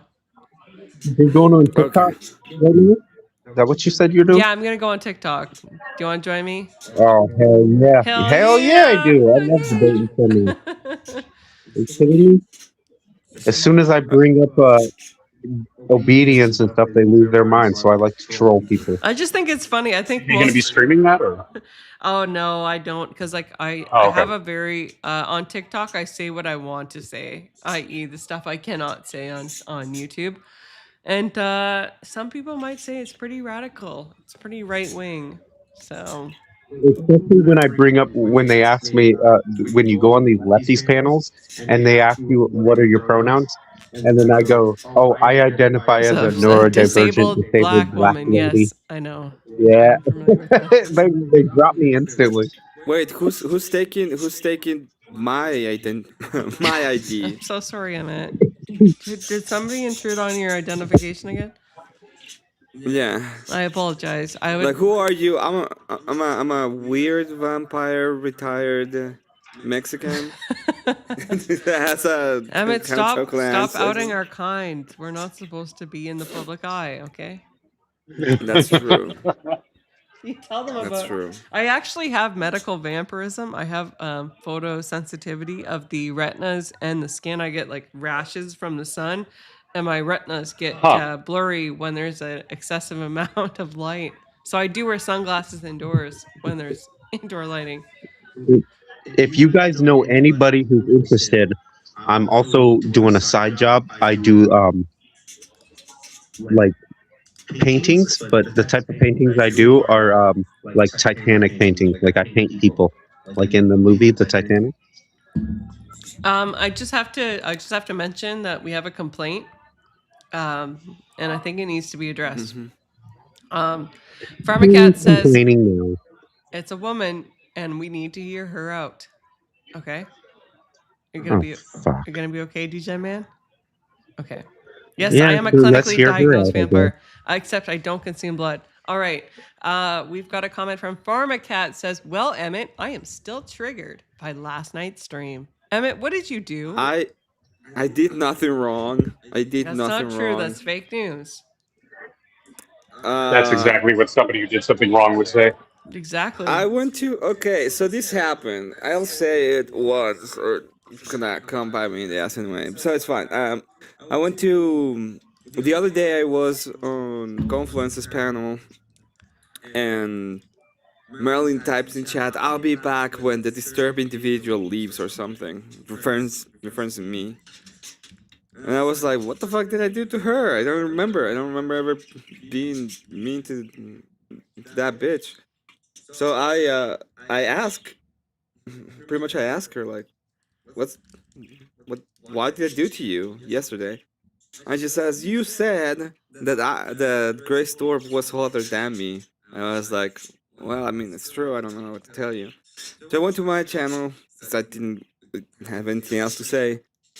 And I mentioned one of the reasons is because Grace is younger, and apparently that really angered my chat. So, yeah, I need to go repent and do other stuff, apparently. Unacceptable. How can you show your face on the internet after that? Oh my god. Are you gonna get triggered too? What's going on with Grace Thorpe and her husband/father? I don't think they are, but they are absolutely a weird family, and their dynamic is absolutely insane. Yeah.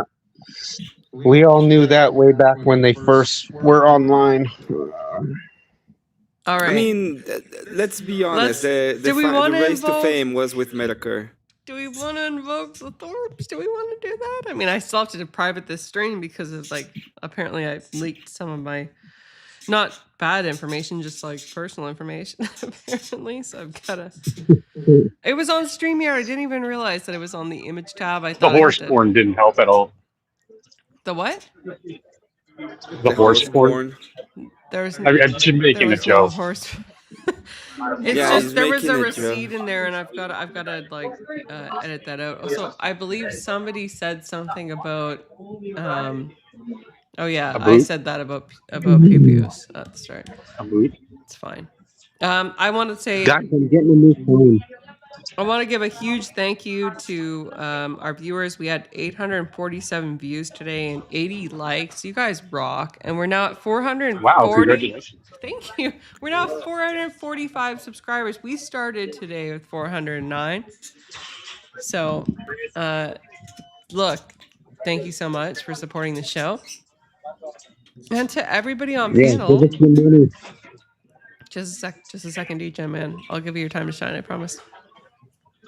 But it's like, what do you like better between the two horrible options? So I don't feel bad about my answer. That's fair. Okay, hurry up. To our so that way I panelists, can thank talk. you so much for joining me, and to all of the faithful in chat or on panel. God bless you all. Have a blessed rest of your weekend. And if you're not faithful, well, I hope you have a relaxing weekend. Weekends are too short. It's objectively a fact.